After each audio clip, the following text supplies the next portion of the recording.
Morbid Moonlight Monthly Update.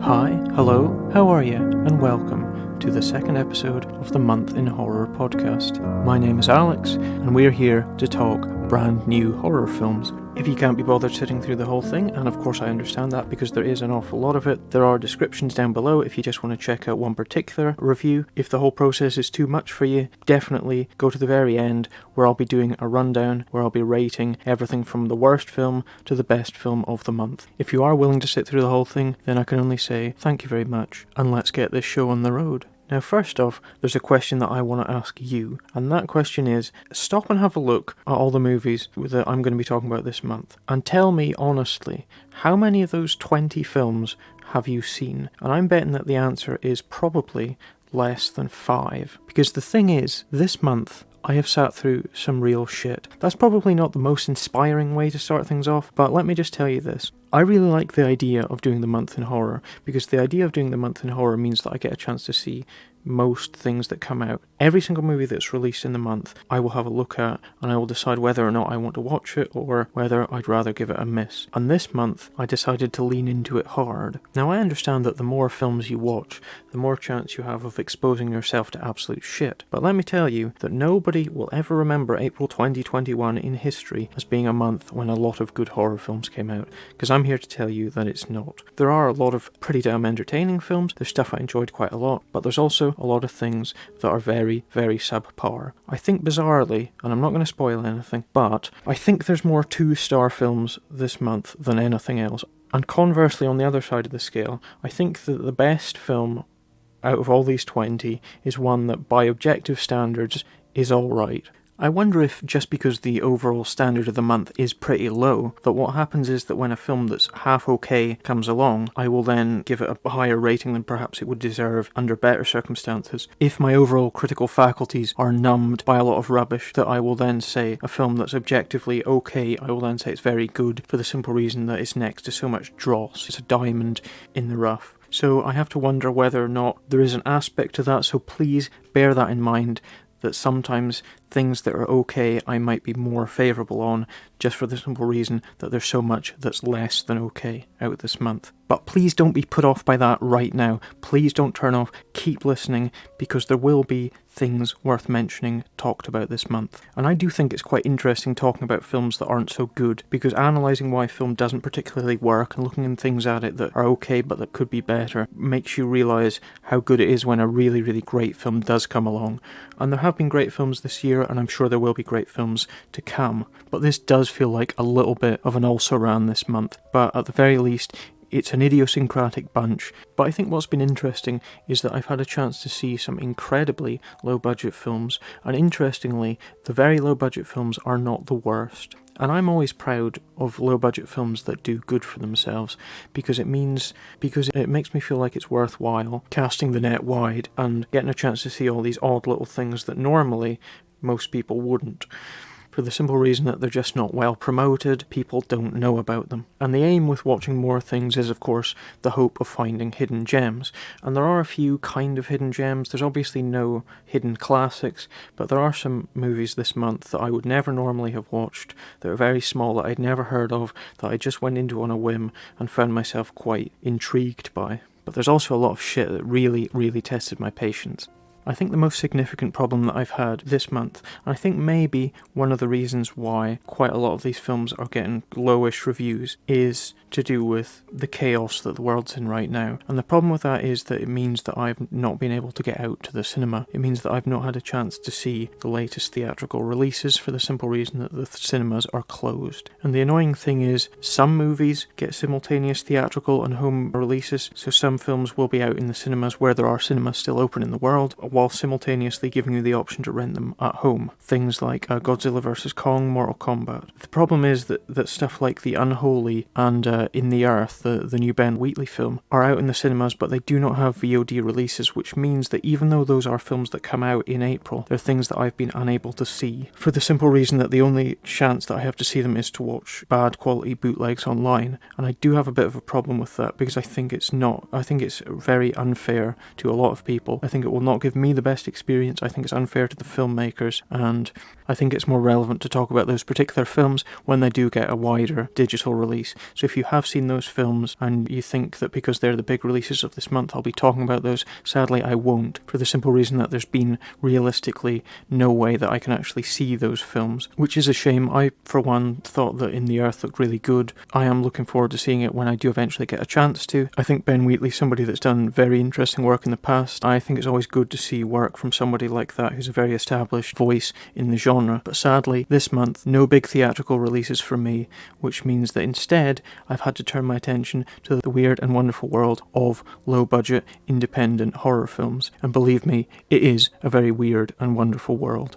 But apart from things that I personally have decided don't look enough like horror films for my liking, I think I have actually seen almost every notable horror film that's come out this month. I'm not saying that's something I'm necessarily keen to do in the future, but I think some quality control of some kind is necessary. There needs to be perhaps a bit more of a filtering, not because watching everything means you're exposed to a lot of shit, but there are some films that are just poor enough that there's not really much to say about them, but not terrible enough that you can really take much joy from pulling them apart and saying how bad they are. Because a lot of these films are very low budget movies that are made by people doing their best, and even though that best's not great, you can still see that they're trying, and even though you don't particularly enjoy what you've just watched, it does feel unfair to say this is a terrible, cheap, shitty movie, 1 star. You need to give these people the benefit of the doubt, but at the same time you have to be aware that covering movies of an incredibly low budget can be slightly frustrating from an analytical point of view, and it all comes down to just your personal tolerance for very, very low budget cinema. I personally am fine with it for the most part, but I will point that out when I come to it when I'm dealing with films that I think are of a notably cheap level. But believe me, if I was really getting fed up from watching poor films, then I would not be about to review 20 different films. I can watch a movie, get really pissed off and really annoyed with it and hate it, and think I need to stop doing this.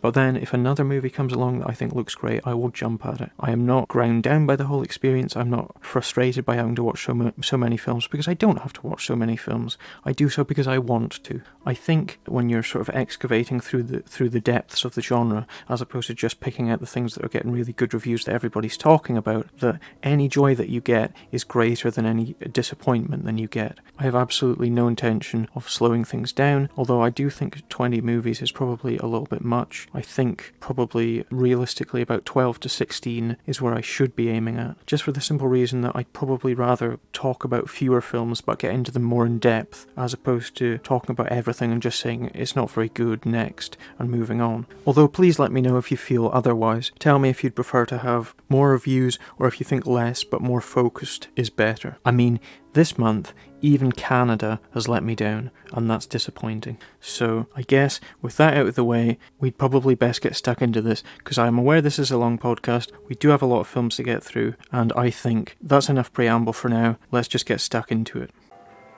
Can we just be nice to each other for an evening? Yeah, Good. that's exactly my point. Because I don't like all this back and forth. Great. So?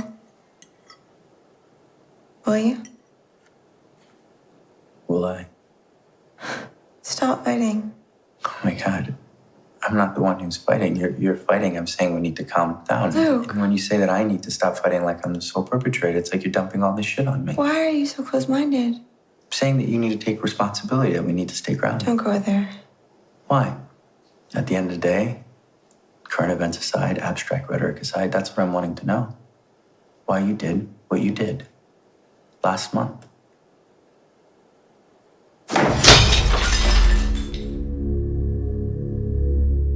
So how about we kick things off with The Believer. This is an American film released on the 2nd of April, written and directed by Sian Seraphin. Now, Sian Seraphin is somebody who has got 2 directorial credits to his name, The Forest, or Forest of the Living Dead from 2011, and a movie called Misfire from 2012. He's got no credits since then, although he has been active as a writer and novelist since then. So he's somebody who's got quite an interesting background. Why he has decided to come back to writing and directing directing films, I don't particularly know, but let's put it like this. I'm pretty sure he wasn't spurred into action by the desire to make a film like The Believer. What's The Believer about? Well, that's a good question. And I'm going to do something I don't usually do now, which is I'm going to read out the IMDb plot summary for this, for the simple reason that I'm not entirely sure that I could summarize the film in any meaningful way. But anyway, here is the small paragraph about what The Believer's about on IMDb. Lucas, an out-of-work nuclear scientist, struggles with tension in his marriage after his wife Violet mysteriously terminates her pregnancy without his consent. As Lucas's physical health begins to inexplicably deteriorate, Violet's behaviour grows increasingly bizarre, and he seeks clarity from his therapist, Dr. Benedict. Exhausted by his job search, strange events begin to occur in the home, and his medical condition progressively declines. Benedict recommends they try an alternative therapy, but it only makes matters worse. Lucas questions Benedict's effectiveness as his grip on reality begins to fade. Violet's deceitful behaviour arouses his ever-deepening suspicions, and after a visit from two mysterious guests, her insidious behaviour becomes disturbingly pervasive. Lucas's anger and frustration turns to fear as Violet's sinister intentions are revealed. Lucas tries in vain to escape the evil web she has spun, but by the time he discovers the truth, it might be too late. Now, from the laboured over-wordiness of that plot summary, I could honestly believe that it was actually written by the writer of this film himself, because right away, I think within about 5 minutes of this, I knew this wasn't going to be a film that I enjoyed in any way. In actual fact, it went on to become everything that I don't want in a horror film. I found The Believer to be an absolute chore to get through for a lot of reasons. It basically ticks every box of what I don't want in a horror film. Basically, the entire film unfolds as a kind of extended psychological marriage counselling session, where each scene is this really kind of icy bickering between husband and wife. The dialogue in it is incredibly overblown, full of all this pretentious psychoanalytical claptrap. It's delivered in a way that seems completely unrealistic. I have trouble with scenes of families arguing when they're written well and convincingly, for the simple reason that it's not an aesthetic that appeals to me. I don't think it adds anything to a story in general. I much less enjoy scenes of bickering that are written on this incredibly over-the-top, completely unrealistic, nobody speaks like this way that the dialogue in The Believer is. Every single thing seems like it's written by a high school debating team, this really overblown, over-the-top, clunky, wordy, self-important nonsense, delivered in sort of dull, machine gun monotone fashion from husband and wife, Lucas and Violet, played by Aidan Bristow and Sophie Cargman respectively. And of course, as befits a film that clearly has pretensions to be something deeply meaningful to impress us all with its command of the English language, it's very, very light on its horror content. It's basically, the horror comes from scenes of this deteriorating relationship and arguments, and what I loathsomely would refer to as microaggressions in the couple, where every single small interaction between them triggers off arguments or debates between them. It is a low-budget film, which means that basically what we get is an entire film set within the confines of this house. There's no great change of locations, there's no great change of characters, it's mainly just Lucas and Violet, though we do get an appearance from Billy Zane, who is an actor I haven't actually thought of in a very long time, playing Dr. Benedict, the psychiatrist counsellor figure who's dispensing wisdom to Lucas about how to fix his relationship and what's going on with his wife. I mean, I think I could go on and on about what I don't like about The Believer, but let me just distill it down to this. The Believer is everything that I dislike about a film. It's the ultimate post-Hereditary horror film, where everything is about the horrors of a disintegrating family unit. Any actual love of atmosphere or genre is completely done away with in favour of something that's attempting to be a dense psychological character study written by people with absolutely no understanding of human nature whatsoever. That's just a series of pseudo-intellectual arguments played out in completely unconvincing fashion by completely uncharismatic actors. The Believer, for me, is one of those films that seems like it's written by aliens that has no relation whatsoever to any kind of reality. It's just this weird, stilted, bizarre mockery of familial relationships, and I am so fed up with this kind of film. I think this is a really nice crystallization of everything that I don't want from a horror film, and it really made me question whether or not it was worth reviewing, because I have nothing constructive whatsoever to say about The Believer. And I understand that with all reviewing there comes a degree of subjectivity and a degree of objectivity. Now, if I was being objective, I could say, yes, this film is shot quite well, it's all in focus, there's some okayish music in it, you can hear most of the dialogue, not that you especially want to, the acting isn't completely abominable, I've seen worse acting in lower budget things. I think on a technical level you could argue it's an okay film, but I think in terms of ambition and content, it's a failure on every level. There's probably people that might enjoy this on some level. It depends what you're going into a horror film for. I think chances are that this is a film that might appeal to you more if you're not that interested in the horror genre. I mean, I was seriously considering just not reviewing this because I hated it. I really, really despised this film in a way that I don't think I've despised any other film I've watched this year as much as The Believer, and that's saying something. I can handle micro-budgeted shit, stuff that's made by people that can't act, people that barely know how to direct, people that are just messing around wasting time and money making things that they're not equipped to make.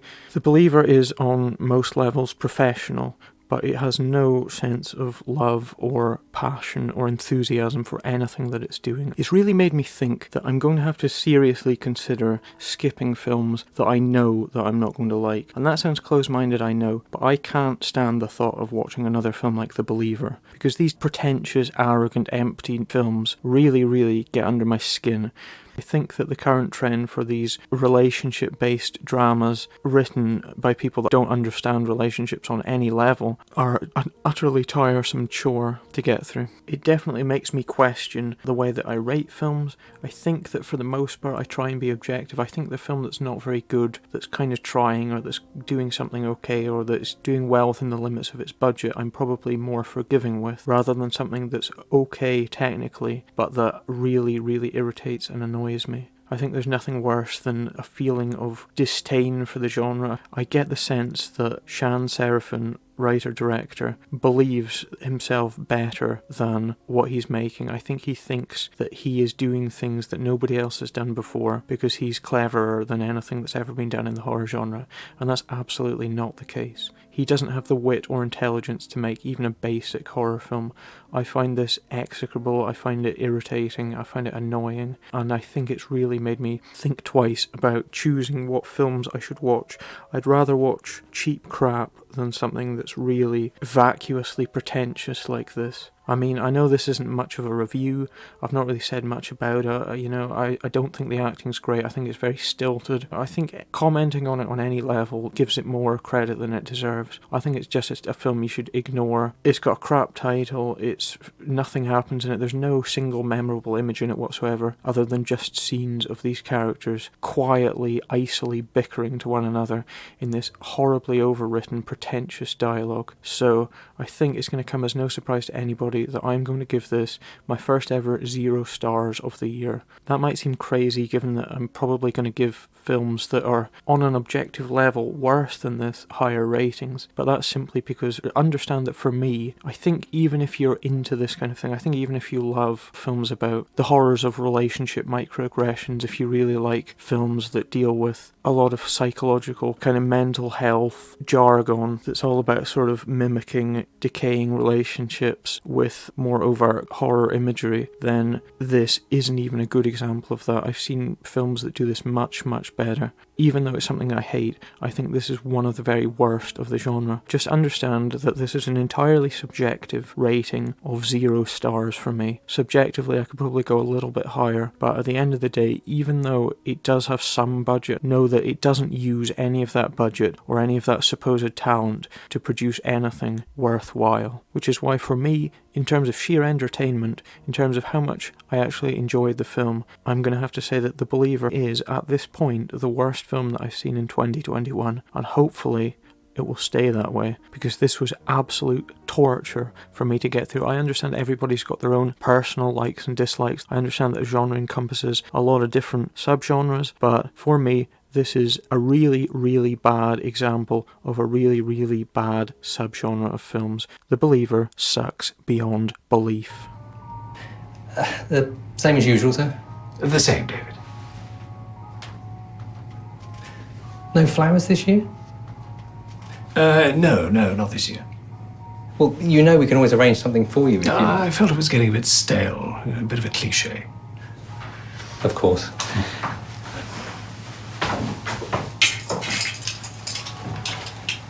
Well, you're all booked in. Room 218. Thank you. Oh, one other thing. How do I look? You look perfectly handsome, Mr. Gibson. That's good to know. That is good to know. So next up we've got a film called The Haunted Hotel. This is a British anthology film released on the 2nd of April. There are 8 segments overall, each written and directed by different people. The directors are Jean Campbell-Hogg, Joshua Carver, Adam Collier, Deverill, Joshua Dickinson, Amy L. Feely, Jane Gull and Toby Roberts. So straight away from that list, your initial concern is probably that that's far too many people to be involved in a single film. Now, The Haunted Hotel is 94 minutes long and it features 8 segments. So just off the top of my head, that means that we're basically getting about 10 to 15 minutes per segment, which isn't especially long, but having seen The Haunted Hotel, I think that all of the segments feel just about the right length that they need to be. I don't think any of them are short ideas stretched out longer than they need to be, and I don't think many of them are tiny snippets of things that don't even function as complete stories. I think all of the stories in this are given justice, and I think all of them are just about the right length that they need to be. Which is strange considering that most anthology films tend to have maybe 3 to 5 segments in them. Of course, that doesn't include the ludicrous successes of something like the ABCs of Death, where you definitely get the feeling that the segments are so short as to barely qualify as separate viewing experiences in themselves, but just rather snippets of things that are designed to make an impact and then move on to the next thing as quickly as possible. The end result of watching something like the ABCs of Death is that you end up feeling desensitized, numb to it all, because your attention's being thrown from one thing to the next at an incredible pace. I think what you get with The Haunted Hotel instead is something closer to the feeling of reading one of those collected books of Victorian ghost stories, because at the end of the day, more so than a horror film, The Haunted Hotel is a ghost film. It's a film about the supernatural. Its stories tend to be tales with a twist rather than out and out horror, and it plays within a grand tradition of macabre British period dramas dealing with the supernatural. So the basic premise of The Haunted Hotel is exactly what it says in the title. It's about a hotel in Ipswich that is haunted, and it's about 8 different stories of people staying in the hotel and experiencing unusual events. There's a good range of stories overall, ranging from quiet, chilling little encounters to far more comedic pieces to things that are surprisingly touching and emotional. Now, I think for the sake of brevity, I'm not going to detail each and every one of these 8 storylines because, that's just going to waste time, and I don't particularly want to tell you everything that's happening because invariably in a 10-minute story, explaining what's going on is more or less about half of each of the stories. But let me just tell you what you can expect overall from The Haunted Hotel. First off, there isn't an overall framing narrative, and there isn't necessarily, apart from their shared location, any great degree of interaction between each of the segments narratively. Although, one of the things that I was most impressed with in The Haunted Hotel is that there is a feeling of overall unity between each of the segments. Even though they're all dealing with very different things, they all manage to come together and create something that feels of a piece. It's detailing the history of this hotel through different periods in time, through different encounters, and the way that they do this is that each storyline deals with a different time period. Now, initially, what I was expecting was that this was going to be in chronological order. The first story is set in 1836, and that is the oldest of the stories, and then the last one is 2019, which is the most modern of the stories. But I think perhaps what they have done is to sort of spice things up a bit, is that they've interspersed each of the timelines, so it jumps from the 1830s to the 1980s to the 20s to the 70s to the 50s and so on. I think in doing this, they miss out the chance to thread any kind of central story or to have little sort of nuggets or references to each previous event in the next one, because when you're telling a story that is of a single place like this, it's basically a history of this hotel through 8 separate incidents of supernatural activity, that there probably would be more of a connection than there is. There's a few moments where they'll sort of play with things that have happened in previous stories, but for the most part each of the segments stands on its own. What is good is that of the 8 different directors and 8 different writers that contribute to the segments in The Haunted Hotel, there is an interesting crossover between writers and directors. So what we see is, for example, Joshua Dickinson directs the segment The Writer, but then he is also credited as writing a completely different segment, the housekeeping storyline, in which he actually performs as well. So straight away, what we get is a sense that everyone involved in this is mucking in, and there's this collaborative effort between all the people involved to to make something that feels cohesive, I think this is a really nice idea, because obviously The Haunted Hotel is a fairly modestly budgeted film, but what we get is that everyone involved in it is doing their bit. They're getting a chance to play different parts, they're getting a chance to do different things, which straight away gives you the feeling that everyone involved in this sees it as a passion project. And passion, behind the scenes passion for what you're doing, is something that absolutely spills over into the end product. You can see the passion, you can see the care, and you can see the love for what these people are doing on screen. And I think that's fantastic, because The Haunted Hotel is a really nice, really gloriously old-fashioned ghost film. And I think that, for the most part, each of the segments are of a surprisingly high standard. I'd say there's maybe only 1 or 2 out of 8 that don't feel particularly that deserving of inclusion here, although even the segments that don't necessarily feel like they fit succeed in breaking up the overall tone and showing us something a little bit different. Even if they don't succeed so well, it's remarkable that you managed to get 8 such different stories out of a single central conceit. I think for everyone involved, I think the direction in almost all of the segments is very good. I think it's all very intelligently done. I think the scripts for the most part are really enjoyable as well. I think the acting invariably will serve the needs of each of the different segments, whether that's something that's quite comedic and over the top, or whether it's something that's quite earnest and emotional. I think everyone in this does a really, really good job. I think especially Hugh Fraser in the second segment, 40 Years, is exceptional. I think he delivers a nicely observed performance that stands out as probably being the most memorable thing in the whole film. I like the range in this, and I think the segments that do stand out as being good manage to carry with them enough goodwill for the overall project that I am forgiving of segments that are perhaps a little more underdeveloped, such as the housekeeping segment, which I think definitely felt like it lacked an ending, and I think the last segment feels out of place. But overall, let me just say this. This is the second anthology film that I've seen of 2021. The first, of course, was Phobias, which I reviewed last month, which felt very underwhelming. It felt barely held together. I didn't really care for any of the segments in that. This is something that feels a lot less made by individual filmmakers trying to stand out, and it feels like something that's made by a collaborative unit that knows what they're doing, knows their limitations, and manages to deliver something that feels very rich and feels very atmospheric. Of course, it's not an absolute masterpiece. I think invariably with an anthology film that when you're looking at it as a whole, 1 or 2 segments being subpar can kind of drag the whole thing down a bit. When you're dealing with segments that are 10 to 15 minutes long, you can often get the feeling that were you to watch this again, even a 10-minute segment that's just making one small point isn't particularly worth the effort to reinvest your time in. The joy of watching an anthology film for the first time is not knowing what to expect next, and that knowing that no matter how poor one segment is, the next one might always be better. It offers you different choices. It can say, okay, if you don't like this one, you'll like the next one, and I think anthologies are really good. I think it's very, very rare to get an anthology where each and every segment is perfect, or each and every segment is really, really good. Even the very best anthologies tend to have at least one segment in them that feels missable. I think that even though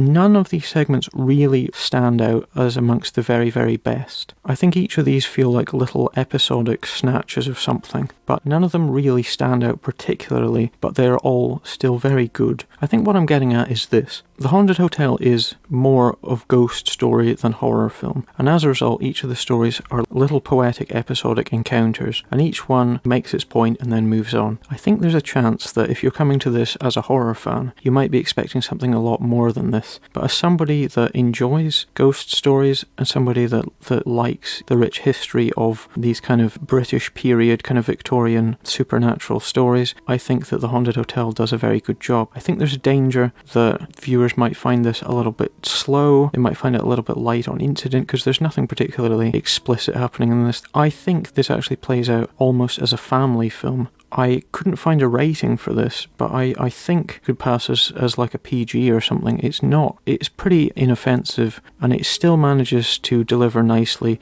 within the confines of what it does. Even though its ambitions are modest, I think that The Haunted Hotel is a really fantastic little anthology film. I enjoyed it a great deal. I think it's got kind of the humanity and warmth of maybe a 1970s sort of BBC ghost story, but with the gloss and visual sophistication of a 2021 film. It all blends together nicely and creates something that surprised me in just how committed and passionate I felt everyone involved in the making of The Haunted Hotel was, and I think that's one of the joys of filmmaking, is getting people with modest means together, giving it, dare I say it, 110%, and delivering something that feels genuinely passionate. So for that reason, and perhaps just because I've watched maybe a few too many shit 2021 films recently, I'm going to say that The Haunted Hotel gets 4 stars from me. I thought it was very entertaining. I was never bored in it. I thought all the segments were just the right length. I thought the acting was great. I loved the variety. I think it conveys a wonderful range of what's possible from this sort of thing. I can't honestly say I was blown away by The Haunted Hotel. I didn't think it was the best thing I've ever seen, but for a good time, for just a nice, entertaining, enjoyable, heartwarming little anthology film made by people that cared, I think The Haunted Hotel was great, and it gets 4 stars from me. I'd say check The Haunted Hotel out. It's a lot of fun. I blame him, but I warned you about him. Of course you did. You warned me about everyone, but no more. And certainly not about the man who was kind enough to take you in. He's so kind to take in cripples. Promise me. Promise what? That you won't do what you always do. Interfere in my relationship. Tell me what a huge mistake I'm making. Warn me that there's something wrong with Frank. What if there is something? No what ifs. Promise me. Promise.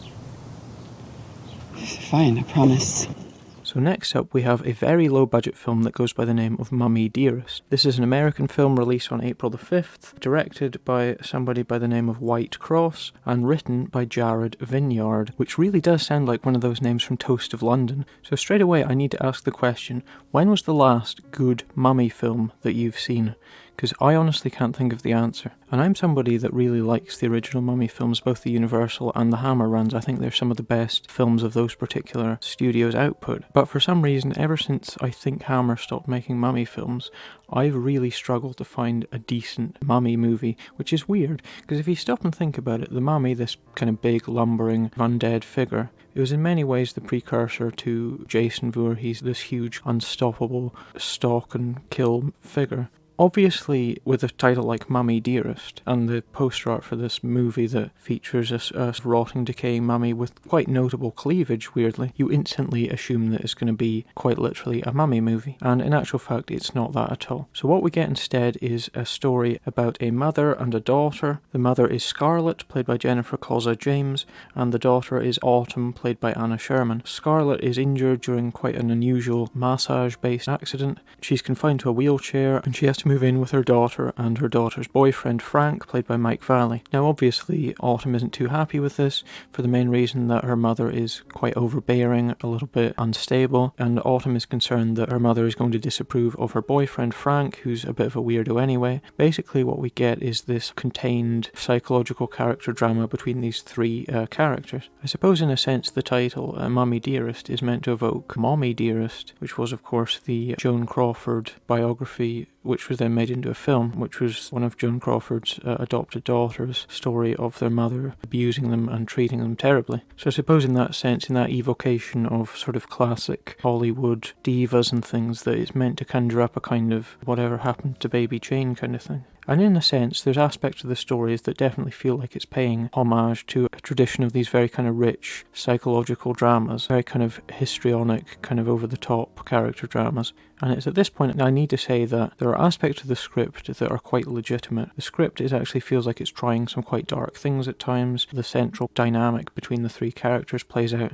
in quite a psychologically intense fashion. Overall, I think that on some level that this was a pretty decent-ish script, if fairly unremarkable. And then we get to the point where this script is interpreted by a director who goes by the name of White Cross. It's an interesting thing that if you look at the cover art of a lot of movies, you can sort of tell what kind of budget you're going to be dealing with. And Mummy Dearest has one of those covers that's quite trashy, quite kind of basically stuck together, and it immediately tells you that you're going to be dealing with something that's fairly low budget. And I think if you're in any doubt about that, that the level of acting conveys that absolutely. Because Mummy Dearest is a very low budget film, and the 3 main characters in it, the 3 characters of Scarlett, Autumn and Frank, are all played by people who are having trouble acting. Now, your individual tolerance for bad acting will vary. Some people don't mind it, some people get really, really turned off by it. I happen to think that bad acting isn't necessarily that much of an issue, depending upon the charisma of the person that's acting, how much effort they seem to be putting in, and ultimately what the whole project is trying to say. And in Mummy Dearest, I found that even though the acting for the most part was of quite a low standard, that I think it's pretty excusable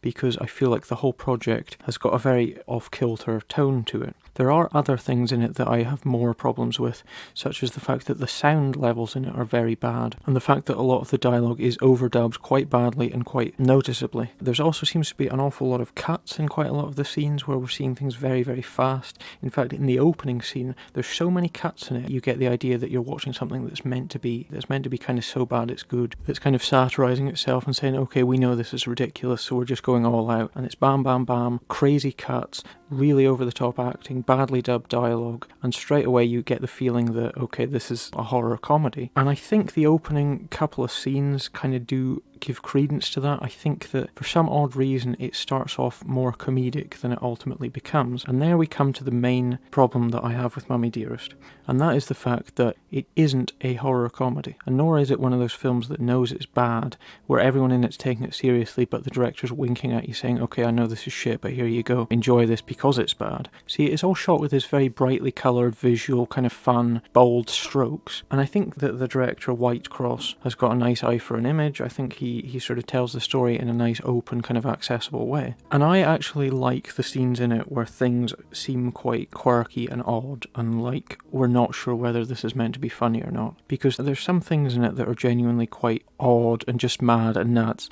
and I can go along for that, and I think that's fine. I think there's quite a lot of it that I actually found quite funny. And then the weird thing was, at about the half-hour mark in, you start getting these scenes of kind of quite dark flashbacks, and you think, okay, they're obviously making an effort, that's okay, you know, we do need some kind of spine of a decent story to carry you through what we've got. And then, as things went on, I came to realise that this isn't actually a film that's meant to be taken as a joke. It's actually quite serious, and it's actually quite legitimate by the end of it, which is bizarre, because in the scenes where it's taking itself seriously, it loses me, because I'm not, you know, it's not that I'm laughing at something that's badly made, and then when it stops being so badly made, I'm no longer laughing at it because it's not bad enough to laugh at. There are scenes in it that are definitely meant to be funny. The opening sequence, where we see Scarlett's accident that leaves her in a wheelchair, is out and out brash camp comedy, and it is funny. And then there is the character of Quentin, played by Quentin Aaron, who I think probably gives the best performance in this entire movie, who is a Jehovah's Witness, who's actually incredibly funny as well, and I think his performance is really, really nicely judged,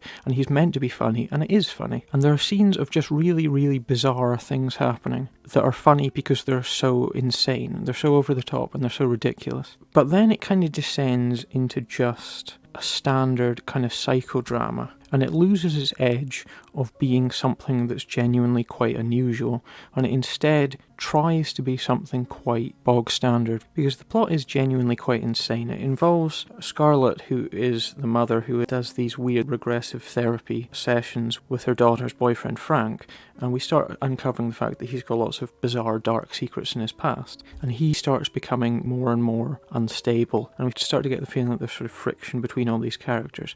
But the problem is the level of acting and the level of direction throughout the rest of the movie isn't in keeping with a film where we genuinely care about the psychologies of the characters that we're watching. It's more a film where I feel happy to be surprised by things that are just ridiculous, because for my money, if you're a very, very low budget movie, the best thing you can possibly do is to stand out. Because there are things in Mummy Dearest that definitely stand out, and I think there are performances that are quite interestingly judged because they're very unusual. But when we start entering the territory of, okay, this is just a film about three characters in a weird psychological triangle, things start to move more slowly. And when things start to move more slowly, you realise the worst thing in a very, very low budget movie is to be boring.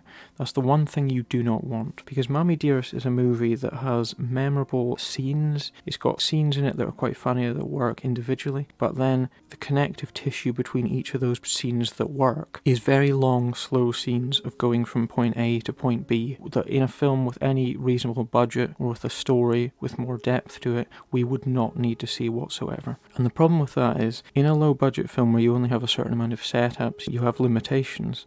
Sometimes what you need to do is just include more fat around the meat of the story, which is why, even though Mummy Dearest is quite insane, invariably, at least the last half of it, scenes go on for way too long, and I lost the goodwill that I had for something very cheap and very silly and quite fun, because I was becoming bored by it. And that just reflects that very low budget lack of discipline that you get in a director. It's not necessarily even a lack of discipline, it's just knowing that within your means there's only a certain amount you can get away with. But I think more than that is the fact that it is quite tonally inconsistent. It's also worth mentioning a couple other points. First off, it's not really a mummy film. There's sort of Egyptian iconography throughout. There are flashbacks that tie into sort of an Egyptian theme. I believe it was originally titled Cranial Sacral, this movie, rather than Mummy Dearest. It was clearly renamed as Mummy Dearest, and they pushed the mummy to the front of the advertising material, probably just in an effort to sell it, because it would be a very weird and odd film to sell under the title Cranial Sacral. I think calling it Mummy Dearest makes it seem more of a horror film that probably appeals more to that forgiving horror audience rather than this weird, vaguely funny,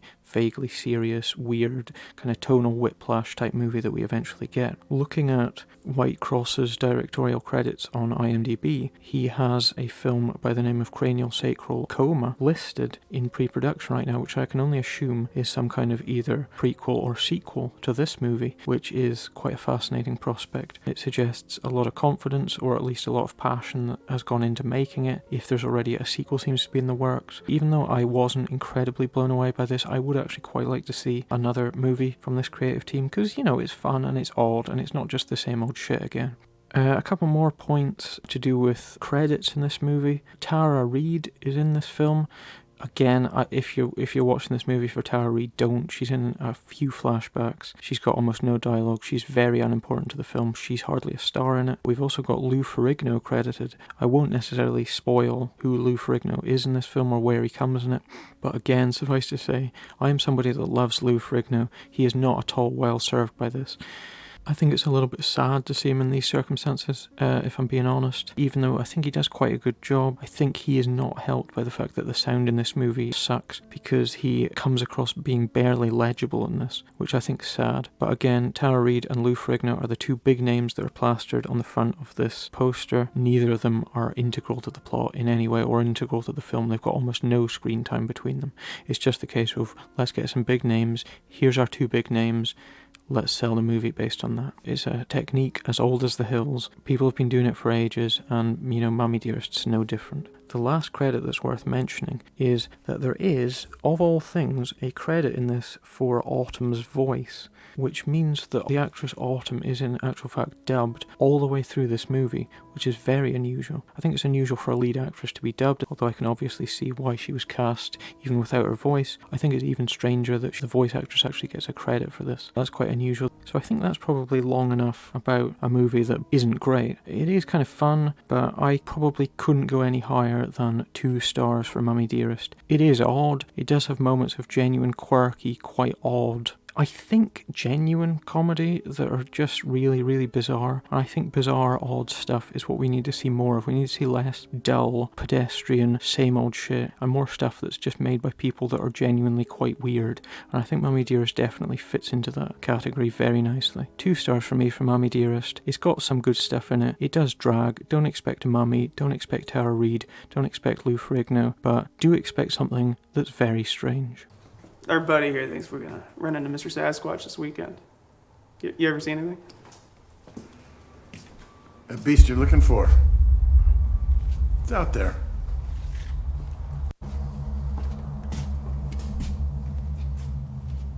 There's an unspeakable evil living out in those woods there. And you better hope it doesn't sense your presence. Because if it knows you're there, they'll be coming for you. Okay then. What's the damage? $52.75. Yeesh. Hey, keep the change. Dead month and everything. Safe journeys. So let's talk about a movie now that could be reduced to the simple elevator pitch of Bigfoot versus Wendigo.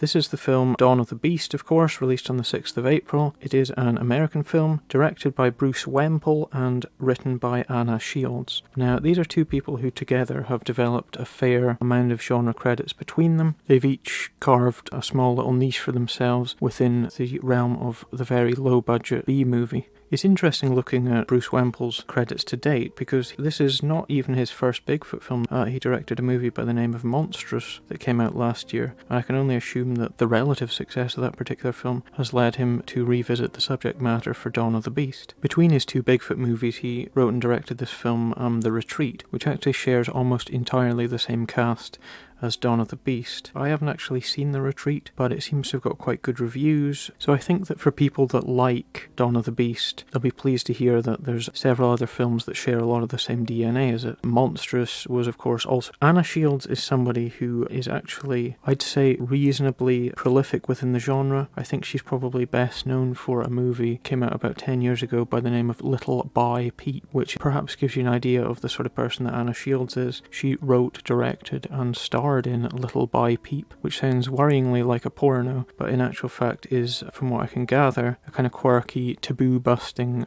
character piece. A lot of the cast in this are very much seem to be people that director Bruce Wemple has worked with before, which is good. It creates the feeling that we're seeing something that is made by a sort of close-knit group of very passionate friends. Now that is good, because passion is something that I think, especially passion of a sort that is conveyed on screen, is something that the genre is sorely lacking. The problem with getting too tightly connected on an interpersonal level is that it means that you will quite often be blinded to how much self-indulgent bullshit you're including in a film. For example, if you're very close friends with a lot of these actors, you might feel the need to increase their parts, to not cut out their big scenes. I suppose there's a risk that it can blind you to an overall vision of the piece as a whole. If we believe in auteur theory, which is that the director is the most singular creative vision in a film, a director who seems to be close friends with a lot of his cast may run the risk of losing that singularity of vision. But I have to say that I thought Dawn of the Beast is quite a nice, old-fashioned, full-blooded kind of monster movie that's definitely got its heart in the right place,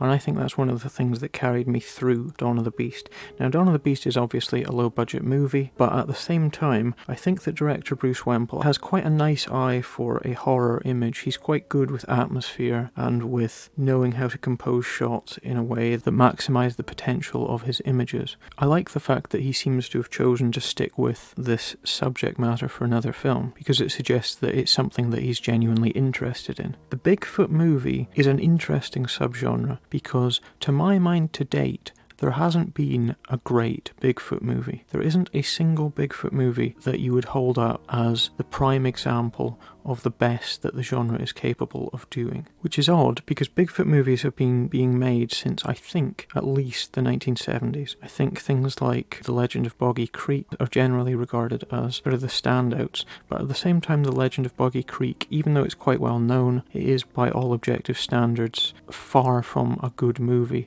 and it's definitely not a movie that capitalises on everything that the subject matter is capable of. I admit that I've got quite a fondness for Bigfoot, Sasquatch kind of films, just because it's always interesting to see people attempting to do something that I believe the horror genre has yet to do, which is to make the perfect Bigfoot movie. It's pretty clear early on that Dawn of the Beast was not going to be the perfect Bigfoot movie. However, what it is instead is it's quite a nice tropey mishmash of various different elements within what I suppose you could call the wider subgenre of cryptid cinema, and it manages to take quite a few surprising turns. There are elements of body horror in Dawn of the Beast that I wasn't expecting. It's got a kind of slasherish cast being picked off one by one central framework to it, and it ends in a very unapologetically kind of balls to the wall showdown between, and I don't think this is too much of a spoiler, Bigfoot and a small army of Wendigos. It delves into the sort of mythology of the unexplained creatures, what is referred to in this film as cryptozoology, which is the study of mythical creatures, and the lead characters in this are all ostensibly studying the forest itself for evidence of these creatures. Now, that's quite an interesting idea, and it allows us to get some info dumps. It allows the characters to sort of explain to us mythology and what is going on, but I think that the main problem that I have with Dawn of the Beast is one that you get in quite a lot of, I suppose, monster films, which is that I think that most of the characters in this are just really weak, really kind of paper thin. They're all very involved in doing their own kind of shtick. Character dialogue, rather than being realistic, seems to have been written to be sort of funny and quirky and endearing in a way that ends up feeling very unrealistic and reduces these characters to a series of cliched character points. You know, you get an alcoholic, you get the hanger-on who doesn't really care, you get the very kind of beta male boyfriend who has to prove himself, and I think probably the biggest issue is that the characters aren't interesting enough that we care what happens to them. Even though I think that the scenes of monster attacks are pretty well done for the most part, they do suffer from having that really lazy, kind of shrieking, discordant string soundtrack that you just layer on over a scene of chaos,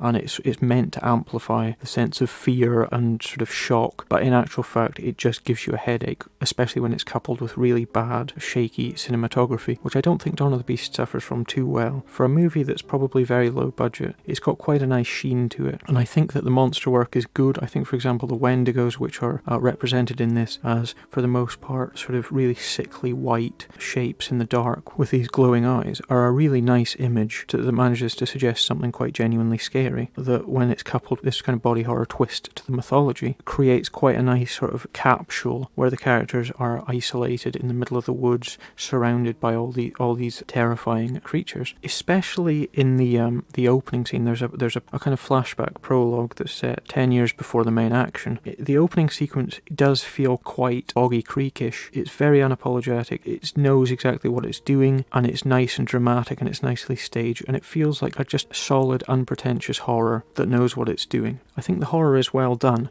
but there is a tendency towards comedy in this, and I don't necessarily mean the comedy of characters that are interacting in a way with each other that is meant to be funny. I think there's a level at which characters' reactions to dramatic situations tip over into the comedic, which is where we get into something that is tending towards parody.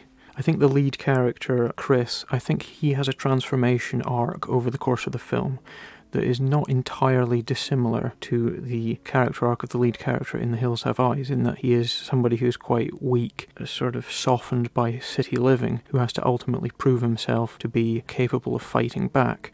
And his arc feels contrived. It's not particularly something that I needed to see, especially when the end point for this character is a kind of sarcastic quippiness, which I think tends to flatten any dramatic scenario. I think perhaps the most egregious example of bad acting comes from Grant Schumacher, who plays the character of Everett in this, who we see in the flashback, and his wife gets taken from him, and it cuts to 10 years later, and Everett has become a kind of grizzled hunter who's looking for revenge on the creatures that he thinks took his wife from him. Now, the problem is that Grant Schumacher is somebody who's been in most of Bruce Wemple's films up to date. I believe he's even the star of his previous movie, The Retreat. So obviously Grant Schumacher is somebody that gets on with Bruce Wemple. But in this, Grant Schumacher is meant to be a grizzled, tough, kind of Quint-esque character, and he's really, really not. He's shot dramatically, he's got a sort of a bush hat on and an eye patch and a scar on his face, and it's all meant to make him look tough, and he's just really, really not tough at all. He's really unconvincing, he's really weak seeming, and I think the scenes where the movie is asking us to be intimidated or impressed by this character are amongst the biggest failures of Dawn of the Beast. In actual fact, having come to the end of the whole film, you could almost argue that the character of Everett is entirely unnecessary in the film itself. I think with a very, very few alterations, you could wipe that character out entirely and probably save about 10 to 15 minutes of screen time. And I, for one, could definitely have done without seeing him. It's not so much bad acting, because bad acting is okay if you're meant to be just a sort of bog standard, annoying student character. And believe me, there's quite a lot of those in this film. But bad acting when you're meant to be a tough, threatening force of nature, like the character of Everett obviously was on the page, that kind of bad acting really reduces something to the level of bad drama school acting. So I personally would have cut out Grant Schumacher's character entirely and tightened up the film a lot. Overall though, I did quite enjoy Dawn of the Beast, I have to say. I probably enjoyed it more than I thought I would. I was expecting something maybe a bit cheaper and tackier. It's actually quite well directed for the most part. I'm going to come in at 2.5 stars for Dawn of the Beast. Now, I would I've gone to 3 stars. I was probably thinking 3 stars at some point during the movie itself, but things happen in the last 10 minutes that are just really weak. It fizzles out. It's got a really kind of wet fart of an ending. It's not bad enough that it ruins it. It's not like a huge twist where everything's building to this ending and the end is total shit and it makes you reevaluate what you've seen and think, okay, that it was actually all building to this point, therefore I've wasted my time. But instead, it's kind of like the movie ends and then there's like 10 minutes of just, okay, we need to put some more stuff in here, and there's some sort of overly trite character scenes, one particularly that involved a pair of trousers that I thought was just laughably pointless. I think the ending is a little disappointing, but for the most part, for a decent kind of throwbacky creature feature, monster in the woods kind of movie, I'd say that Dawn of the Beast is a lot better than I expected it to be.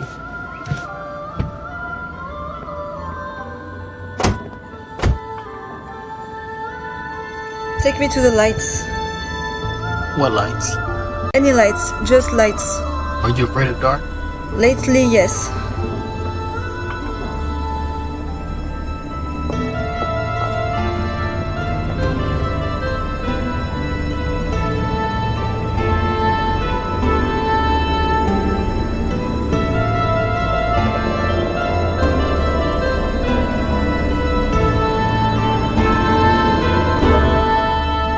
So let's move on to something very, very strange now. It's an incredibly low-budget movie that goes by the name of Dollface. Now, Dollface is strange for a number of reasons, not least of which is that straight away, in the start credits, we get the names of all the cast, the names of all the crew, written on these little name badges that are affixed to this huge collection of dolls. So we cut into one doll, we see a little card that says "My name is," and then they say, starring whoever. So we get a long credit scene panning through this huge collection of dolls and seeing all these different bizarre, creepy kind of dolls. And then the final card is, of course, the director, written and directed by. And instead of featuring the name of the director and writer, all we get is a smear, a smudge, suggesting that the name of the writer or director has been removed, which is interesting and immediately puts you a little bit on edge, because it makes you wonder if, okay, is this an artistic choice made by the director who has chosen to remove their name just for the sake of ambiguity? Or is it something more along the lines of an Alan Smithy credit, where the director has decided to remove their name because they are unhappy with the finished product? Now, for a film that is this tiny, I sadly have not been able to find out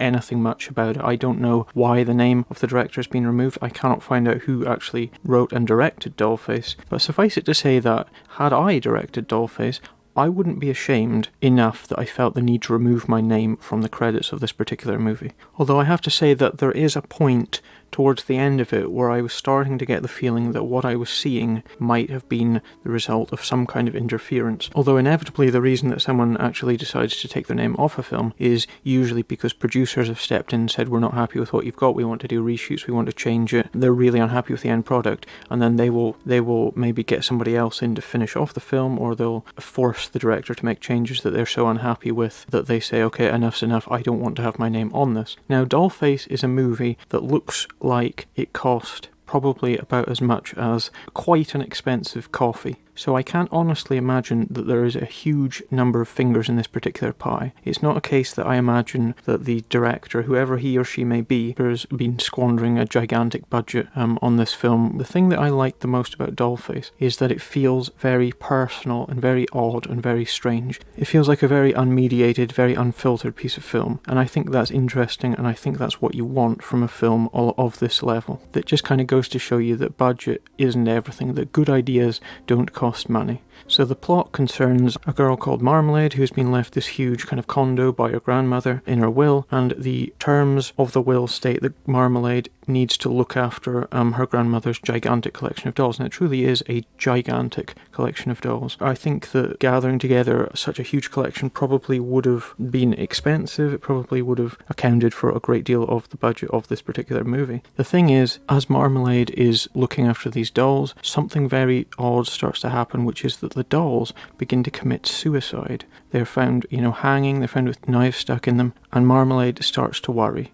So straight away you get the sense that this is a very, very odd, off-kilter movie. It's also incredibly cheap, and I think the cheapness is of a level that it's actually quite difficult to see past. I think This isn't the kind of movie that you would show to an average audience and expect them to like. It is painfully, painfully cheap. But allowing for that, there are some very interesting and odd ideas in Dollface that really fill it with a sense of the unusual, that make it worth watching. I have to say, I don't know if I would consider it to be a horror film as such, but one of the oddest things that you'll notice about Dollface is that the character of Marmalade does not speak in the film, but she has dialogue. So what actually happens is every scene where we see Marmalade, we hear her dialogue, but she does not move her lips. These aren't thoughts, because other characters interact with her when she is speaking, but she is not seen to speak. It creates a really bizarre disconnect, a real sense of strangeness to all of the dialogue scenes, because we're being shown something that isn't normal. And the character of Marmalade is very odd, and the environment that she's in is very, very strange indeed. And it isn't the case that she's just been really, really badly dubbed. It's that they have literally made no attempt whatsoever to have her lips move. Although there is actually one scene, I think there's just one scene where we do actually see her speak. I think it's when she's on the phone to somebody, we see her actually speak. Maybe a word or a sentence, which is very odd, and it reminds you how bizarre it is the fact that our lead character does not actually speak in a conventional sense. This is one of a range of very unusual things that are happening in Dollface. It creates a very odd atmosphere where things are not normal at all. It's a very strange kind of artistic, maybe kind of art schooly, weird atmosphere that permeates the whole film. And I like that a lot. I think Marmalade is good. I think that a lot of the directorial choices are very interesting and speak to somebody with a great deal of creativity and a great deal of vision that manages to shine through even though this film is made for a pittance. The main problems I have are these. Number one is the fact that every single character that does actually have dialogue, apart from Marmalade, and I think there's a few minor characters that are okay, but most of the main characters in this who have any dialogue deliver their dialogue in a very, very over-the-top, comedic, ridiculous, theatrical fashion that make it seem like they're in a comedy. And they are, for want of a better phrase, really, really bad actors. And I think that when we're seeing a scene with somebody giving, 110%, trying to be zany and wacky, it really drags it down, because these scenes don't add to atmosphere in any way. There's not any particular reason why these people are behaving like this. It's an attempt to add to an overall tapestry of strangeness, and it actually has the opposite effect, which is that it takes away from it by kind of cheapening the end product. And the second problem I have, which is harder to speak about, is the fact that the end is appalling. The end is one of the worst ends of a film that I've seen in a long time. For a film that's quite good and quite interesting, that manages to create a sense of being really odd and like we're getting a glimpse of a very, very strange world. The end is banal and frustrating, and it really made me annoyed. I don't know if perhaps it's the end that was imposed upon the film to try and create some sense of logic to events, and that's maybe why the director took their name off. It's the best possible explanation that I can think of, was that the director was forced to stick these endings on, and the endings are just ruinously bad, which seems to be something of a theme this month. But I'd say that Dollface isn't especially a film that I could really see myself coming back to, but I would be lying if I said that there aren't things in it that really kind of stuck with me. There's a very, very bizarre clown dance scene that kind of got to me. There's some nice music. There's quite a nice scene where Marmalade is driving around at night, just sort of seeing the lights in the city, that's kind of quite poetic and emotional in a really odd way. I think there's some nice music in the film. I think it's got quite a nice understated kind of melody to it that creates this sense of slightly off-kilter fairy tale fantasy world. I think Marmalade's performance is very good. There is a scene with a burlesque doll that I think is actually quite nightmarish. There are things in Dollface that are predictably quite unsettling, in as much as a collection of dolls can be unsettling. I think it's playing on a common horror image, which is the sort of implacable face of a doll just staring at you, and it's sort of smiling, or it looks very happy and childish, but the fact that you're holding on it and a certain piece of music can make that image seem very unsettling. I don't think the Dollface punches the obvious buttons of the doll horror subgenre. It's not a film about killer dolls. In fact, it's quite the opposite. It's a film about suicidal dolls, which is a fun idea. I think the atmosphere it creates is far more than I think you would expect from a movie of this budget. But I have to say that I think this is quite an enjoyable film with a lot of reservations, which are you need to give it an incredible amount of leeway. You need to say, okay, I can accept the fact that almost everyone in this film gives a bad performance. You have to say, okay, I understand that it's quite poorly and cheaply made, but there's other things in it that are worth the entrance fee alone. If you watch this film in the most lenient way possible, if you let yourself be impressed by it in spite of all its shortcomings, which aren't necessarily shortcomings that I think that it could have overcome easily, it really just needed a huge influx of cash. Once you accept all its shortcomings, it still is disappointing because the end is so bad, which is why I'm going to say that Dollface for me is a 2-star film. I could have gone slightly higher on it if the end wasn't so ruinously bad, but it is strange, it is odd, and there's a few things in it that manage to do what huge budget horror films don't manage, which is they get under your skin and give you that uncanny valley sort of, ooh, that's a bit strange kind of feeling. And I think that's something that's quite valuable. I think that's something that obviously you can't put a price tag on, but Dollface is a very odd film. It's not necessarily the most horror of horror films. It's more of an odd sort of fantasy, kind of dreamlike, although it's not a dream, that's not a spoiler or anything. It's a very off-kilter psychological thriller that's made by people that have genuinely tapped into something very, very odd. I would love to have said that I think Dollface is a small hidden gem. I don't, because it ultimately pisses away all its goodwill with really crap, really trite endings. So whoever directed Dollface, I would love to know who you are. I would congratulate you on the good aspects of the film, and I would ask you whether or not you had any control over the ending, because if you didn't, then I think you definitely deserve to own up to Dollface, because it is quite interesting, in spite of everything about it that I don't like.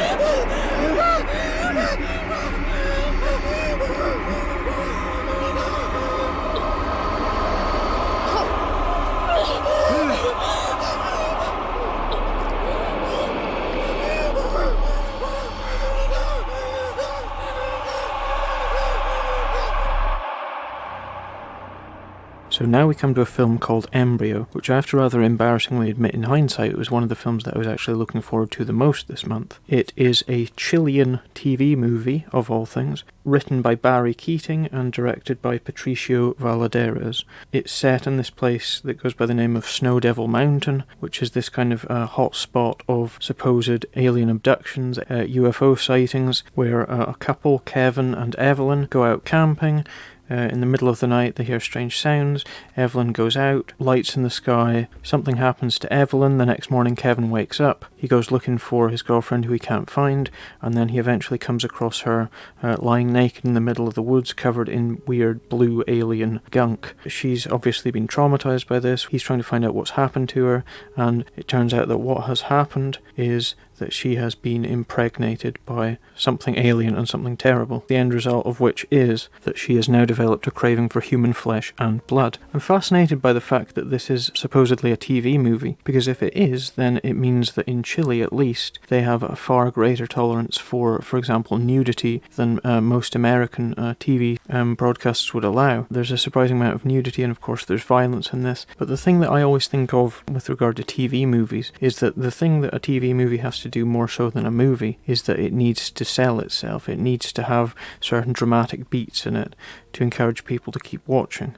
I was reading an interview with co-writer Barry Keating about this. So Embryo was shown at Fright Fest, I think it's London Fright Fest 2020, and Barry Keating was speaking about the fact that this movie was curtailed by COVID, of all things. Unfortunate circumstances basically forced him to cut down the ambition of his film and make the switch over to found footage. Now, the issue with this is that it starts off normal film, couple in the woods, bad stuff happens to them, film. And then after that, it stops and we get a found footage segment that's got none of the same characters, that does not seem at all related to what we're seeing, and then it cuts back to the normal movie. We get some more with our two characters, Kevin and Evelyn, And then it cuts back to another found footage segment, a different found footage segment that's got nothing to do with this story. It's one of the most tiresome and frustratingly structured films I've ever seen. And I have to tell you straight off the bat that none of this ties together in anything more than a completely superficial way. I understand that this is a film that's made very cheaply, and I understand that circumstances beyond the control of the filmmakers forced them to make changes to it. What I don't appreciate is the fact that the changes that they have made basically seem to have been, let's make something else and stick it to what we've shot of the film that we've got. It basically leaves you feeling sucker punched because you've been lured into a found footage movie under false pretenses. And not only is it a found footage movie that you were not expecting, but the found footage scenes do not connect to anything else. So not only is found footage in itself something that you need to have a lot of tolerance and forgiveness for, but it's found footage that's got nothing to do with anything. It's one of the most pointless and annoying films that I've seen. I didn't find myself appalled by it, it's the true definition of an utter waste of time. It's 72 minutes long, which seems merciful. In hindsight, it does seem quite long. There are movies much longer than this that seem much shorter than it, because ultimately when you're watching something that's got no point, that just stops and starts at random, then it doesn't matter how long it is, you'd be better off watching nothing than this. I think bizarrely, even what I suppose was the film before it was changed about this initial framework scene of woman gets impregnated by alien and starts, feasting on human flesh and blood, obviously owes a great debt to David Cronenberg's Rabid. The interesting thing is that co-writer Barry Keating speaks about having a love for the movie Extro, which was quite a nasty, grungy, kind of alien impregnation horror movie from the 80s. I suppose you could also reference something like Inseminoid. Weirdly not the movie Embryo from 1976, which you must not confuse this film with. And if anything, I would say, rather than watching this Embryo, watch the 70s Embryo, which is one of those kind of biological, medical, clone-y horror movies. It's not great, it's got Rock Hudson in it, it's tolerable, but Embryo, the 2021 version, is just an execrable waste of your time. Any stars that I give it are out of sympathy for what's happened to the film. You'll get zero enjoyment out of this. It's not so bad it's good. It's not morally objectionable, although it does have a certain nastiness to it and a slight leeriness in places. But honestly, it's just from something I was expecting a lot of, because my knowledge of Chilean cinema is severely limited. So the fact that we're getting something from a place where we don't usually see films coming from, we're getting people that are brought up in a whole different, frames of reference. Their culture's completely different. The way they approach the subject matter is completely different. So potentially, I'm always intrigued to see a film from somewhere that does not have this great cinematic legacy behind it. But Embryo is just terrible. I'm going to give it 1 star, and as I say, that 1 star is for sympathy. That 1 star is for the fact that I understand that this could have been better. It's 1 star I'm giving it because there's nothing in it that I find genuinely morally objectionable. Most of the film is in focus, you can hear most of it. There's an attempt at something for some of it, but it's just a cut up, messy, shaky, badly made waste of time. It's not the worst film of the year for me. There's actually probably a couple of films I liked less, but for just sheer lack of entertainment, for sheer why am I even bothering to watch this, Embryo is one of the worst films of the year. Don't be afraid of all your feelings, Dulcina. I want you to know that you can dream and sleep and live without fear. To be good doesn't mean to deny ourselves who we really are. Go easier on yourself, sweetheart.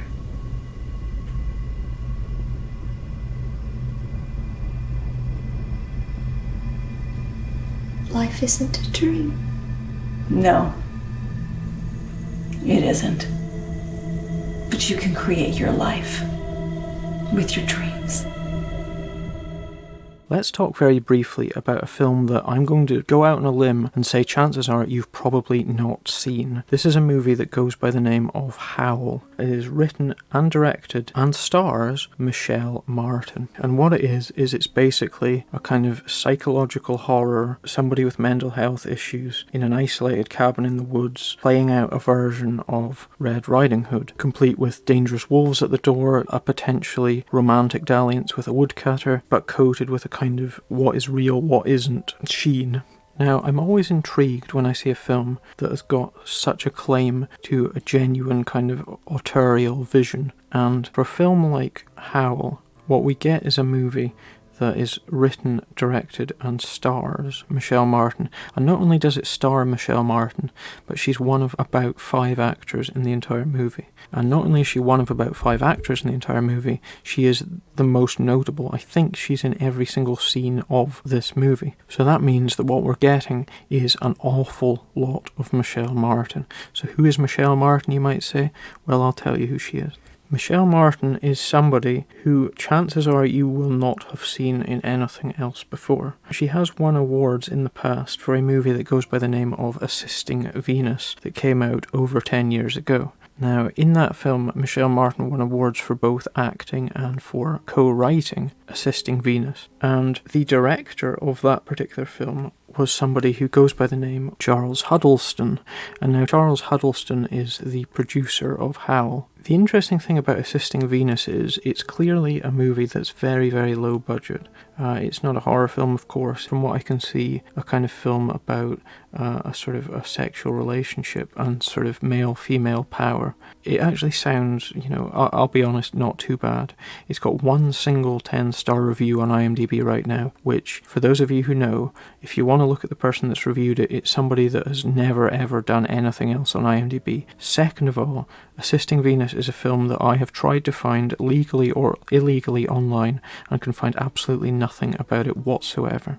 So it obviously came and went. Third thing is, you cannot buy the DVD of it anywhere, you cannot buy it on digital or VOD anywhere, but what you can do is you can buy the screenplay of it on Amazon. So straight away that seems quite intriguing. Now, none of that's particularly of relevance, but I thought I'd bring it up anyway. But Michelle Martin is obviously somebody who operates in the world of low-budget films. She's actually in a movie that goes by the name of The Stay that comes out this year. But first off, Howl is a film that is painfully low budget. For example, the sound levels in it are not great. There's quite a few moments where the sound actually blows out, which can be quite distracting, and it definitely kind of cheapens the film overall if you don't have good sound recording in it. That said, I do commend Michelle Martin for making this film. I think it's actually got quite a nice command of image, and I think Michelle Martin herself is quite an interesting screen presence. In this, I believe she's playing somebody a lot younger than she actually is. I believe she's in her mid-30s, but from the looks of this, she's playing somebody at least 10 years younger than she actually is. The interesting thing is that she does so very convincingly.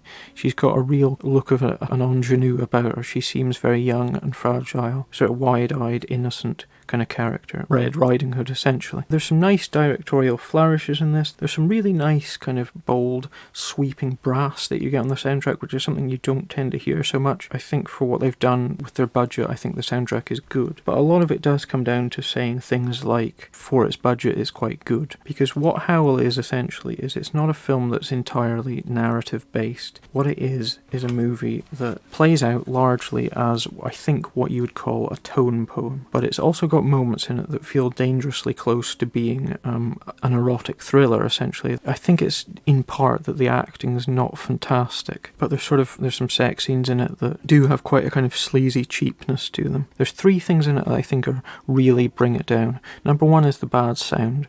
Number 2 is the fact that the lead actor, and I mean there's essentially 3 actors in this story, essentially Red Riding Hood, the woodsman and the wolf. There's those 3, and then there's a couple more in a kind of flashback thing that we get in a hospital at the start. And one of the people that we spend most time with in the film is a guy called Scott Ham. And the problem is that the central romance that drives quite a lot of this movie is let down by the fact that he is such a slab of nothing. He's such a useless charisma void who really drags things down. And I think he's chosen just because he looks good, but in actual fact he is a real detriment to this film.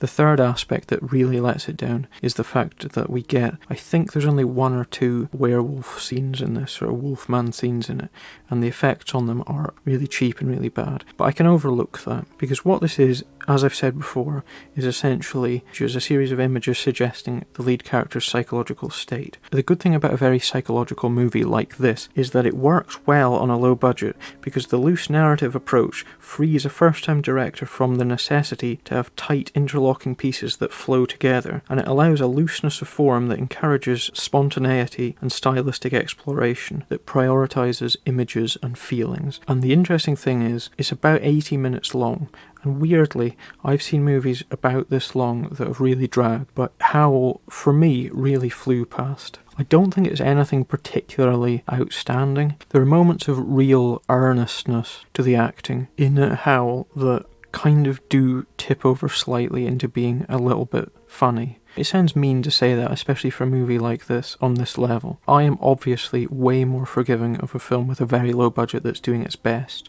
than something that's a lot bigger budgeted, that's trying to be ironic and all the rest of it, things that I don't care for. But something like this, that I think the finale, the sort of end scene, where it's sort of summing up the point of the movie, essentially, which I could have done without. I think there's some acting in that is so bad it's a little bit funny. I can't honestly say I'd recommend Howl, because it is a film that you need to make a lot of concessions for. But that said, it's a good directorial debut. I applaud the effort that goes into making a film like this, and it seems like it's something that's made with a genuine passion and care for what they're doing. For a movie in which one person has taken on so much like Michelle Martin has for this, I think it's turned out pretty okay. I can't honestly say I had a hugely good time with it, but it did fly past. Visuals are quite nice. If your interest lies to slightly romanticised tone poems that are not huge on horror, not huge on dialogue, not huge on narrative, but just sort of things happening in quite a visual way, then I'd say you could do a lot worse than Howl. For me, I'm sadly going to have to say, and it's weird, because a film like this, I do feel a bit protective of it, because obviously, in the big wide world, a film like this, nobody's going to watch it, nobody's going to like it. But I watched it, and I thought it's pretty entertaining. The problem is that people expect so much. There's so much shit out there. There's so many new things coming to streaming all the time that something that's very small that you need to give a chance like this is going to get lost. And I think that's pretty sad, because in spite of its flaws, I think this is something that should be seen more. I would like it if it was better, if those flaws were ironed out. But considering what we get, I absolutely commend Michelle Martin for making this film. I think it must be incredibly hard work making something like this. And I think as a genuine, tiny little passion piece, it's good. It's a good movie. It's not a great movie by any means. It's not a good horror movie. I would love to be higher on this, just for the simple reason that I'd like to balance things out. For people saying that this is shit because it's low budget, that's such a terrible thing to do. It's such an insulting thing to say. The point is, you get movies that cost thousands of times what this movie costs, and they're not made with the visual flourishes or the care or the passion that something like this is made with. And I think that's very important, because I think on the budget that Howl had, this is a really, really good film. I think that when you adjust it for inflation and say, okay, it is very cheap, it's limited, I'm going to have to give it a mere 2 stars. But if somebody anywhere out there has watched Howl and likes it, please give it a good review, help it out. I, for one, would be interested in seeing Michelle Martin directing something else. I think if she was given a better budget, I think she could do very well. I think she's a pretty decent actress. I think she's quite a watchable screen presence. And I think she's done a good job in bringing together a movie that's not going to blow anyone away, but that is just a good, solid little piece of entertainment. I mean, I don't think there's a bad bone in this movie's body. I think it's entirely made with its heart in the right place. And I think that in a month when there's a lot of films that I was expecting to be good that I've been disappointed by, something like this that I didn't have any expectations for whatsoever, I think it's nice to see something that's made without malice or irony, or that's trying to make a really heavy-handed socio-political point. I think it's nice to have something that's just an honest-to-goodness, tiny, tiny, tiny little film that's doing its best. I commend that. Well, you couldn't have picked a worse day. We have to move nearly all the patients out because of the cut tonight. It's chaos out there. Ideas are fine, but what I require is discipline. No sitting on beds or eating on wards. No makeup. Hats must be upright. Skirts 3 inches below the knee. If you take it shorter, I will notice, believe me. I use a ruler. Stick to your rank, never question an order. Don't even speak to the doctors. They communicate above your level. Yes, matron. Thank you for choosing me. I won't keep you if you don't fit. So let's talk about something now that I feel very conflicted about, and that is a film that goes by the name of The Power. The Power is a British film released to Shudder on the 8th of April. It is written and directed by Carina Faith, whose sole feature directing credit to date is a 2005 family film that goes by the name of Ashes, which chances are you've probably not seen from the sounds of it. She's done some shorts and some TV bits and pieces, but noticeably nothing in the horror genre, which isn't necessarily a bad thing.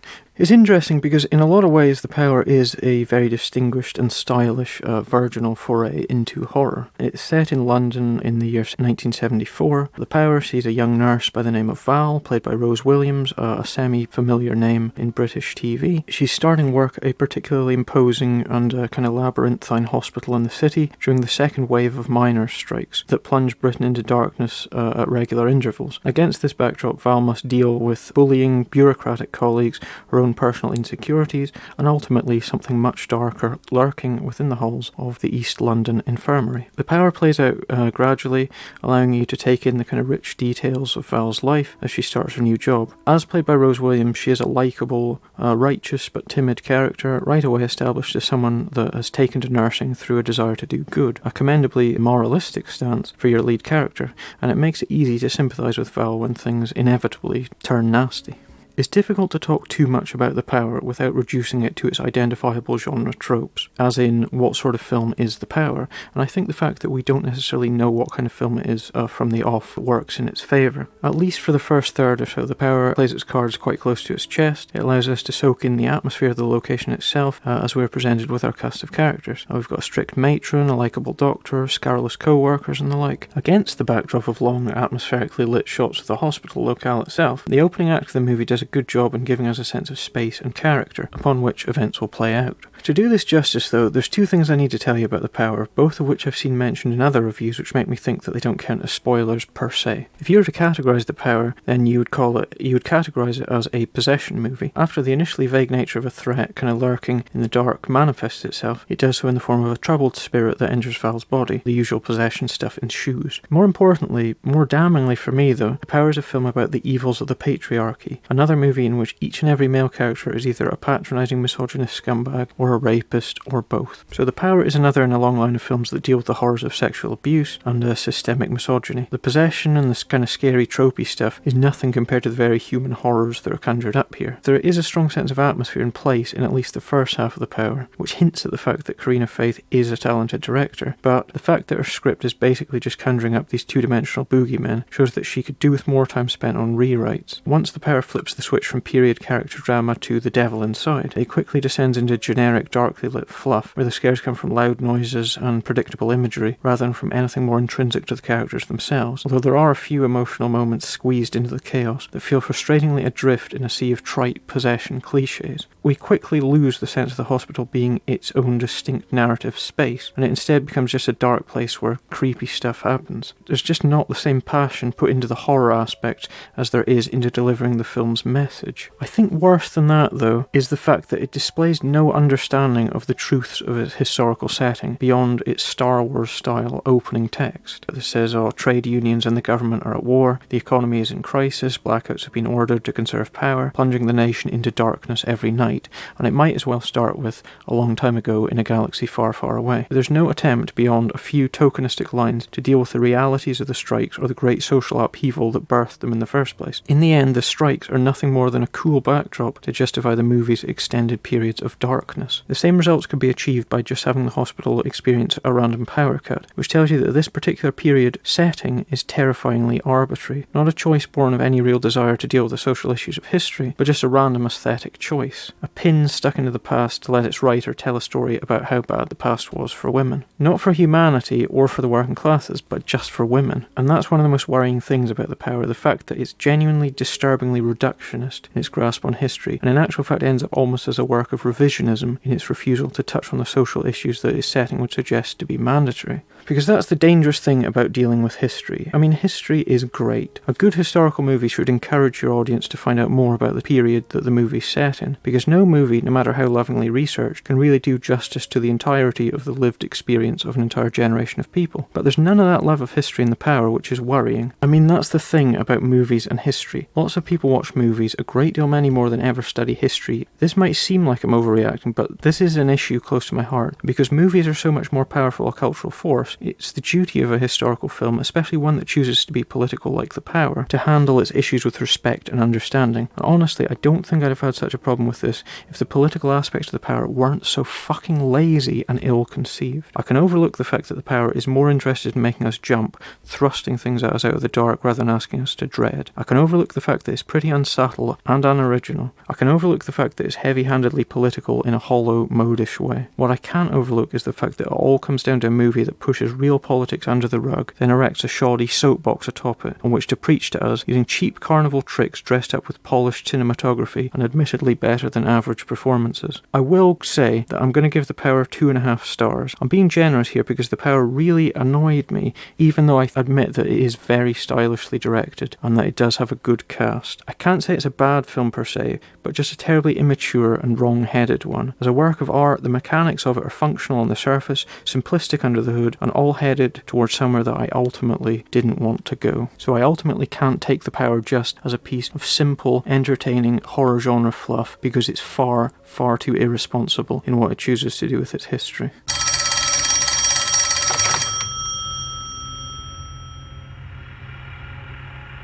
You will not leave the house again. There are rules.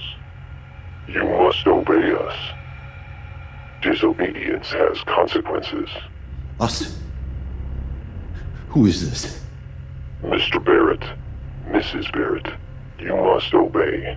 If you obey, you will be safe here. If you obey, we will let you go. What do you want?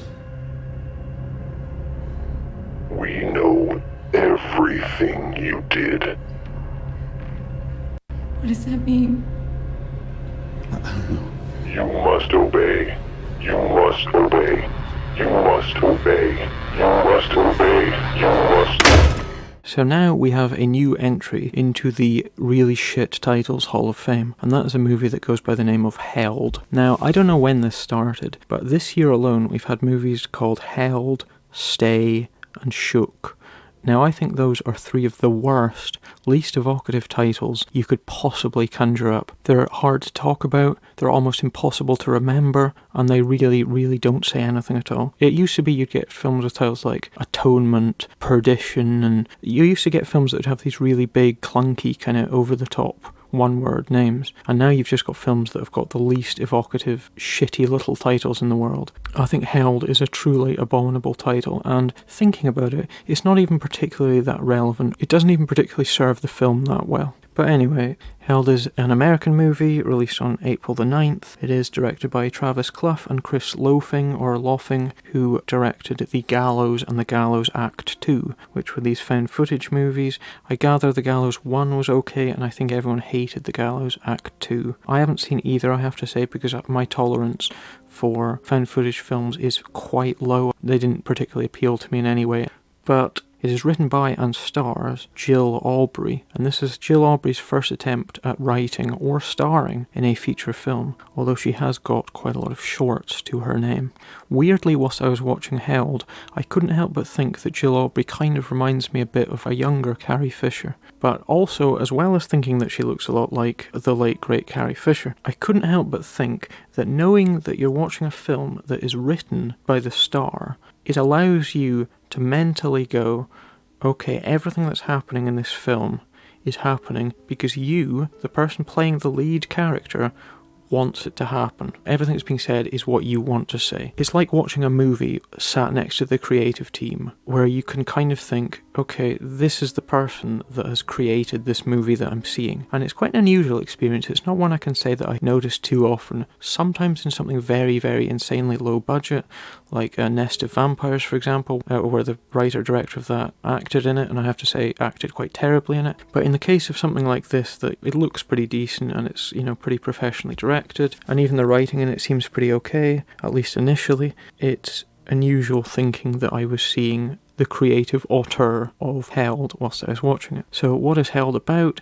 Well, Held is a film about Emma, played by Jill Aubrey, and Henry, played by Bart Johnson, husband and wife. They go out to a kind of remote, high-tech sort of holiday home bang in the middle of an incredibly dense forest in an effort to kind of patch up their marriage. We get the sense that there's some sort of iciness and fragility between the two of them. Their interactions seem quite nice on the surface, but then there's a level of uncomfortableness under the surface. So straight away we get a film that is dealing with the issue of marriage, and more specifically the issue of a collapsing marriage. So I think that, given my feelings on The Believer, which kind of dealt with a similar subject matter, I could be forgiven for being wary going into Held, because I think that a lot of films that deal with this subject matter of late tend to do so in a very overwrought, melodramatic kind of fashion. There seem to be far too many horror films that seem to think that the scariest thing that can possibly happen is that your marriage disintegrates, or that it turns out that the person that you were married to is in actual fact somebody a lot less savoury than you had at first thought. So I was wary going into Held. I wasn't expecting it to be any good. I was kind of braced for something that I wasn't going to like. Nonetheless,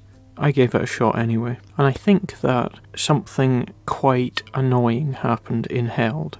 And that is the fact that the first 15 minutes of it, which are just kind of slow setup, I felt uneasy. I was thinking, okay, I can kind of see where this is going. Then the next kind of 45 minutes or so, where the plot actually kicks in and things start happening, I found myself enjoying it more and more. And there was a point during Held in which I have to say I was enjoying myself immensely. I thought, this is good. It's not at all what I expected. It's actually managing to do something quite different. It doesn't have any of the same problems as The Believer did, because I think one of the worst things about The Believer was the fact that every single character in it was appallingly written, and none of the interactions had any sense of realism or believability to them. Now, in Held, the characters are a lot more believable. They're well written, they're convincingly portrayed. Their reactions to situations are, for the most part, things that I can get behind and things that I can identify with. So what Held is, without getting into too much detail, it quickly becomes an isolated horror film, in that it's about a group of characters, in this case just the two of them, husband and wife, stuck in a single location that they cannot escape from, and they are being told to do certain things. In this case, they're being told by a sort of omnipotent voice that's relayed through this ultra high-tech house's security system. It's telling them to enact basically scenes of domestic bliss. As a lot of people have said that I've seen write about this, it is the sort of film that seems like a Saw film in which Jigsaw has decided to play the role of marriage counsellor. And the thing is, the Saw type aspect of this, and I'm saying Saw type in that it's about characters being stuck in one location and forced to enact a series of moral dilemmas, being told to do certain things for a point.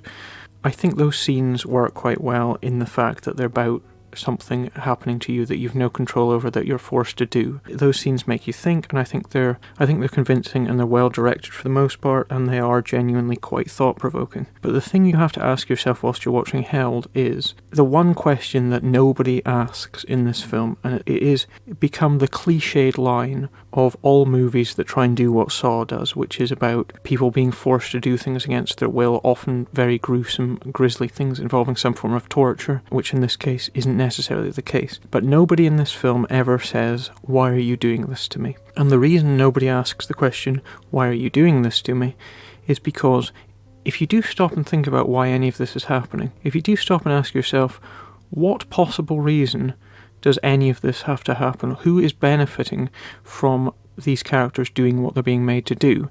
You'll suddenly realise there's only one possible answer. And given the current climate of a lot of films, I think that you can probably guess exactly where Held is going to go. Now, I never try and guess where films are going. I never pit myself against a movie to try and outsmart it. I'm happy going along with the characters on their journey, experiencing what they experience and experiencing their revelations whilst they're doing the same. I think that if I'm working out what's happening in a film, it tends to be an, oh god, I hope this doesn't happen type way. And like The Toll last month, probably more so in actual fact, Held is a film that once we realise where it's going, it loses all goodwill that you've had towards it. Because I can handle the fact that obviously there is a baseline level of superhuman ingenuity, efficiency and forethought that has gone into the construction of a scenario like this, where characters are forced to do things because they've got no choice, and because basically every possible avenue of escape has been shut down by some incredibly super intelligent force that knows what they're doing, that has created a scenario whereby these characters are forced to do exactly what they're told. That's just a suspension of disbelief that is required for a Saw type of movie like this. Now, this is not a Saw type movie in that sense, because it's not a film about torture in a physical sense. I suppose you could argue it's about torture in an emotional sense, which sounds intriguing, and I admit that I was intrigued. But when we finally realise where it's all going, the twist explains a lot of the coincidental aspects, a lot of the things that you kind of go, well, this place does seem ridiculously out of the way, ludicrously isolated.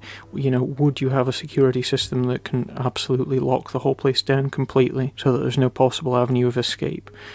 It explains away a lot of the coincidences and instead substitutes something very unlikely with something incredibly, painfully tendentious, something that's really trying to make a point. And the problem with the point is that it's the same point that's being made by everything these days. And I don't necessarily want to spoil this whole film for you, but let me just say that I was going into this hoping that this would not be an all men are evil rapists film, and it is absolutely an all men are evil rapists film. And I think that once the mask is stripped away and you realise that you're not watching something that's interested in the thriller or the psychological aspects of what it's doing, and it's more interested in building up this ludicrous straw man so that it can knock it down in a really, really shallow, hollow, pointless way, then anything that I think I sort of quite liked about it, I instantly think, well, I did kind of like that, but to what end? You know, I couldn't ever watch Held again because the twist in it is so shit. And I have to say, once again, even though I can handle the fact that the message of this film is in no way unique, it doesn't feel like it's something that's being made through passion. It feels like something that's jumping on a bandwagon that's saying, okay, this is what's popular in the media right now. Let's make a film that will find us favour with critics who are attuned to messages in films. But the problem is that the scenario that they've contrived is so derivative and yet at the same time so completely ludicrously pointless that it just leaves you shaking your head. I physically groaned, put my hands over my eyes when I was seeing where this was going, because this isn't something that you think, wow, that genuinely could happen, that's incredibly dark and interesting and it's making a valid social point. It's a film about a completely ludicrous solution that would please nobody to a problem that is ramped up and contrived to the nth degree in this particular case, that's then compounded with all the usual people trapped in a single location cliches, and I think that it ends up pleasing nobody. This film's not done well critically, but it annoys me more because I was expecting this to be bad. It started looking good, and then it pulled the rug out from under me and then said, yeah, this is bad, which is why, for me, Held is a very, very disappointing film. There is a certain degree of artistry and psychological depth what's going on. I think the acting for quite a lot of the middle section of the film is actually pretty decent. I like the way characters are reacting in this. There's a handful of things I can say about it that I didn't object to completely, but ultimately I objected to the whole because I hate where it's going, and I hate the fact that it's making its point in a shoddy, badly constructed way, which is why I'm going to have to say that Held for me gets perhaps higher than it deserves. I'm going to say 1.5 stars. I was going to say 2 stars because there are things in it that are okay, but I think that the further away I get from Held, the more I'm going to dislike it, because as Bane famously once said, to know hope you must know despair. And I hoped that Held was going to be better, and I saw it being good, and I liked quite a lot of it, and then it just hit me in the face and said, no, pointless, stupid, waste of time. 1.5 stars for Held. I didn't like it. A movie that could have been good if it had been made by different people. I don't think the directors are especially at fault, except in as much as they've chosen to direct this film. I think stylistically it's quite okay, but I think that the direction, the whole purpose, the whole where this film is going is pointless, and I think that the narrative leaps that it has to get to make its point are ludicrous and ultimately a complete waste of time. Cops are gone, thank God. Where's my sister? I don't know that either. There's a whole lot of blood out there, Becky. And you were supposed to protect her. If you wanted to keep her alive, she should have been with you. Give me answers now. This isn't a fucking rehab. You've been on the run for 5 goddamn years. I don't give a shit what you're telling me now. You go get one of your girls right now and you tell me where Misty is. Anita, get your ass in here. So next up, we have another quote-unquote horror film that goes by the name of Cold-Blooded Killers. Now, from what I can see of it looking at production materials for the film, is that at some point that this was a movie that went by the name of Killer Rose, and they decided to rename it Cold-Blooded Killers at some point, because perhaps that made it sound better than it actually is. Now, this is an American film released on the 12th of April, written and directed by none other than Ricky Bird Jr. Now, who is Ricky Bird Jr.? You might ask yourself, well, that's a good question. He is not somebody that has directed a lot of things, but let me just give you a couple of his directorial credits. Some of these are shorts, I have to say. He is the man responsible for such movies as Machine Gun Baby, Stripperland, Naked Zombie Girl, and, of course, Booze, Broads, and Blackjack. Now, I think what that does is suggest to you the kind of movie that Cold-Blooded Killers, aka Killer Rose, actually is. And let me tell you what it isn't. And now, this is probably going to get old fast, but I'm just going to say very quickly that Cold-Blooded Killers, despite its scenes of violence, despite its scenes of chainsaw-wielding mayhem, is not a horror film. It's an action crime film. What it actually is it is a very low-budget action crime movie that the filmmakers have decided to fill with as many horror stars as they possibly can, presumably in order to market it to a crowd of people that watch horror movies. It's a movie that kind of dances around probably what I would call the exploitation territory. Essentially, the main plot of it follows the development of all things, an app that goes by the name of the Kill app, which is basically a means of streamlining bounty hunting, whereby people that are listed on the app can be given money in order to go and kill people that the rich, wealthy elites want to have killed. Now that's an idea, I suppose. I don't know if it's a great idea, but what this movie really is a road revenge movie in which two aging horror stars, and all the while, of course, they encounter a large number of assassins that are out to kill them. If you want to know kind of roughly what to think of, something like a very low-budget, open-air version of Joe Lynch's Everly, which is a movie that sort of centres around sort of prostitution and crime and bounty hunters. It's got that kind of sexy, sleazy kind of air to it. See, the thing about Cold-Blooded Killers, your personal enjoyment of this movie will depend upon how much pleasure you take from the sight of Felissa Rose as a leather-clad, gun-toting, profanity-spouting badass. If that sounds like a good movie to you, then chances are you might enjoy Cold-Blooded Killers. It is, of course, incredibly low budget. A lot of the acting is of a standard that suggests that it's from people that have probably never acted before. And I think that Cold-Blooded Killers is fairly dull when our two heroines are not on the screen. Now, I think going into Cold-Blooded Killers, I was pretty aware that it wasn't in actual fact going to be a horror film. The thing is, IMDb has it listed not as an action horror film, or not as a horror thriller film, or any combination of those words. It has it listed purely as a horror film,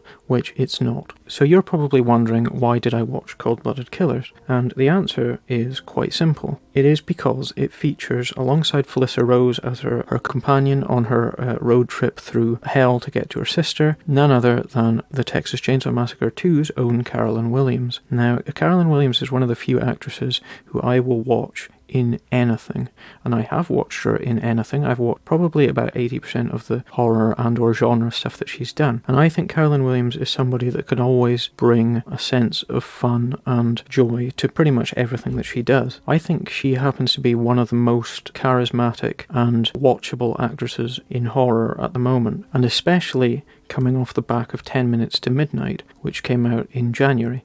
Now, 10 Minutes to Midnight is a movie that I haven't talked about on here, but I was really impressed with 10 Minutes to Midnight, because having watched so many things that Carolyn Williams has done, invariably what you realise is that Carolyn Williams is one of those actresses who is hired by people that feel the need to put a horror name in their movie to sell it. And more often than not, she is not a star player. And one of the things that was so good about 10 Minutes to Midnight is that it was the first film in ages, I think it might even be the first film since the Texas Chainsaw Massacre 2, in which Carolyn Williams was actually the star, and she was brilliant, and I think it showed that Carolyn Williams isn't just a name, she's actually a very talented actress, as well as being an incredible personality both on and off screen. So in the case of Cold-Blooded Killers, I knew that I was basically going to come out of it thinking that's another Carolyn Williams film in which she has basically just done some low-budget shit just for the sake of it. And I have to say that I was surprised in that sense,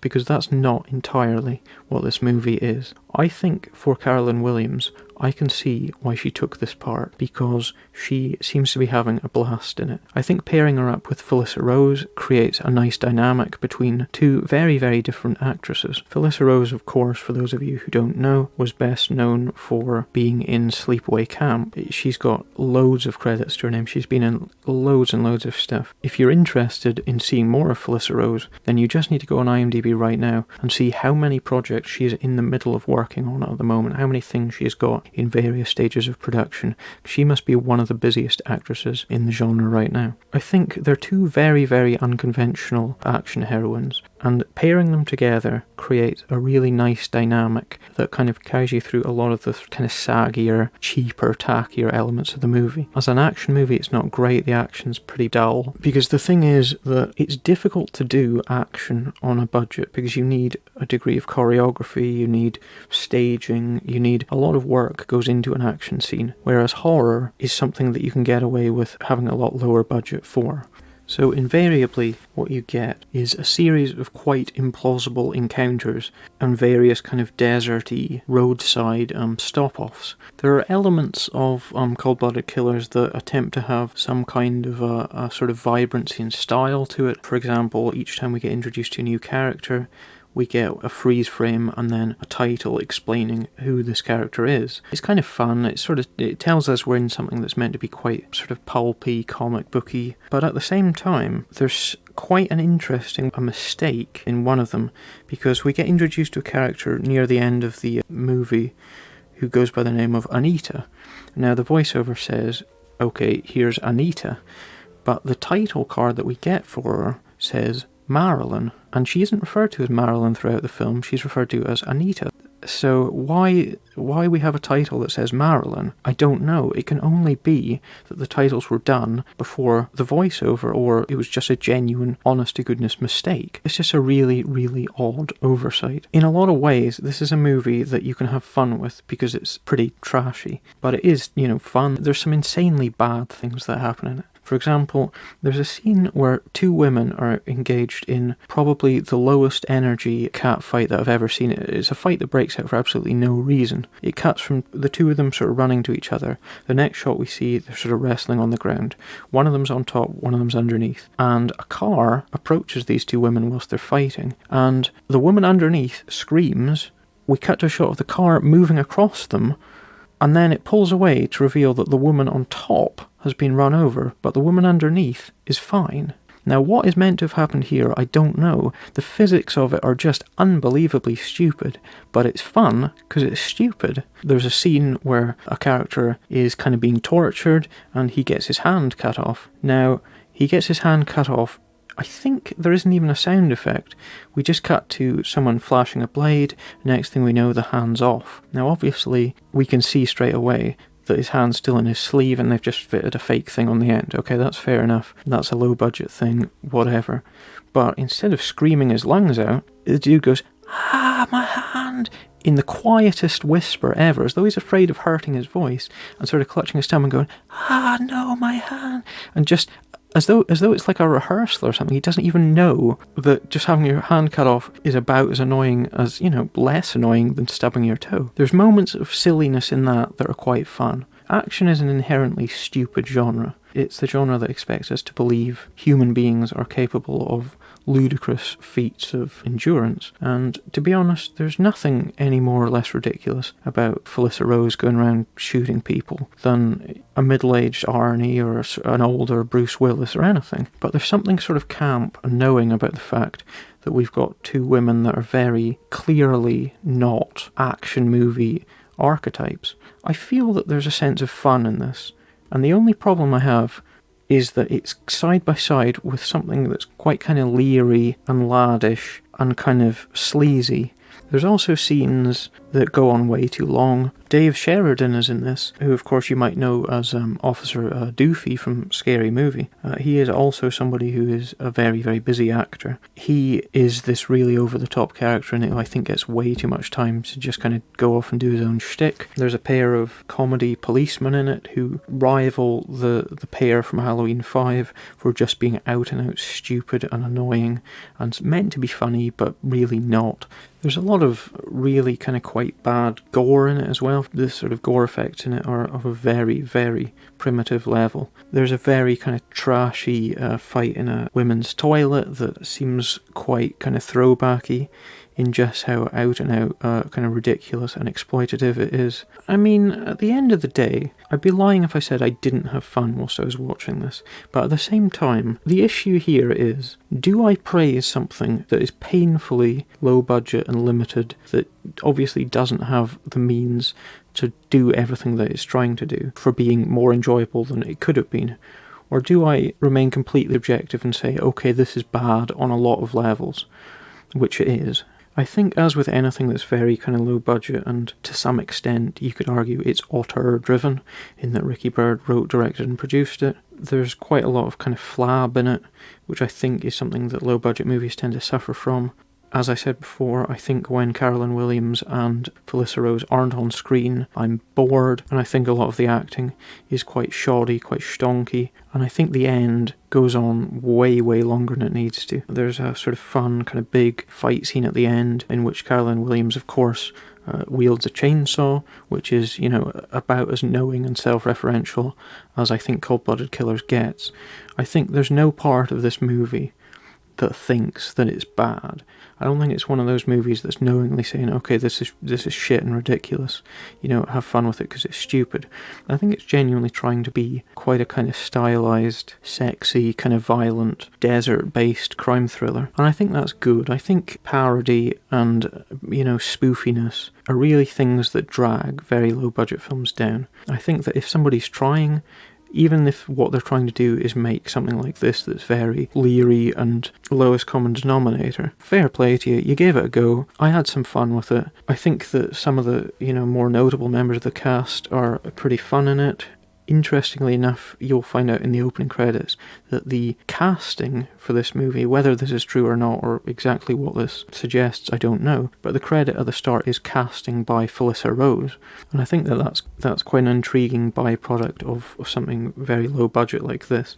I think it's a good movie to watch with friends. I think it's a fun time. At the same time, it's a very kind of bad fun time. It is objectively a bad film, but it's a bad film that's kind of committed and stylish enough to have occasional flourishes of things that are genuinely entertaining, whether it's entertaining because they're really bad or whether it's entertaining because it's just a full-blooded, ridiculous kind of following through of its premise, which is to pit, you know, two over 50s to set them both up as action heroines. It still kind of passes the time. It is too long. It's 90 minutes long. I think if it was cut down to about 75, if you trimmed quite a lot of the fat, then I might come higher on this. It's a very, very hard one for me to rate, because I did have fun and I was very bored in equal measures during this film. So I think I'm going to give it the benefit of the doubt for now. I'll probably look back and think I definitely didn't enjoy it that much at the time, but I'm going to give Cold-Blooded Killers 2 stars out of 5. And at least one of those stars is because I enjoyed how bad it was. Probably another one of those was because I really, really do like Carolyn Williams. I think she's incredible. And I think she's well served by this for a change. It's not just a sort of walk-on that anyone could have done. She actually kind of gets a chance to do some quite kind of outrageous and entertaining things. It is too long. The soundtrack's one of those really kind of annoying, lazy, kind of just put metal over everything that I think really kind of flattens a movie. But at the same time, it's not a movie that, if Hans Zimmer had done the soundtrack for, it would be any better. The one thing I think I'd really like to know, though, is who says this is a horror film, because it's not. There's nothing horrific about it. It's just good old-fashioned, ludicrous, balls to the wall, exploitation. Dare I say, I suppose you could use the word grindhouse if you wanted, although it doesn't have any of that annoyingly self-referential thing that the Rodriguez Tarantino school feel the need to put over everything. It's actually kind of, it feels a bit like if you gave Robert Rodriguez about maybe $10 and said, make a sequel to Everly set on the road, then you'd probably end up with something like this. As ever, if you get good enough cast members, if you get people that are watchable enough and give them enough room to do their thing, like you do in this, then you are going to get something that is at least passably enjoyable. And I thought Cold Blooded Killers was that. Hi. Oh, hi there. Hi. We're so sorry to bother you. We were just wondering if we could maybe borrow your phone. See, we were camping a little ways in near the wheat fields, and the landowner told us that we had to leave. Oh, my goodness. Yeah, so we were all set to drive home, and then our car wouldn't start, and we weren't able to track down any cell service.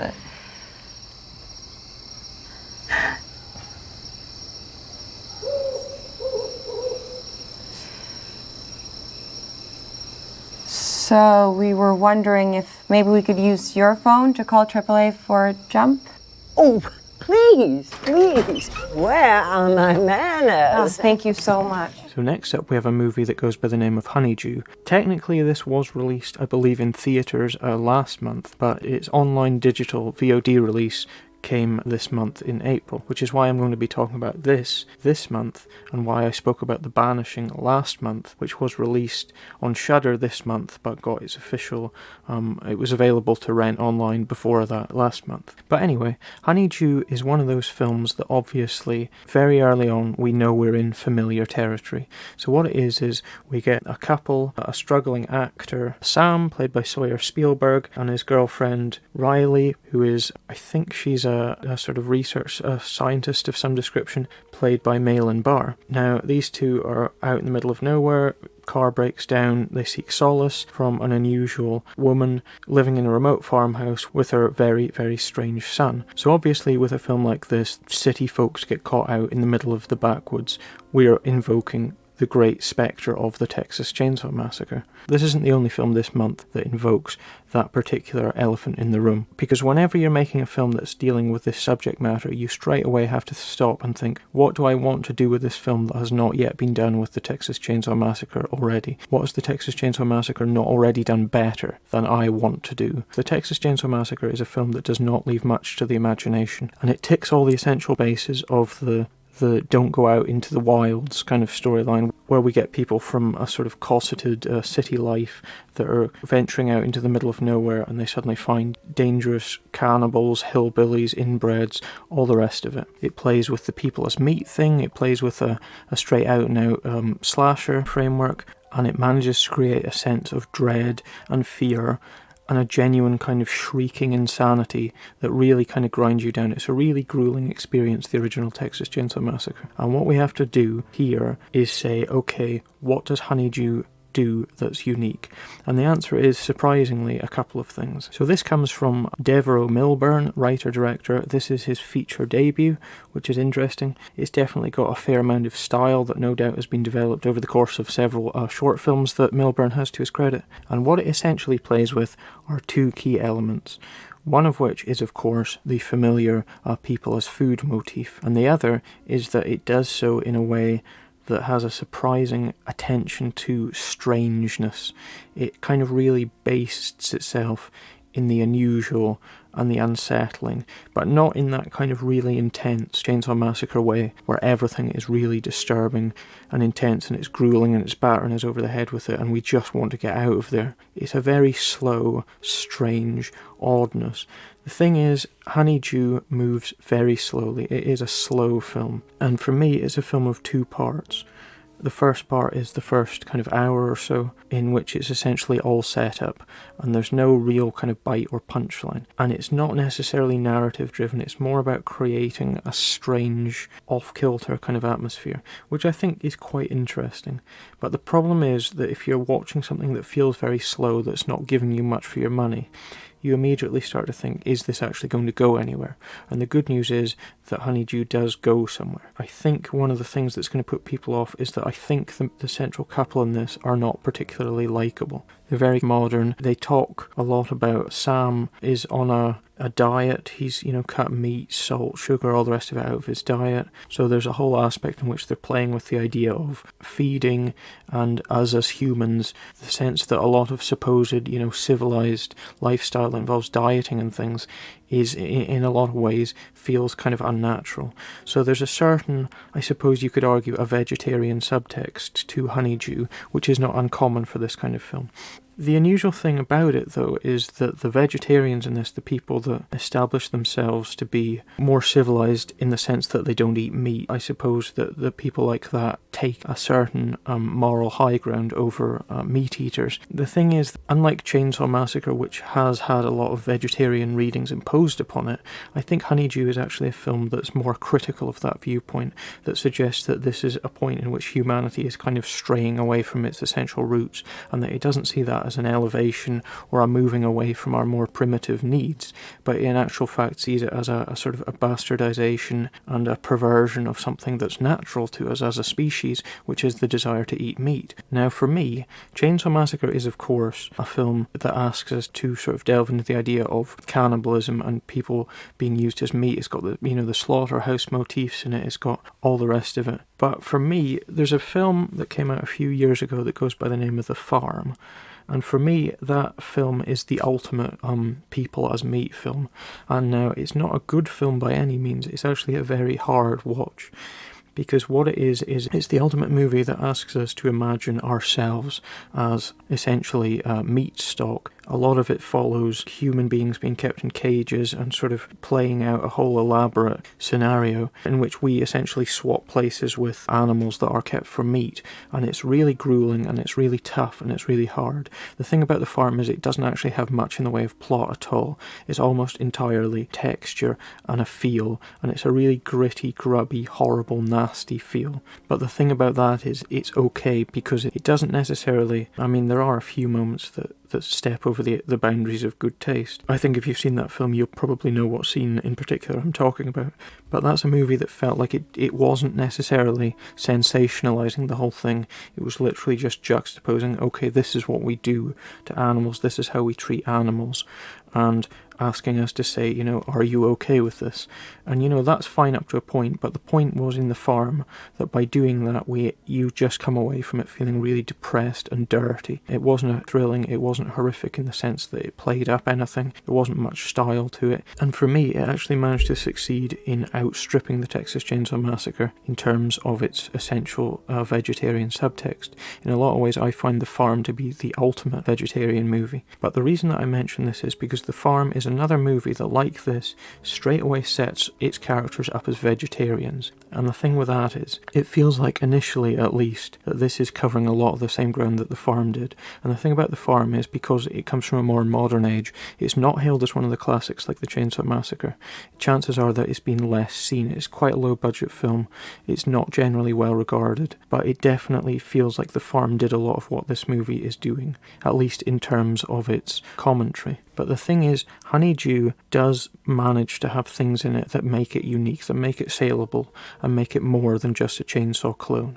Now the thing is, it is essentially a Chainsaw clone, but what it is it's a Chainsaw clone with no violence in it. I actually don't think there's any explicit, nasty gore in Honeydew whatsoever. There's no points in which we are presented with sheer, out-and-out terror. What it is it's a very slow, creeping film full of dread and full of a sense that something nasty is going to happen at any moment. And I think the best thing that Honeydew does is it really takes its time to set up its world. It really shows us the bizarreness of this. For example, What it is instead of turning up to, Leatherface and all the rest of it, what we get is an old woman, Karen, played by Barbara Kingsolver, and her son, who's kind of quite a large, chunky chap with glasses and a kind of toothache sort of bandage wrapped around his head. And he basically is just sat slumped in front of cartoons, and he doesn't speak, he just kind of makes noises. And it seems like perhaps that he might have some kind of mental illness to start with. But as things move on, he starts doing really odd things.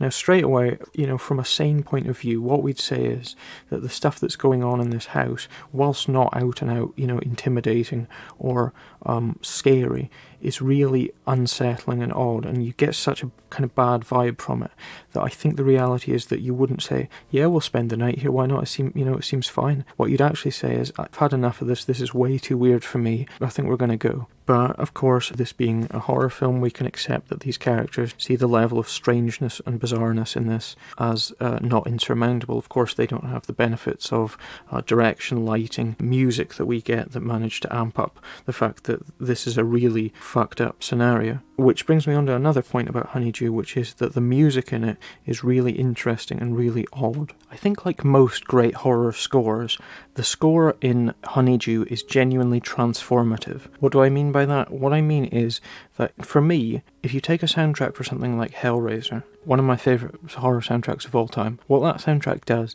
is it conveys a real sense of kind of glamour and power and sort of dark romanticism that is so much at the core of what Hellraiser is. A soundtrack for something, even something quite basic like Saw. What the soundtrack for Saw does is that really great theme, it creates a sense of excitement and dynamism and action that elevates Saw from just being torture porn. What the soundtrack to Honeydew does is it's got a really sad, weird, odd, sing-songy, sort of slightly at the wrong speed, slightly strange, cartoony, fairy tale kind of lament kind of thing, and it's just a really bizarre soundtrack. And I've just fallen in love with the soundtrack to Honeydew. There's parts of it, of course, with most soundtracks that just don't really work, but I think at least the opening and the ending themes, I think the music when it plays over certain scenes really has the ability to elevate what we're seeing and make us essentially manipulate our emotions and really invest the image with a sense of emotion. And that's what great film music can do. And I think most of the best horror music is stuff that doesn't ask us to be scared, it asks us to feel another emotion, like the soundtrack for Honeydew, which asks us to feel a sense of sadness and loss, and but in a really strange, happy, grisly kind of fashion. It's like a really happy kind of little jingly tune that somebody slowed down and distressed and played at the wrong speed, and I think it's really fantastic, and I think it works wonders for Honeydew, which takes us on to the final point, which is the fact that the last act of Honeydew is tremendous. I think one of the things that you got to appreciate about Honeydew is that, unlike most Texas Chainsaw clones, it doesn't ask us to be out and out revulsed.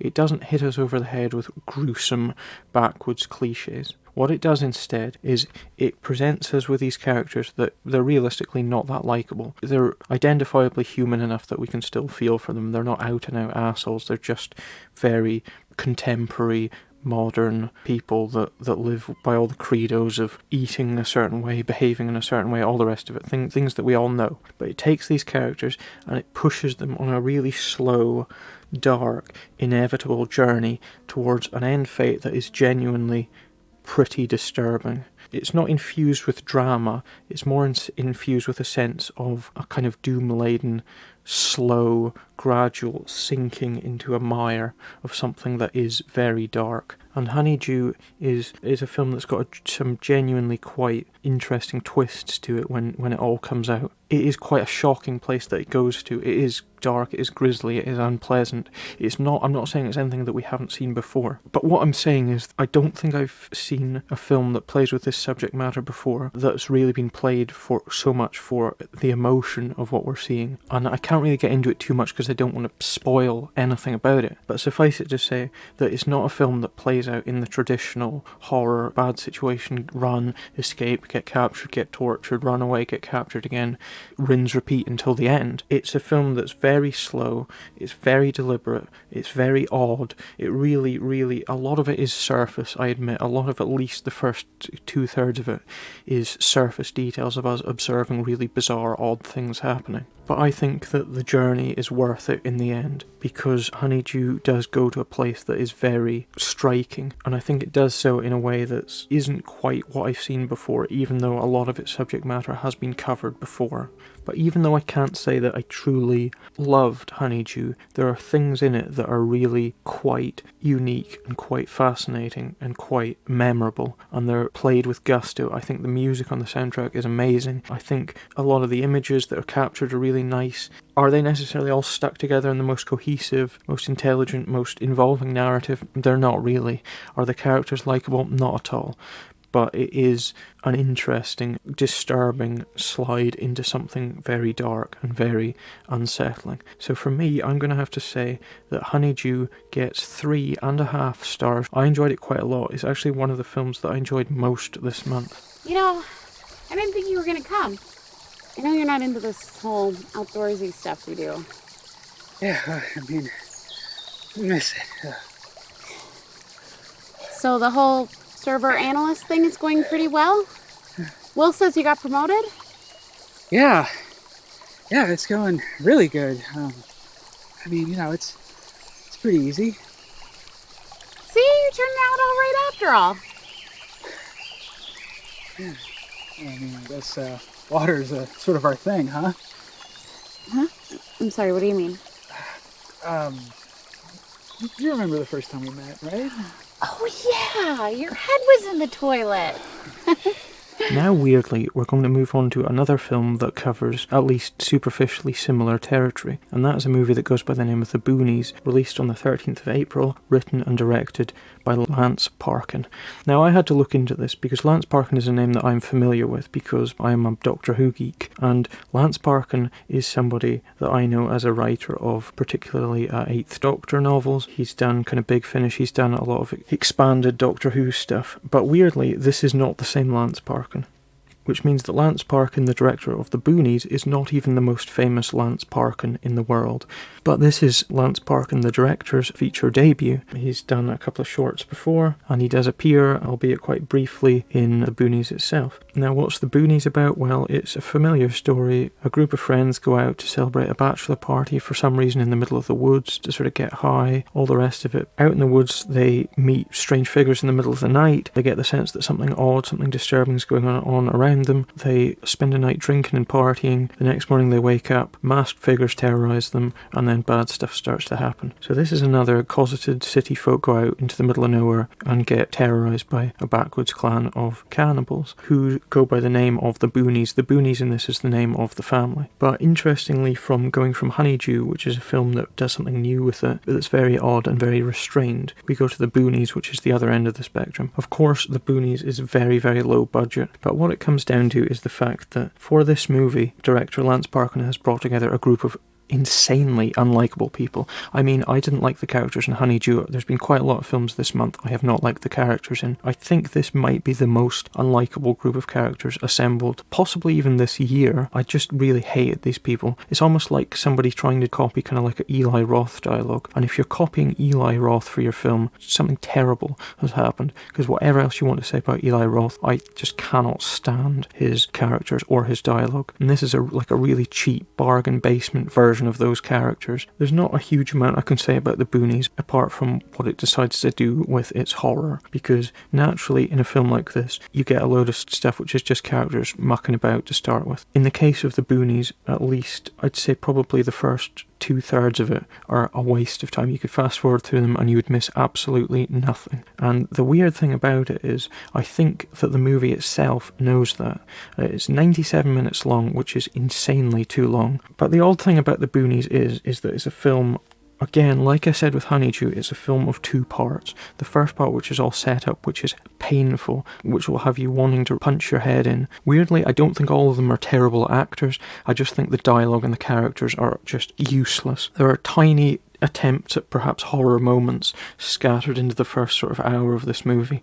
They're very, very thin on the ground and not done with any real sense of atmosphere or anything. And weirdly, the start credits kick in at 14 minutes into the movie, after which things have started. It's not like there's a huge long pre-credit scene. It's just, it's like someone's forgotten the credits. Oh, better stick the credits in. We forgot about that. And they do. Whatever.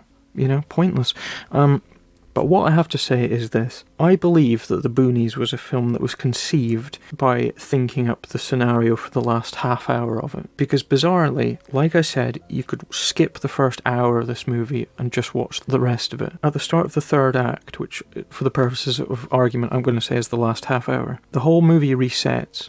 Nothing that's happened up to this point matters. I'm not going to spoil it particularly, but suffice it to say this. About the hour mark, a character wakes up in a terrible situation and things escalate from there, and it's played out very slowly, very deliberately, and with an absolute eye towards maximising the horror of the situation that this character finds themselves in. And bizarrely, it's quite good. It's quite effective. I mean, it's a fairly kind of primal thing, admittedly. It doesn't reveal any great directorial flair, but what it is it's a terrible situation that's played out with unflinching attention to detail. And it ramps up and it ramps up. To my mind, the last half an hour of The Boonies is quite a good short horror film. But it's only quite a good horror film, because however much this scenario gets under your skin, the problem is most of the acting in it is terrible. Because the Boonies themselves are, in this case, represented by essentially 3 people. There are 2 male characters who got mental health issues. They're crazy, they're psychotic, they're gibbering, insane characters. Inbreds, presumably drooling.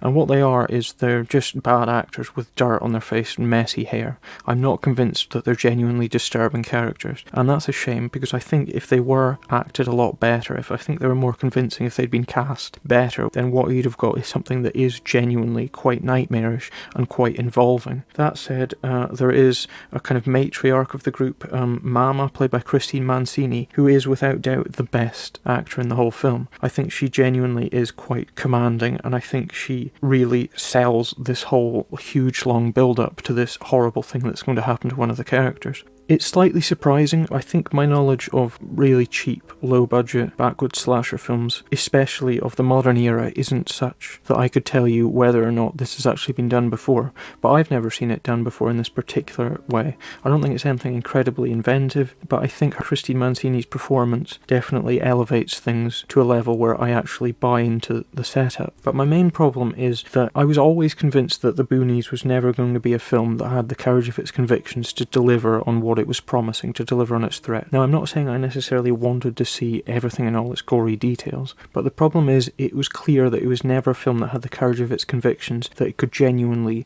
terrorise us with something really ugly and unpleasant like this that would have shocked you and made you sit up and go, okay, this is a legit horror film, as opposed to something that feels quite anodyne even when it's doing the threat thing. And the threat in it is good. I do think the threat is well conveyed, but I think it all comes down to this. Essentially, it's a dinner table scene. And of course, when you're invoking a dinner table scene, you're once again invoking the Texas Chainsaw Massacre. And no dinner table scene in history will ever be as disturbing as the dinner table scene in the Texas Chainsaw Massacre.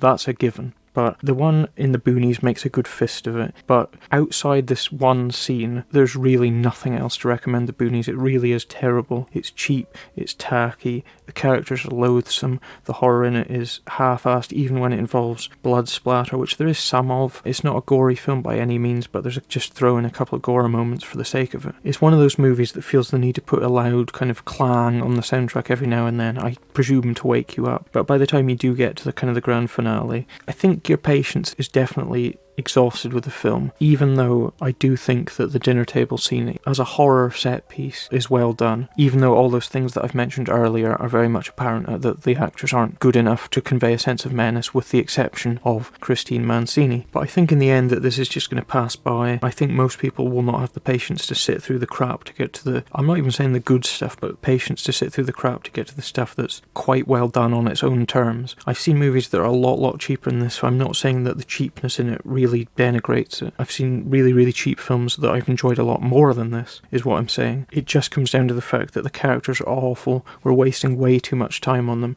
and when your entire concept of horror for a film comes from one setup, you need to get to that setup very soon, and you need to do a lot more with it than this does, as opposed to having an hour of just loathsome filler before we get to the main event. So for that reason, I'm going to say that the Boonies gets 1.5 stars from me. It could have been better, it could have been a lot worse. I actually think 1.5 stars is quite generous, all things taken into account, but I can't honestly recommend it, just for the simple reason that I think that the characters are just far too bad, it's far too lame, it's far too light on what it's doing. If you want to skip to the last half hour and just watch the last half hour, you could, because you're honestly not missing much, but I think there's a chance that the only reason that I liked the final act of it is because I was acclimatised to really shit acting, and perhaps watched in isolation the end of this film. Just, it's not worth sitting through, it's nothing that great. It just seemed a lot better because it wasn't what came before. It wasn't annoying people wasting my time in the woods for 97 minutes. So Lance Parkin, I'm afraid you are not the best Lance Parkin in media, and the Boonies is by far not the best Texas Chainsaw clone that's out this year, or even this month for that matter. I was just having a bad dream. I hope that's all it was. What's that mean? Let's talk about this later. Why do you always do this? Do what? Shut me down, push me aside, you... Oh, come on, that's not true. Will you stop interrupting me? Let me finish my thought, goddammit! Sorry. I don't know what's gotten into you lately, but I need to prepare the week's sermon. If that's okay. You know, I'm just gonna get something to eat on the way into town. And don't blaspheme. Now we come to a movie called Jacob's Wife. This was released on the 16th of April, written and directed by Travis Stevens, starring Barbara Crampton and Larry Fessenden. So what happens is we follow Anne, played by Barbara Crampton, who is this small-town minister's wife. She's stuck in quite a mundane, day-to-day existence that she feels herself kind of trapped in. She's just kind of going through the motions. Her husband doesn't necessarily listen to her, doesn't value her opinions, and then one day she has a chance encounter with a mysterious figure that goes by the name of the Master, who we find out later on is, of course, a vampire. As a result, Anne experiences a reawakening, and her husband is forced to deal with the new creature that Anne is slowly becoming, and then much carnage ensues. So I don't know if you're familiar with Travis Stevens, the dude who directed this, but he directed a movie called Girl on the Third Floor, I think about 2 years ago. It was quite a mixed bag. It had kind of comedic moments, it had dark moments. It wasn't the best movie. But anyway, Travis Stevens is somebody who comes from a background largely of producing things, and he's obviously turned his hand to directing now. But the interesting thing is, I think he does have a really good eye for this kind of material. I think there's some shots in this that are really nicely constructed. I think it's got a good atmosphere throughout. However, once again, the problem comes more from the subject matter rather than from the style. Now, this is, I think, the third movie this month so far that deals with the subject of marriage. Now, first things first, of course this is something that's been done way too much of late. We can take that as read. We go in, we accept that. You need to understand that Jacob's Wife isn't necessarily a film that's meant to be taken seriously. There's moments in it that are out and out comedic, complete with, fully orchestrated dance scenes, comedy sound effects, people pausing for punchlines. It's a really silly film at its heart, but in spite of that, it still asks us to invest in the emotional reality of Anne and Jacob. So what we get is something that feels tonally inconsistent. We're never quite sure where we're meant to be from one moment to the next, because the scenes of Anne slowly changing, becoming more assertive, are largely played for comedic effect. But then the scenes of her confronting her husband are played with an understanding of an emotional truth. I think the problem is that there is not enough of a sense of playfulness in those scenes. It's fair enough to have a movie in which vampirism is used as a parable for something else. In this case, it's very clearly used as a parable for a kind of midlife crisis, for a sort of an illicit sexual dalliance that affects the marriage, and these two people have to deal with it as a result. It's okay to do something like that and to use this as a metaphor. However, the problem with something that is largely metaphorical like this is that it makes very clear that we all know exactly what this movie is trying to say. There is nothing left subtextually that they could not say out and out in the clearest, most blatant way possible. The scenes of Anne explaining that she's become something else, for example, are really, really on the nose. Anne saying, oh, you know, I like the creature that I've become. Anne saying, stop treating me as though we're not equals. Once again, the one thing you do not do in a film trying to make a message is spell out the message to the audience, because it's insulting. I could handle this film if it were not for the interludes in which Barbara Crampton and Larry Fessenden stare into each other's eyes, slightly weepy, slightly angry. We get quiet piano music under them, and they're having marital conflicts in one scene, and then the next scene is somebody having their head ripped off and a huge jet of blood spraying everywhere. The sense of whiplash we get from going from one to the other just does not work, and it goes counter to the scenes of out-and-out comedy that are in this movie. There are other things on it that I kind of have more of a problem with on a different level, but they're not things that are insurmountable. For example, when we start off, there's a scene of somebody walking home at night, and we get this really, really nice bit of 1970s kind of Euro horror music that plays over the top of it, and it's a lovely scene, it's a lovely image, and it was at this point I was thinking, wow, this could really be something. And the problem is that that sort of atmosphere is never recreated again in the rest of the movie. But this absolutely isn't a vampire film in the traditional sense of the word. It does not expect us to be interested in the mechanics of vampire mythology. It makes very clear to subvert the traditional redemption arc that you get with a vampire movie, in that somebody's bit and then that person then has to be saved by hunting down and confronting the vampire responsible. In this case, the figure, the Master, who has a certain sense of sexual ambiguity, played by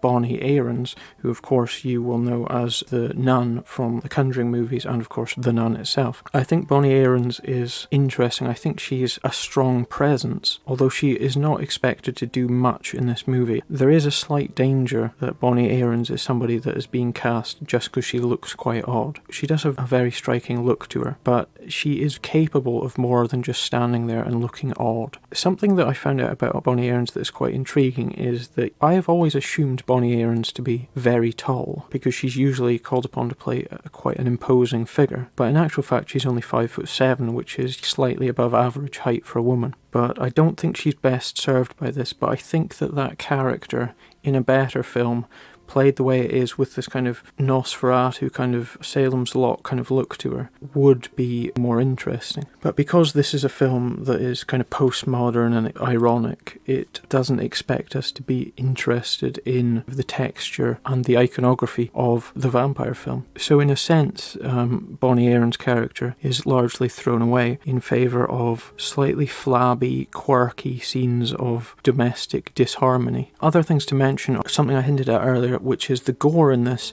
is probably some of the most insanely over-the-top gore that I've seen this year. When people get bitten by a vampire in this movie, you will see an absolute gushing waterfall of blood spraying out at high velocity, just going everywhere. It's quite crazy, it's quite over-the-top, and it's, you know, it is cool to look at. Also worth mentioning, I think it's about now that I need to get to probably the biggest issue that I have with Jakob's Wife. It's not the fact that it's incredibly unsubtle in what it's trying to say. It's not the fact that it whiplashes from extreme gore to silliness the next moment. The problem I have with Jakob's Wife is something that's very personal to me, because every single review I've seen of Jakob's Wife says it's not great, but, and the but that most people are commenting is that they think it's good to see Barbara Crampton and Larry Fessenden, who are two kind of genre icons, star opposite each other, and that it's their performances that carry us through this particular movie. Now my problem is this, and it's a difficult one to explain because it sounds quite heretical on the surface. First things first,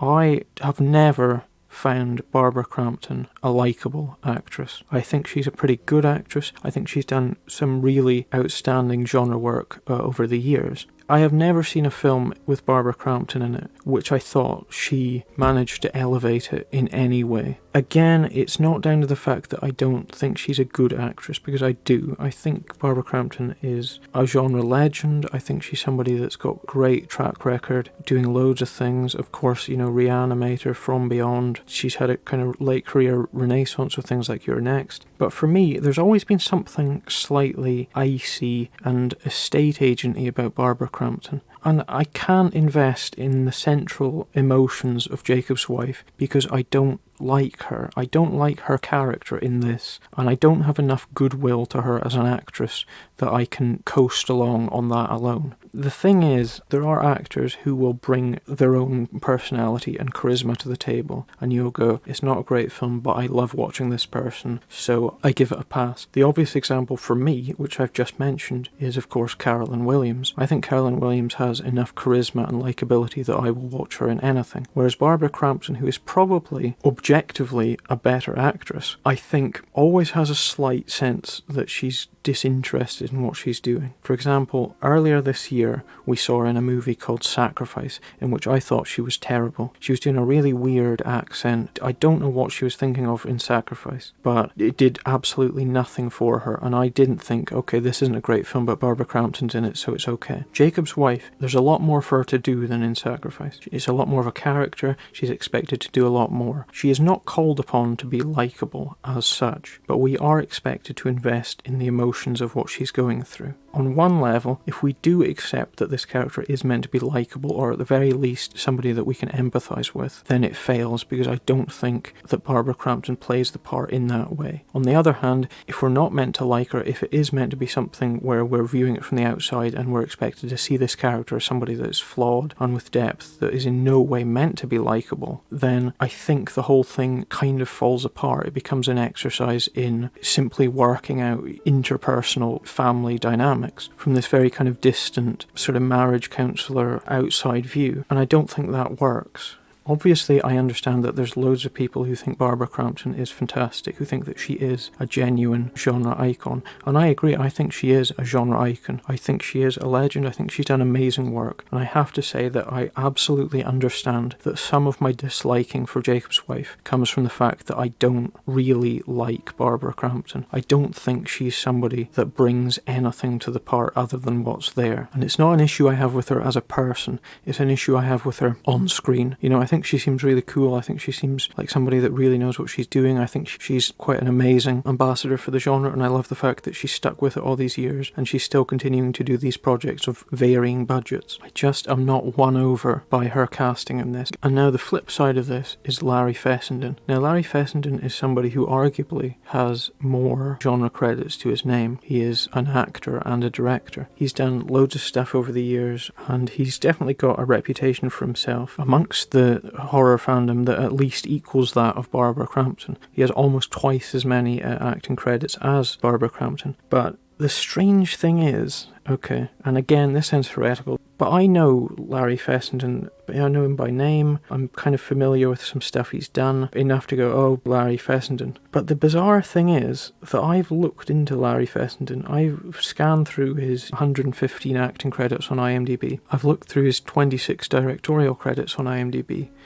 And I have come to the insane conclusion that I've never seen Larry Fessenden in anything before. I do not have a prior history with him, which is bizarre because I was sure that I had. I was sure that because I've heard a lot about him. I know him, but I just haven't seen him in anything before. So the idea that it's great to see two genre icons, one of whom I'm not that fond of, the other whom I've never seen in anything before, seeing those two together is going to sell the film to me, is bizarre, because that aspect of Jacob's Wife really doesn't connect with me. That said, I think Larry Fessenden, again, does a really good job in this. I think it's a pretty decent performance throughout. I think he's probably gives the better performance of the two for the simple reason that he's not expected to tip over into the insane indulgences of a lengthy dance scene, or he's not expected to, wank on camera or do any of the sort of more over-the-top camp things that Barbara Crampton's expected to do. The sort of things that you can only really do with a straight face and hope that somebody finds entertaining. But of course, as I've seen from so many reviews,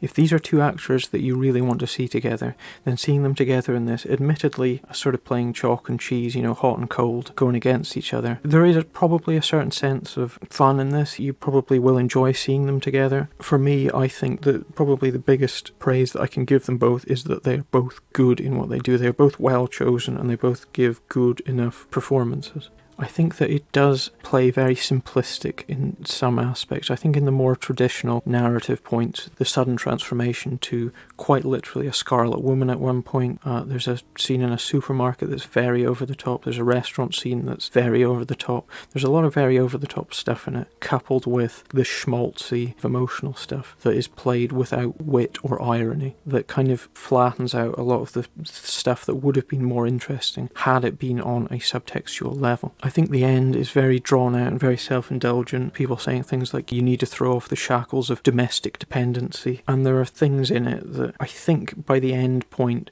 I don't particularly like where it goes. I think that the point that it's trying to make, which is quite deliberately anti-faith, anti-religion, it doesn't feel like a worthy finale for the journey that we've been on. And I think that Jakob's Wife is too long. Don't think it works as a vampire film, but then of course it's not meant to. It's almost entirely metaphorical. I'm just going to mention very quickly that there is quite a brief appearance from the actor Robert Rusler, who bizarrely is somebody that is more familiar to me than Larry Fessenden, who of course Robert Rusler will know from Nightmare on Elm Street Part 2, from Vamp, from he's in Search of Darkness 2. He is somebody that also brings a kind of genre baggage with him. I think he's good in it. I think he's severely underused in it, even though he's coming out with some dialogue that's very unironically quite tacky. Stuff like, where's the exotic Anne that I used to know and stuff. Things that are really, really on the nose. But I think there's some kind of funnish aspects to this. I just wish that it didn't feel so uneven and that it either went full with the, okay, this is a genuine emotional drama about a marriage being tested by the pull of a vampiric seduction, or it went more into the gore comedy aspect of it, which probably people that are fans of Barbara Crampton will be more familiar with. If it got more into that aspect and just played up the kind of the ridiculousness and the sort of hiding bodies from neighbours stuff that oddly kind of starts developing at about 80 minutes into the movie for whatever reason. If it had played more into the kind of dark domestic comedy drama horror thing, then I think it probably would have worked out a bit better in the end. But ultimately, I can't say I had too much fun with it. I can see that I'm probably subjectively harder on it than I perhaps should be. But for me, Jakob's Wife was a 2-star movie. And the reason it's a 2-star movie, not higher, is because I don't think there's anything in it apart from slight touches of atmosphere and occasional moments of comedy that sort of work on some level, but feel kind of a bit isolated in the middle of this weird hodgepodge of loads of different flavours. I think there are things in it that are okay, but at the end of the day, it blows too hot and cold for me. I do think the performances are pretty decent for the most part. I think there is some nice direction, but I just think it feels misguided. Come on, bro. You know how it is. My face will be in the papers for a week, maybe 2. Till they find some other brother to pin out society problems on. Right. With all these sex scopes and blood-sucking hippies about, this shit should blow over in no time. Yeah. We can make tracks through Georgia. We can settle in Florida. They got this new attraction. Disney World. Disney World. It sounds good, right? Oh, Disney World. That's where I certainly hide if I escaped from the penitentiary and was trying to keep a low profile. Right next to Mickey. Shut the fuck up. Clarence, relax. Let's rip through Death Ranch very quickly. This is a British film released on the 20th of April. It is written and directed by Charlie Steeds, who's somebody you might know, who's got something of a reputation for himself in the very, very low budget movie world. He's directed a couple of genre films. What it is it's a kind of deliberate 70s blaxploitation throwback movie that takes a central trio of characters hiding out in a remote ranch in the middle of nowhere, come across the Ku Klux Klan, get terrorized by the Klan, and then ultimately have to take the revenge on them when something terrible happens. Now, Death Ranch started off very promisingly. I think the throwback blaxploitation score is tremendous. I think the characters are all really good. I think the location is nicely filmed. Even though it's obviously limited, it seemed like a film that was made with a lot of passion and a lot of understanding. However, the problem I have with Death Ranch is that it is very sadistic, it is very mean-spirited, and at the same time, very, very stupid. So, when this started, characters in the middle of nowhere come across evil robed figures, then sort of have to run for their lives whilst fighting back. The touchstone for me, the thing that I was thinking of, is a movie that goes by the name of Race with the Devil from the 70s. Now, Race with the Devil is one of my favourite films. I think it's a really tremendous survival thriller horror film. Really great. And obviously Death Ranch has got nothing on that. The issue I have with this is, bizarrely, and this makes me sound very prudish, it's the violence. Because the violence in it is insane, okay? It's on a scale of 1 to 10, the violence in this is probably about a 10. Maybe a 9, admittedly. A 10 would be maybe something like Adam Chaplin. But I'd say it's at least an 8.5 to a 9. It's very gory. The issue I have is that it's a film that deals with the Ku Klux Klan and the spectre of racism, of course. Now, when you have the Klan as your villains, there's a couple of ways you can go with it. It's like having Nazis in your film. Like I mentioned last month with Stay Out of the Attic. You can either go really cartoony, or you can go very dark and very realistic. And the problem with Death Ranch is that it does both. There's a scene in it of the main woman in it being raped, and the implication is that it's not the first time that she's been raped that we're seeing her. It's very unpleasant, it's very graphic and nasty. And the issue is that scene sits side by side with a scene in which somebody has their guts ripped out and then fed to them, which of course is one of the stupidest things you could wish to see. Now, I'm fine with insane gore if this was an insane gore film about fighting back against the Ku Klux Klan, who are portrayed in this, by the way, as stupid, quite laughably comedic idiots, which is fine. The issue is they're no longer laughably comedic when we see them raping people, and if we accept that the Klan is what they are, which is something really, really horrific. It's really reductive to see a movie that delights in maiming its characters very graphically to heavy metal music. And I really lost any goodwill I had towards Death Ranch after the 6th or 7th scene of somebody being graphically dismembered to really loud, raucous music. There are moments of comedy in it which I think are ill-advised, but I think more than anything is the fact that the scenes of genuine nastiness in it, and I'm not talking about gore, because the gore in it is stupid. It's not meant to be realistic or horrific. The gore in it is of a stupid, cartoony, insane, Itchy the Killer kind of fashion. But there's too much nastiness in it. The real-world connotations of dealing with the Ku Klux Klan as your villains are such that I can't get over the fact that the gore in it is so insanely stupid, and that the movie itself, during its gore scenes, turns into something really leery and facile and infantile and moronic. That's really my biggest issue with it. But I think something else worth mentioning is the fact that, like I said, the opening kind of couple of minutes where it's setting things up do have quite a genuine blaxploitation feel to it. And I think the DVD of this, when it was released, has a quote on the front of it that says something like the most genuine blaxploitation film of the year. Now, the thing is, it's not by any means, except in the sense that it's a film with black characters that's pitting blacks against whites, with the blacks as the heroes and the whites as the villains, written and directed by a white man, which a lot of 70s blaxploitation films were. What it does is it understands the superficialities of 70s blaxploitation in that, you know, the characters feel authentic, the costumes, the music, all that feels authentic, and I like that. I think those aspects of it are really good. What it doesn't understand at all remotely is, if this is a 70s blaxploitation throwback movie, and I was expecting, you know, a blaxploitation twist on something like Ride with the Devil, no 70s movie would be this brainlessly gory. Because the 70s were the decade in which ideas trumped visuals. The 80s were when we got to see stupid, insane wall-to-wall gore, and the movies adjusted themselves accordingly. The threats became less genuinely alarming, and they upped the visuals so that we could enjoy the gore more. And this is a film that's very much got that 80s gorehound sensibility to it. It does not have a 70s air to it. In the 70s we had really grueling Last House on the Left, Hills Have Eyes, Texas Chainsaw Massacre, Deliverance, all these movies that are really, really nasty, but that do not rely on stupid, you know, revenge gore porn like this movie does. It is not in any way an authentic blaxploitation film, except in really pointlessly superficial ways. There's no way that somebody that has grown up watching 70s blaxploitation films is going to watch this and say, yeah, that's a great blaxploitation horror throwback. It's not. There's no real understanding or love for the genre beyond a surface level. I found Death Ranch really quite annoying. I found it something I couldn't enjoy at all, even though I was frustrated by the fact I did like the 3 lead performances in it, but I wish it had understood what it wanted to be more. It hadn't had those rape scenes. It hadn't had moments of, cruelty that are not cartoonish cruelty. They're actually really unpleasant, without even the wit of something like Django Unchained, which is a film that veers back and forth between taste and tastelessness.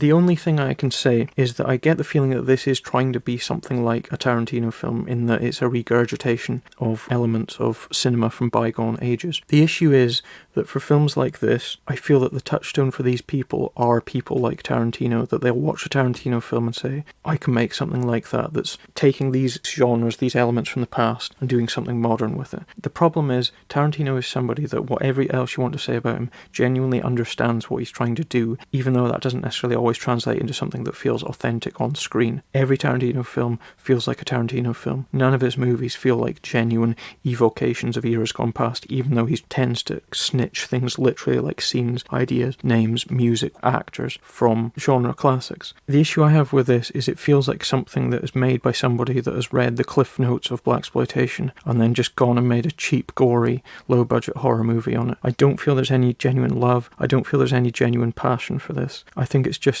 a film made by the desire to see members of the Ku Klux Klan gorily eviscerated. If that sounds appealing to you, give it a shot by all means. For me, I found it quite unwatchable. Although I do understand that just because I was expecting one thing and I got something else does not in any way reflect on the finished film. I found the finished film objectionable for a lot of reasons other than what my own preconceptions were. So for that reason, I'm going to give Death Ranch probably maybe a little higher than it deserves, given that I really would be in absolutely no hurry whatsoever to watch it again. I'd give Death Ranch 2 stars, with the proviso that those 2 stars are for things that I like in it, and all the things that I don't like in it would drag it down a lot more. But I'm giving it the benefit of the doubt. I'm giving it 2 stars for now, and I'm going to say probably don't watch it unless you're somebody that just loves mindless gore and that doesn't mind seeing things that are genuinely quite real and quite objectionable side by side with that gore, which hopefully you're not.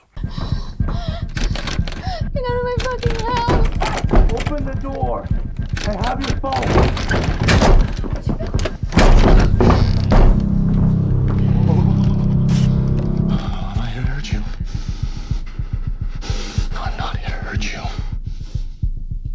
You remember me?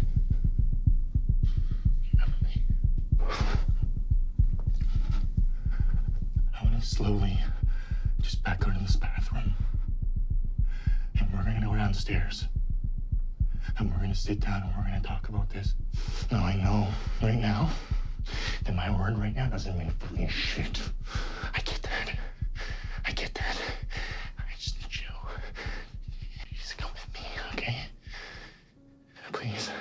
So let's look at a movie now that goes by the unusual name of For the Sake of Vicious. Having seen the movie, I'm not particularly sure what that title means, other than the fact that it suggests what is to come, which is a wall-to-wall explosion of violence. One of the things that came out for me last month was the fact that a lot of the films that I was enjoying were Canadian. There's a lot of films going back to David Cronenberg.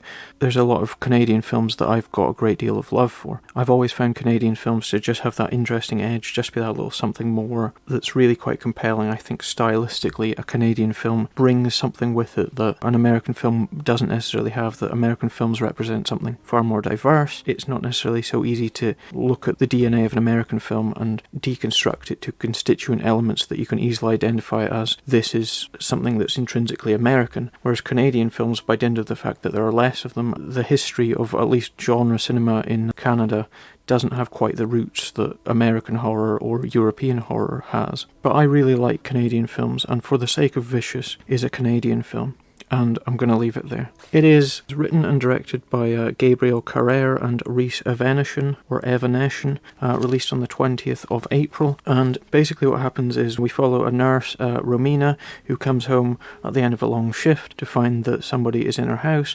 That somebody is Chris, played by Nick Smith, and he has brought with him essentially a prisoner, somebody that he's got tied to a chair. He's incredibly agitated, he's desperate, because this man is the man that he thinks has raped his young daughter. So the first kind of half hour or so plays out with a kind of torture porny tied to a chair, interrogation scenes where Chris is trying to get this man to open up and admit that he actually did something terrible to his daughter, and it's a lengthy, grueling sequence. And then what For the Sake of Vicious does is it kind of flips gear about halfway through and then becomes basically one of those kind of Assault on Precinct 13 raid kind of films where it's all about characters holding down a central location, in this case Romina's house being attacked by a group of vicious thugs. I'm not going to go into particularly motivation or why people are doing things or why they're being attacked, but suffice it to say, it's the kind of film in which plot is almost entirely seconded to quite literally wall-to-wall and often through-wall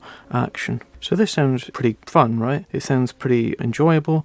It seems to promise violence, out-and-out kind of genre exploitation fun. The truth of the matter is, For the Sake of Vicious is no fun at all. I really did not enjoy it for a couple of reasons, one of which I think would probably be best exemplified by me playing you a small clip of something from For the Sake of Vicious.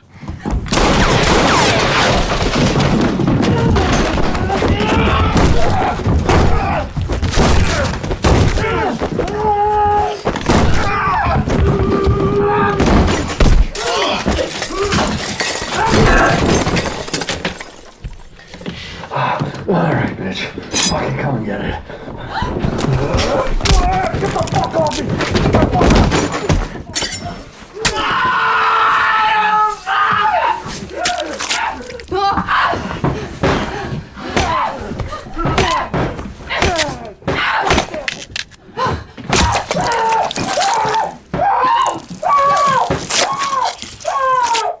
That kind of gives you an idea of the sort of film that For the Sake of Vicious is. It's a film in which it starts off with this really quite nasty torture porn scene, involves essentially child abuse. It's not pleasant at all. It's really quite a nasty, sweaty film. It starts off straight away at a kind of fever pitch. Everyone's swearing, everyone's shouting at each other, everyone's really angry, everyone's going mental at each other, and it doesn't really let up from there. It keeps going, it gets sweatier, it gets bloodier, it gets smashier and crashier and bashier, and it's just one of the most headache-inducingly dull, stupid, annoying films that I've seen for a very long time. Because once again, it's one of those films that thinks that by having the gore dialed up to 11 means that we will enjoy what we're watching regardless of how stupid and how ridiculous it is and how much it doesn't work. Even if that really stupid gore, and I mean this film has got stupid violence in it. It's got people walking about with stuff sticking out of their eyes like it doesn't matter. It's got people bits hanging off them, none the worse for it, smashing through walls, and it thinks the fact that we're getting a 3-minute take of somebody smashing loudly through walls while shouting and grunting makes it feel real and immediate and intense and exciting. It doesn't at all. It's quite the opposite. The only reason really intense action works is because we're invested in the characters, and the point is the characters in this are flabby, their motivations feel tokenistic at best, because it's basically a film that's just saying, look at all this carnage, look at all this violence, look at all this cool stuff, you love all this, and it's side by side with real, genuine nastiness, and that's the problem.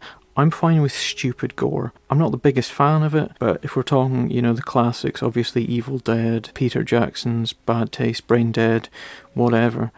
If you're going to make a stupid, gory film, do it. If you're going to make a stupid, violent film about people getting knocked through walls with stuff hanging out of them, make it, but do not sit that stuff side by side somebody torturing their landlord because they think they've raped their daughter. There's really nasty torture in this. If you think of something like Sympathy for Lady Vengeance, now that's a film that's got really nasty torture in it, along kind of similar lines to the torture scenes in this, and that's a film that's asking you to say, this is awful, it gets you nowhere, there's nothing cathartic about violence whatsoever, and that torturing somebody that you know is guilty, that you believe to be guilty, in the sense that it will bring you some kind of release, some kind of spiritual cleansing, that's a film that's got a point to its torture.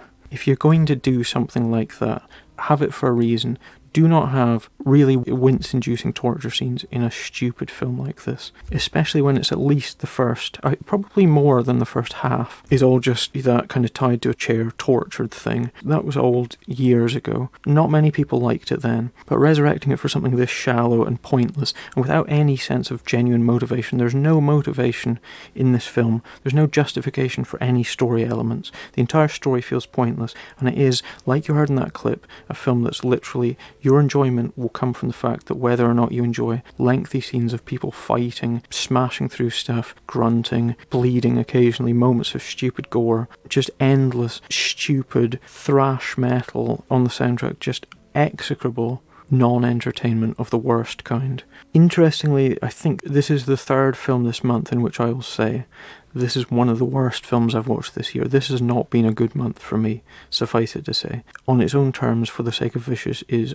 just dreadful. It's not fun, kind of wall-to-wall raid kind of action. Obviously, it's not something in which the action is choreographed, it's just people crashing through stuff. You can commend the sheer logistics of it, but like all things, logistics are nothing if not in the service of a greater intellect, and there's no evidence of any intellect or any enjoyment for filmmaking beyond the ability to chronicle scenes of stupid carnage and occasional bloodshed. The interesting thing is that the two writer-directors of this movie, who get credits for both writing and directing, as opposed to one doing the other, Gabriel Carrere and Rhys Evanescen, are not people that have worked together before from what I can see. They both have their own distinct pasts in the genre, and from this, neither of them really seem to have learned anything other than the ability to, No, they haven't learned anything. There's nothing I can take away from this film that I enjoyed, other than the fact that it wasn't longer than it was.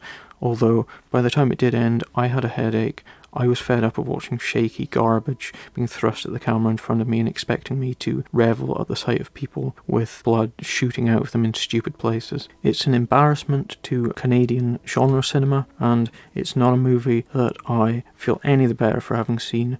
I'm giving it 1 star, and that 1 star is for the fact that on some level I can appreciate that there's probably some level of expertise required to stage all of this, but again, just a waste of time. If your idea of a good film is violence, full stop, nothing else, if all you want to see is violence, then you might enjoy For the Sake of Vicious. If your personal tastes run to anything in the way of storyline, characters, motivation, then you will be sorely disappointed by For the Sake of Vicious. It is rubbish, it is annoying, it is stupid, and I defy you to come out at the end of it without having a very bad headache. Most people don't even know Bram Stoker was Irish, or that he got his inspiration here. See, this land belonged to an evil old hooer named Abertag, right? And he drained people's blood and drank it like water. Locals tried to kill him, but he just kept rising, looking for more. Like Dracula? Fuck Dracula. Folks around here don't like that word. Fuck? Dracula. You literally have a painting of him outside the bar. We may as well get something out of the fact Stoker came here. Pillaged our legend and used it to... Write the greatest horror novel of all time. Was it worth a read, is it? But you haven't actually read it?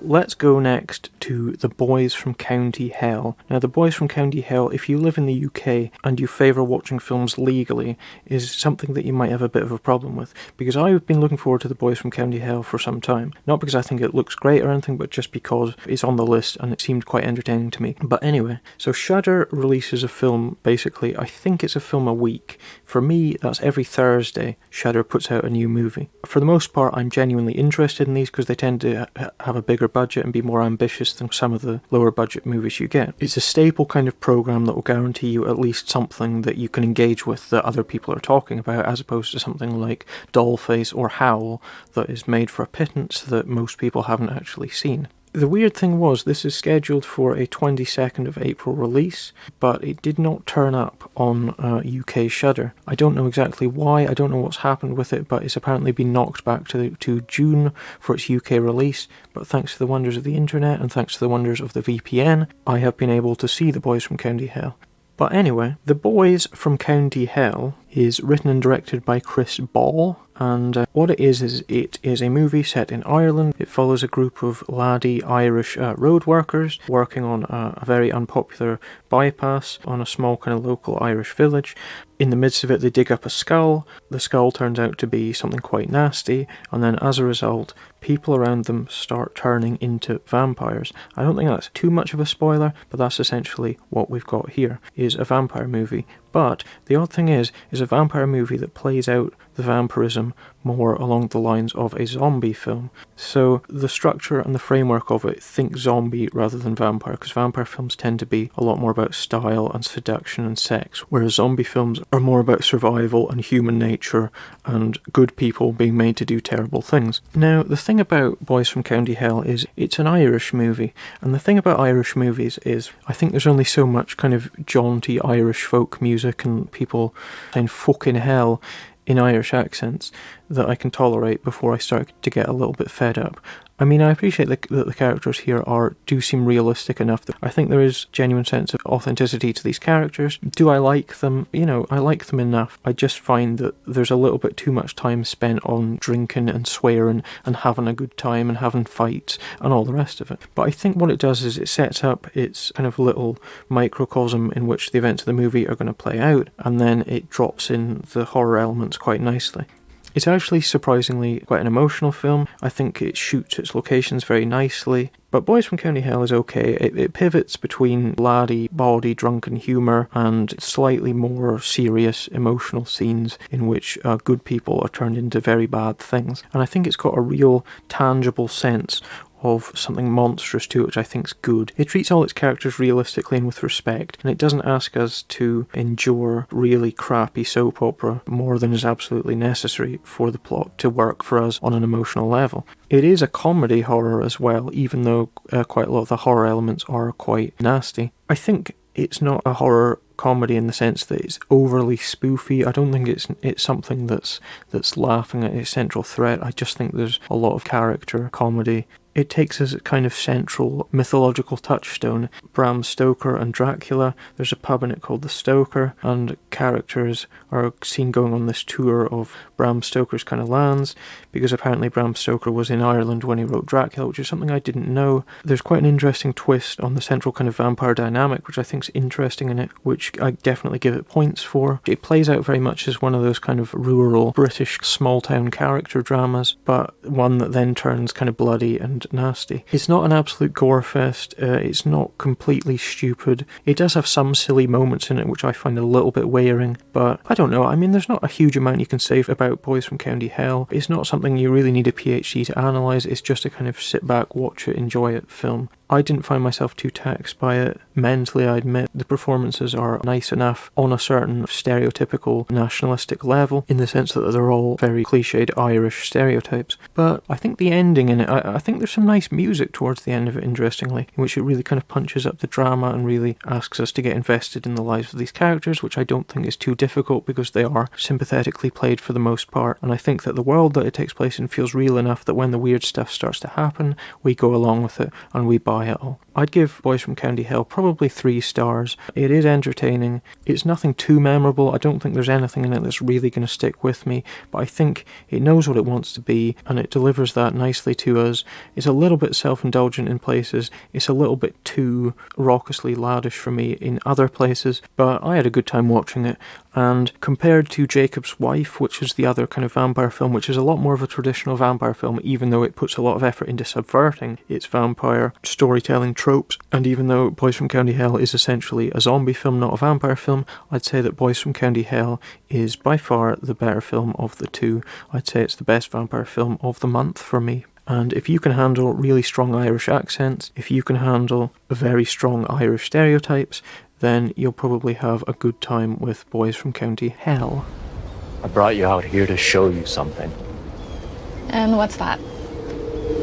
You. Deep. Grace, stop. Stop hiding behind your sarcasm. Stop trying to be clever. You have to get out of your head. I want you to do an exercise. I want you to run as far as you can. I want you to run as fast as you can, as hard as you can, till you can't fucking breathe. Till you can't take another step. Do you understand?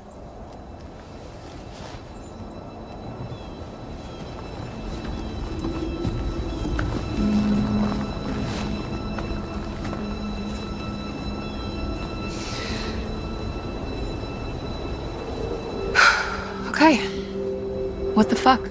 So next we've got a movie that goes by the name of Bloodthirsty. This is a Canadian movie released on the 23rd of April, directed by Amelia Moses and written by Wendy Hill-Tout and Lowell. Now Lowell, who is somebody that I've never heard of, is apparently a Canadian indie singer, and she also composes the music for this film, and she's had quite a lot of involvement in it. So what Bloodthirsty is it's a film that follows an indie singer by the name of Gray, played by Lauren Beatty, who is working on her second album. She goes out to a remote cabin in the woods that belongs to a rather infamous music producer who goes by the name of Vaughan Daniels. Now, the thing about Vaughan Daniels is he is immensely talented, but he is shrouded in mystery because apparently 10 years ago something happened and he was arrested for the murder of his wife, which he was then later acquitted of, but the stigma of that has stayed over him throughout the years. But he's this kind of reclusive mentor figure. He's mentoring Gray. Gray moves out there with her girlfriend, and together they're working on the music whilst Gray starts to realise that something is happening to her. She's having these strange dreams in which she imagines that she's turning into an animal, and the more she indulges in her animalistic fantasies, the more her music begins to come alive. Now, laid out, this looks like a pretty straightforward she-wolf inside, tapping into your inner animal metaphorical fantasy, but played out with this noodling, slightly downery kind of indie vibe to it. It's a perfectly fine, small, self-contained werewolf movie, is what it is. But the thing that's surprising about Bloodthirsty is that it doesn't keep its horrors on a purely metaphorical level. It actually tips over into something much more literal, whereas what it seems like from its first couple of movements is that it seems like something that's going to keep everything purely on the level of subtext, in the sense that these fantasies that Cray is having are purely representative of her emotional state. The story beats are nothing too spectacularly original, but the main thrust of Bloodthirsty is that it's a movie that infuses the central werewolf transformation, which is played out as a long, dawning, transformative process that involves tapping into who Gray really is inside. It plays that metamorphosis out to the tunes of these quite melancholy indie ballads. Now, I'm not somebody that's got any significant knowledge of music whatsoever, but I think the music in this film is perfectly enjoyable. I think it's got a nice atmosphere with it. I think the fusion of image and music together works well. I don't think it feels overly self-indulgent. The problem I have is that perhaps some of the lyrics of the songs are a little bit, to my ears, try-hard, in that we've got a song that goes by the name of God is a Fascist, which I can't help but cringing slightly at because it sounds like a really kind of high school-y goth kind of thing to me, even though that's not necessarily the thrust of the lyrics. I think the performances are all pretty good.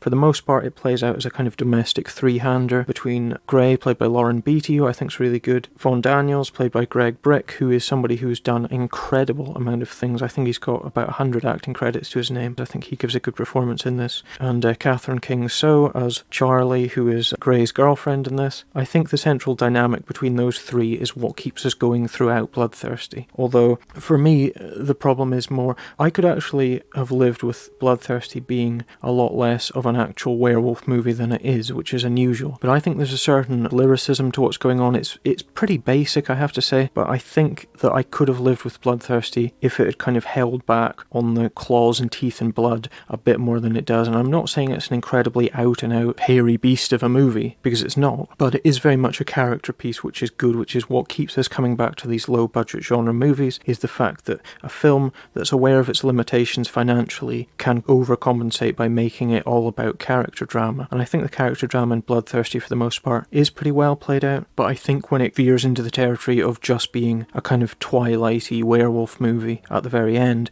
it loses a lot of that, because I think it sacrifices a lot of what makes it interesting in favour of things that feel a little less connected organically to what we've seen so far. I think it's got a really nice kind of snowy Canadian setting, which I think is really good. I think that Vaughan Daniels' retreat in this is a really nice kind of gothic space that's really played out for as much atmosphere as possible. There's a few issues I have with the characters. For example, it's another movie in which we have a lead character who is a vegan. Now, veganism, according to the media at least, is something that's very prevalent in contemporary society. It's a modish diet thing that's infiltrated a lot of art. And now, once again, this is a movie that places a vegan character in its central role. And the thing is that I think the other movie that we saw this in this month was Honeydew, which was again a movie about meat and about food. Bloodthirsty is again a film that touches on similar issues, and once again it positions veganism as being in some way a perversion of a natural order, that in some way that it's leading to a repression of our true self and our true spirit. So it's unusual in that there's such a thrust towards benefits of veganism and the benefits of meat alternatives and all the rest of it in our society, but that our horror films are very much playing on the idea that veganism is in itself something that is in some way serving to dehumanize us. And I admit that that's a very kind of upper middle class problem, but it's also a movie that kind of asks its central character to throw away a lot of her civilizing influences and to kind of tap into the beast inside. The thing is, the mixture of that with a kind of music video sensibility to quite a lot of it, in that a lot of scenes play out over Gray's singing or these Lowell songs. And the thing is that, to me, I've always found that the problem with using too much, pop music like songs in a film is that it can reduce what you're seeing to essentially a music video. It robs it of a narrative and breaks things down into just simple images paired with music. And I think there are points in Bloodthirsty where it's just happy to play out on the level of a music video. There's an extent to which you can see that the central character is quite unlikable. I don't think Gray is particularly a character that we can get behind and sympathise with. There's a line in it where she says, "You know what scares me? My second album flopping," which is meant as a declaration of her driving motivation. And the problem is that that isn't something that is at all relatable, and it actually makes her seem very detached from reality. Bloodthirsty is a film that asks us not to sympathise with its lead character, but to follow her on a journey as she is torn between the polite, repressed version of herself or the raw, primitive animal version of herself. And that's the essential dynamic that's at the heart of all good werewolf movies. I can't say I think that Bloodthirsty is a great werewolf movie. I do think it is pretty entertaining though for the most part. It does pass the time. I think the acting's pretty decent in it. I think there are issues with the likeability of the characters. I think some of the werewolf stuff feels less convincing than some of the more obvious metaphorical parallels in the story. I don't think it's anything groundbreaking. I think it's nowhere near the great Canadian werewolf movie, which is of course Ginger Snaps, which manages to do things with tying in lycanthropy and female sexuality in a way that Bloodthirsty doesn't really touch in any significant way. But I would say that Bloodthirsty for me is probably about a 2.5 star film. It's perfectly entertaining,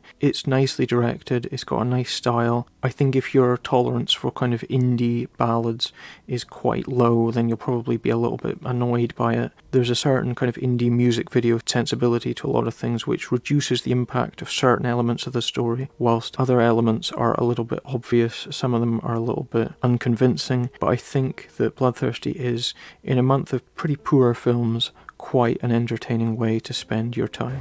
It's very real, son. Fear. I've seen it. It kills dreams, kills hope, and there's no running from it. There's no hiding. It's always going to be there. But you always have a choice. It's how you use that fear that matters. Don't let it control you. If you do, it'll take over, paralyzing you. You never look scared. I hide it better than most. Why? Because I need to be strong. To lift up stuff? Close. So now we've got this movie that goes by the name of Forget Everything and Run, also known as F.E.A.R, Fear. What we've got with this is we've got post-apocalyptic future, mysterious virus has broken out, most of humanity has been wiped out, a small family has somehow survived, they're living out in this remote kind of homestead in the middle of a snowy forest, doing their best to survive in a world gone mad. What we've got here is a movie that takes place in a zombie apocalypse, essentially, but the key distinction about Forget Everything and Run is that it's not just another zombie film. In actual fact, we get very little in the way of zombies. The thinking is that this virus gets into your system and it will reanimate you after you're dead. So the dead are alive, the dead are dangerous and running amok. We've got this really isolated location, we've got a small cast of characters who get invaded by a group of outsiders, and what ensues is a survivalist eco-thriller drama in which this family tries to survive whilst everybody else around them is trying to do the same. It's very small, it's very self-contained, it's directed with surprising style, it's well realised, it's not the most ambitious of films, it doesn't set out to show us exactly what's happened to the entirety of the world, but what it does is it manages to suggest to us an apocalyptic fate with as little in the way of resources as possible. I don't think Forget Everything and Run feels cheap at all. It doesn't look cheap, I think the acting is good for the most part, and I think it really knows what to show and what not to show. It's directed by Jeff Reisner and Jason Tobias. Now Jeff Reisner is somebody who's done a few shorts, sports, like most people. He's also the man who brought you the movie Pterodactyl that came out 5 years ago that you may or may not have seen. I personally haven't seen it, but just from looking at it, I have to say that I think it looks quite entertaining, but on a very different level to this movie. That looks more fun. This is a lot more of a serious kind of emotional piece. Jason Tobias, on the other hand, plays essentially one of the lead characters in this film. He plays the husband, Ethan. I think Jason Tobias is good as an actor. I think the script's pretty decent for this, although it does occasionally tip over into melodrama. There's a few slightly mawkish flashbacks that I maybe could have done without that are meant to show us the sort of the humanity of the world that's been lost in the wake of this terrible thing that's happened. Now, I know it's easy to say this is a movie about a plague and it's dealing with an antidote to this terrible thing that's happened, and it's easy to draw comparisons with where we are in the world right now. I have to say that I don't think that Forget Everything and Run or Fear is a movie that deliberately is winking and nodding at where we are right now and projecting our fears of the present onto a dystopian future. I think there's an element of that, but I think that that's something that perhaps an audience would be more likely to bring with it rather than something that's innate to the text itself. I think the issues it deals with are a lot more universal. It's more about humanity and keeping your sense of self alive in the face of terrible circumstances. Now, I have to say that I don't think that the post-apocalyptic films are something that I particularly draw a great deal of enjoyment from, for that simple reason that I think that most of them tend to just be about highlighting essentially either the ultimate inhumanity that lurks beneath the surface of who we all are, or else they're about ultimately reaching an end point that shows us that no matter how bad things get, the human spirit endures throughout all. I think for the most part, when you're dealing with something where the entire world is screwed, that there's only so much drama you can get out of it, and there's only so many points that you can make about how bad everything is and how miserable everything is before you get to the point where you need something more than just a general atmosphere of doom and gloom to get you through your movie. So what we get instead is something that very much foregrounds a kind of human character drama in place of zombie threats, and it's more about characters having to deal with a series of moral dilemmas in the face of things going wrong around them. There are villains in this piece. The family homestead is invaded by a group of particularly nasty characters that we later find out are in fact cannibals, and there's a whole central tension between this group of outsiders and the family. Forget Everything and Run is less about action, although there is a lot of action. There are quite a few nicely staged, tense kind of sequences in it, but a lot of it does play out in dialogue, and a lot of it is confrontations that have a real nice, sustained threat to a lot of them. I think most of the acting in this is good, but I would have to say that the standout for me is Susan Moore Harmon, who is playing Desiree, who is the matriarchal figure of this band of outsiders that attack the homestead, and for the most part she is being held prisoner, but she gets a chance to deliver a lot of really interesting dialogue. She's got a real intensity to her. She's playing essentially the villain in this, and she does so with incredible panache and a great deal of restraint, which I think is good. I think far too many bad actors who are playing villainous types have a tendency to think that suddenly shouting suggests that your character is dangerous, where in actual fact what we all know is that the really dangerous people are the ones that don't have to raise their voices, that remain really calm and are absolutely sure of themselves, because there's something about that that is incredibly disturbing. And I think Susan Moore Harmon gives one of the best performances of this month, and I think she's really convincing as this kind of survivor type figure who's willing to do the things that our heroine isn't. And I think the tension that those two characters have between them is really nice, and I think it carries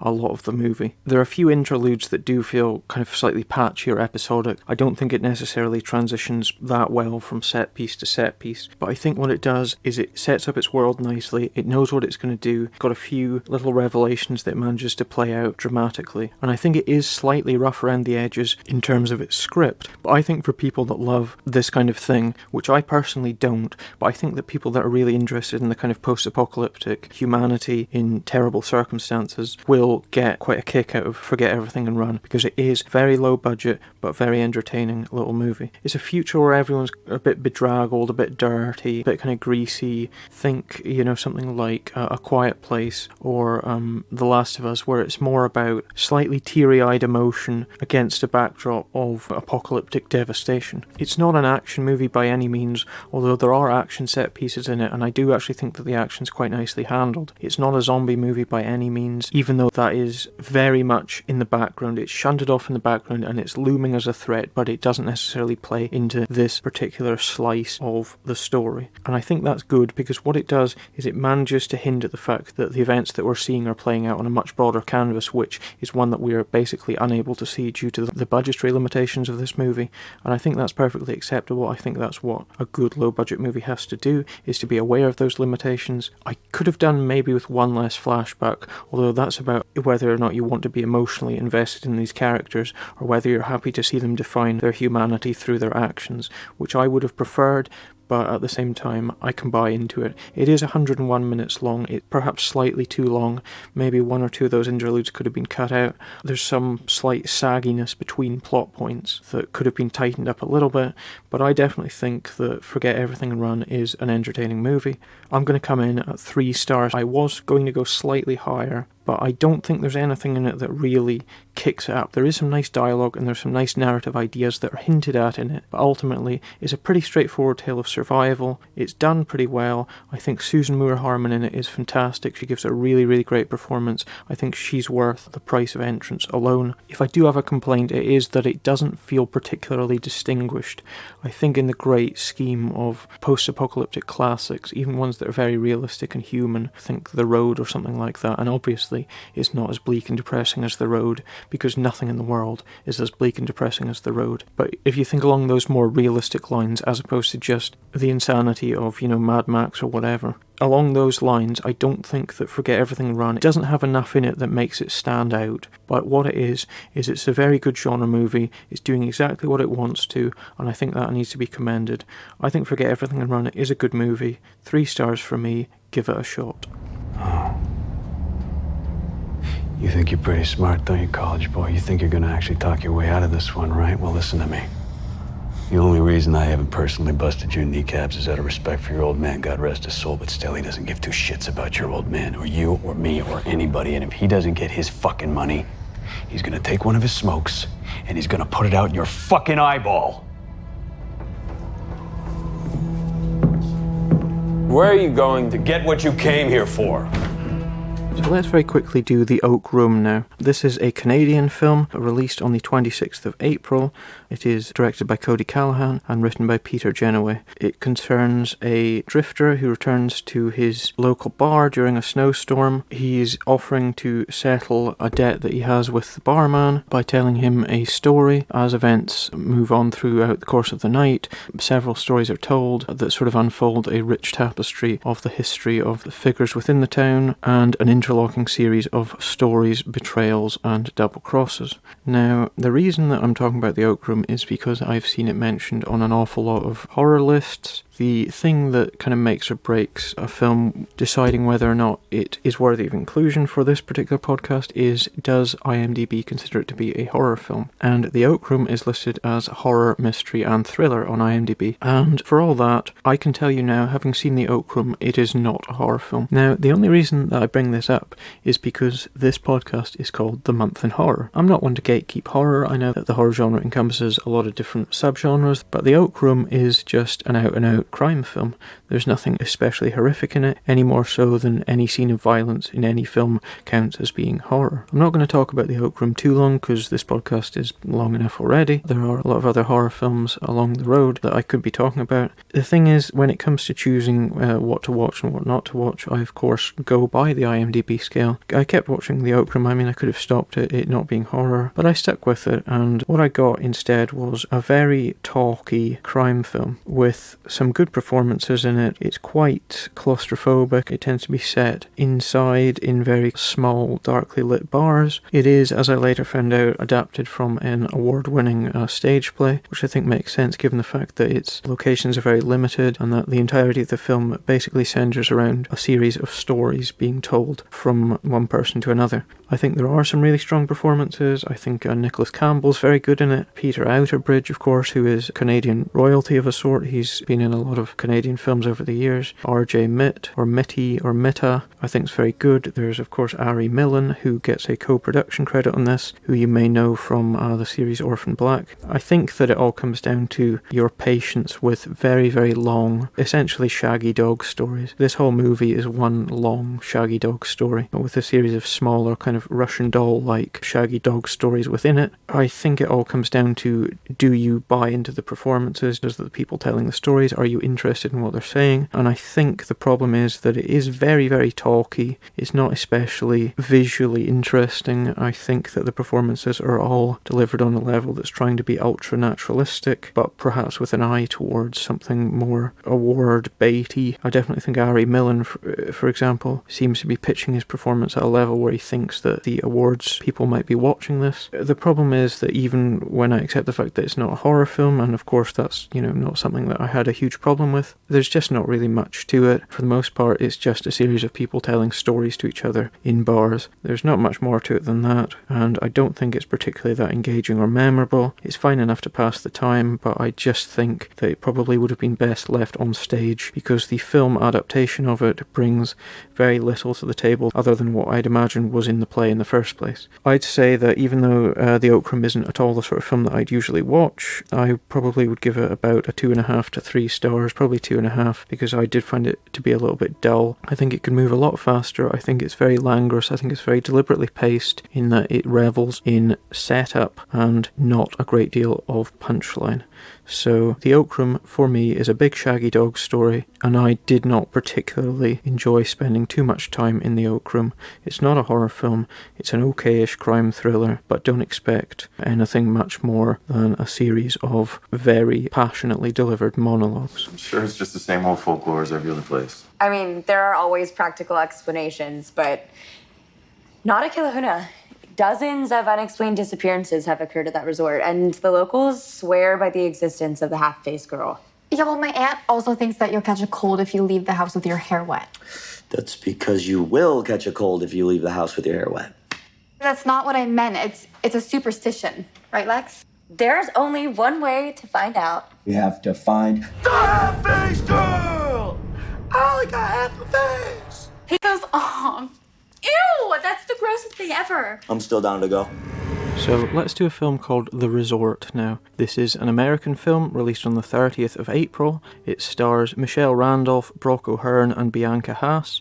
It is written and directed by Taylor Sheehan, who is a name that chances are you probably won't be hugely familiar with. The last film that Taylor Sheehan directed, his feature debut, was 2011's Cornered, which was a sort of action thriller type movie that seems to have done quite well for itself. It's got quite a decent cast. He's done a few shorts since 2011, but this is the first movie he's directed since 2011. So exactly 10 years since his last directorial effort, Taylor Sheehan returns, and this time he's making a horror film. The Resort follows a group of 4 mid to late 20s friends, sort of easygoing, fun-loving. They all get together. They decide to go on a trip to a remote Hawaiian island by the name of Kilahuna. Now, Kilahuna Island is an island that's got a lot of history, particularly in this case in the form of a local superstition by the name of the half-faced girl. The story goes that years ago, the half-faced girl killed a lot of people on this holiday resort on the island, and ever since then the island's been shut down, it's been hushed up, it's been forgotten, in the hopes of erasing this past tragedy from existence. This is a pretty standard kind of urban legend type thing that we see in loads of horror films. The spin here is that it's on a Hawaiian island, a totally remote, uninhabited Hawaiian island. Now,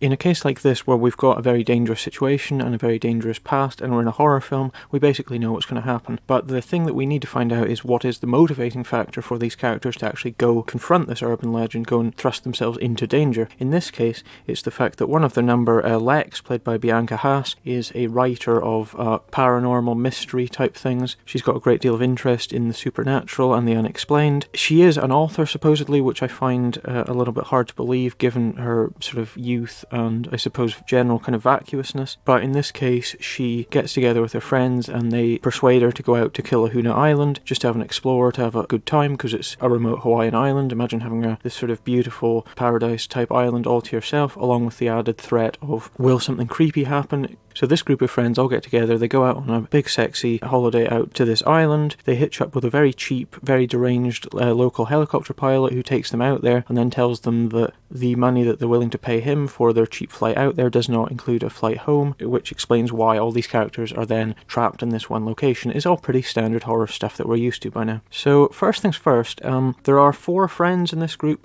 2 male, 2 female. They're very, very well groomed. They speak largely in very sort of hyper cliched, almost kind of like sitcom-y type banter. Every line's a sort of a joke. They seem quite an unlikely group, I have to admit. They're all fairly demographically similar. They're all sort of young, white, attractive. They don't particularly gel together too well. I don't feel that there's too much in the way of chemistry between the central group, and this is a film that is very, very heavily centred upon interactions between this group of characters. And I think that what they've gone for is, obviously this is quite a low budget movie, but they seem to have prioritised good looks over good acting. Although I don't think the acting is atrocious, I just think it's very kind of stagey, very unrealistic, very stylised. The first sign that things are going to be perhaps a little bit less ambitious than we might hope for is that this is a 75-minute film. Now, a 75-minute film tells you that it's not going to be wasting time with padding. On the other hand, a 75-minute film, invariably of the very, very low budget type, means that what we've actually got is a film that's struggling to make it to 75 minutes. If we cut out all the crap, it would be about half an hour, and then they just need to pad it out to make it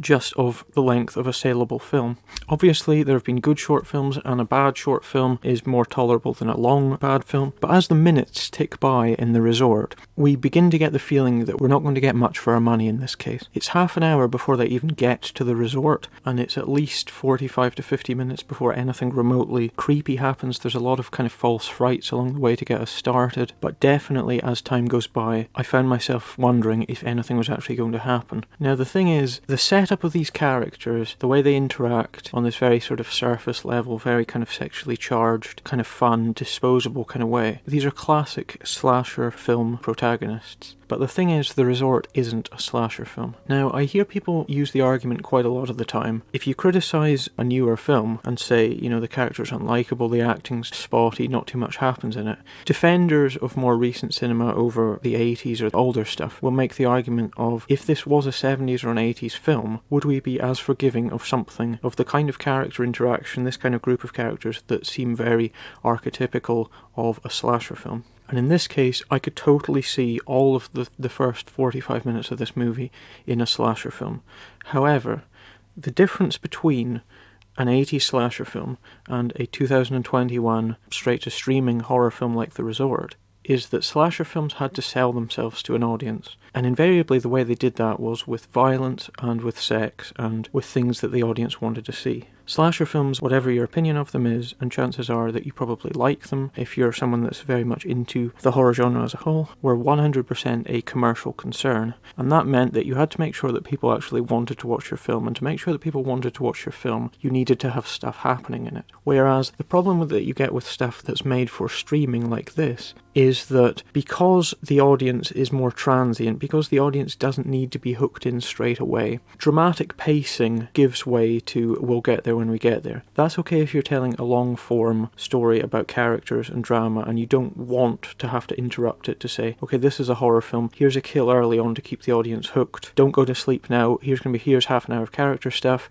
and then we promise we'll get to more horror at the end. In this case, they skip that entirely, and what they just have is a lot of messing about, a lot of not much happening at all. If this was a slasher film, 80s or modern, then it would have a lot more to recommend it than it ultimately does, because horror films, for all their stereotypical nature, they are based upon a series of memorable set pieces. There's a lot of atmosphere and style to a slasher, and just knowing that you're in the context of a slasher film will often make a horror fan smile to himself. It will often make them think, okay, it's not great, but this is a slasher film, I can tell it's made by somebody that's got the same interests as me, their points of filmic reference are similar to my own, and okay, you just settle back and go along for the ride. It's a throwback, it's nothing new, but you know what you're in for. In the case of The Resort, it's absolutely not a slasher film, even though a lot of its language and setup and framing is similar to a slasher film. What it actually is something a lot more disappointing at the end of the day. I think I could handle the long build-up if it meant that we were ultimately going to get something that was worthwhile. But when The Resort finally does deliver on what it promises, when it does give us the stuff that's going to stick in our minds when we're talking about this film later on, it's very, very disappointing and very dull,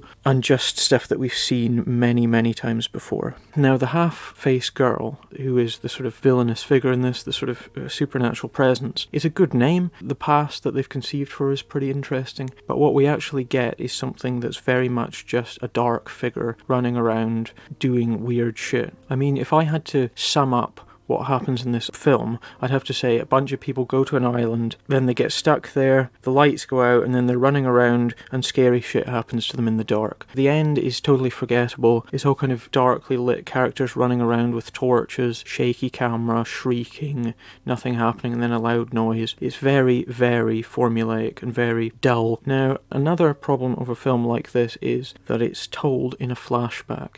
It starts off with our character in a hospital bed relaying what's happened to her. So immediately we know kind of where this is going to end up. It's going to end up with the character of Lex, who is set up from the beginning as a pretty obvious final girl in that she doesn't want to indulge in some of the more excessive behaviour of her friends. We know that she will be the only survivor and she's explaining what's happening to a policeman. Now, a flashback's okay. I think in this case they might have settled upon the flashback device to sort of bridge some narrative gaps in the film, to sort of explain things through telling rather than showing, which I think is excusable in something that's quite low budget. A lot of the exposition of what's happening, the local legend, is conveyed through the characters sitting around quite literally watching YouTube videos of the island's history, which is fairly modern, it's fairly kind of fun, but it does seem very kind of lazy, like, okay, here's the exposition, although the film is fun and knowing enough to make that excusable. There's one point where a character says, oh, this is the exact part in a scary movie that pisses me off, you know, this kind of self-definition that you'd get in something like Scream, where the characters know what's going on and we as an audience know that too. I think this is quite an okay film if you're just going to watch it with friends, probably drunk friends if I'm being honest. I think the location photography of this Hawaiian island's very nice. You get some very kind of sumptuous, richly coloured shots of the island, but again, for a film that really doesn't do much, a lot of it's based upon how we interact with these characters, and that's something that's fairly personal that will depend upon your tolerance for California douchebags, really. There's one character whose character is defined by the line, I love strip clubs, and later on refers to himself as a huge Michael Bay fan, which is obviously meant to tell us what kind of person this is. When you've got only 4 characters in your film, each one is carrying basically 25% of the movie by themselves, and at least I'd say about 2 of them are bad actors and or very, very unlikable. The group dynamic's fairly okay, but I think if I was coming back to this, I'd know that the first kind of 45 minutes are just kind of fannying about and nothing much happens that's going to drag me in. But then what it comes down to is it worth it when you get there? And the answer is no, it's not. And once again, I just have to mention very, very quickly that, like so many other films, these days, it's got the obligatory line that I love in it, which is when the characters finally arrive on the island and they're looking around and we're going, okay, this is where the rest of the film's going to take place. They take out their phones and they go, there's no cell phone reception here, which, of course, is a box that you need to tick in every modern horror film, and the resort delivers on that. It gives us the no cell phone reception line. There was something about the framing, the sort of the framework of it, and the fact that not much was happening for a very long period of time, that got me thinking that there's a level of subjectivity to one character explaining to us what's happening that might mean that there's some ambiguity in the narrative itself. I was actually kind of expecting there to be a twist at the end that maybe flipped things on its head in the way of perhaps a cheat, perhaps things weren't quite what we thought. But ultimately, I think the resort is too kind of pedestrian and too bland to really deliver us any kind of big shock. For me, it's a totally forgettable film to watch when you're drunk with friends over that you can phase in and out of, not really pay much attention to, and then get about 10 minutes of running around in the dark screaming at the end to liven things up. For me, The Resort is a 1-star movie. It's not a truly terrible 1-star movie, but it's just a film that is disappointing, incredibly light on its feet. It's not long at all, it's 75 minutes, but not much happens, and I am none the better for having seen it. I would say that The Resort, if you're looking for a very good horror film, is your last resort, because it's not that at all.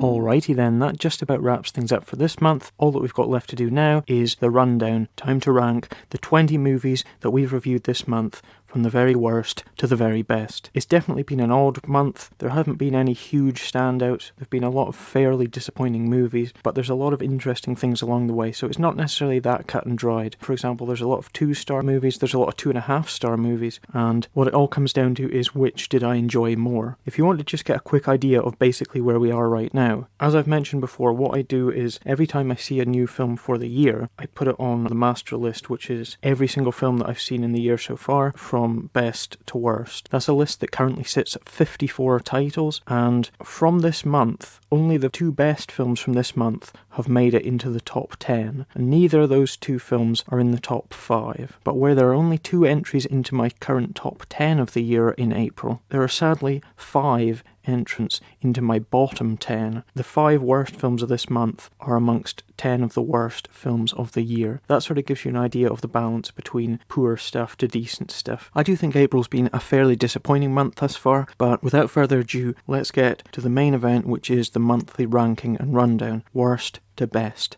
So we come in at number 20, the worst film of the month, and even though I hinted at it at the time earlier, it's not actually the worst film that I've seen this year, it's the second worst film I've seen this year. Coming in at an impressive 0 stars, it is Canada's own The Believer. Just completely tedious, annoying, fake, contrived characters playing out really pretentious marital conflicts, very vague supernatural things, very tedious, just a complete waste of time that doesn't even deserve 1 star. Next up, number 19, For the Sake of Vicious, which sadly is also Canadian. So that just shows you where we are. This time last month, the 2 best movies that I'd seen were Canadian. This month, the 2 worst films that I've seen have been Canadian. For the Sake of Vicious, loud, crashy-bashy, stupid, kind of action exploitation-y movie that couples insane stupidity with very nasty torture. Starts off really slow, and then gets to a point of headache-inducing tedium very quickly. And that managed to get 1 star for me, for the reason that technically I can see that some of it must have been quite difficult to shoot. Doesn't mean it was worth it though.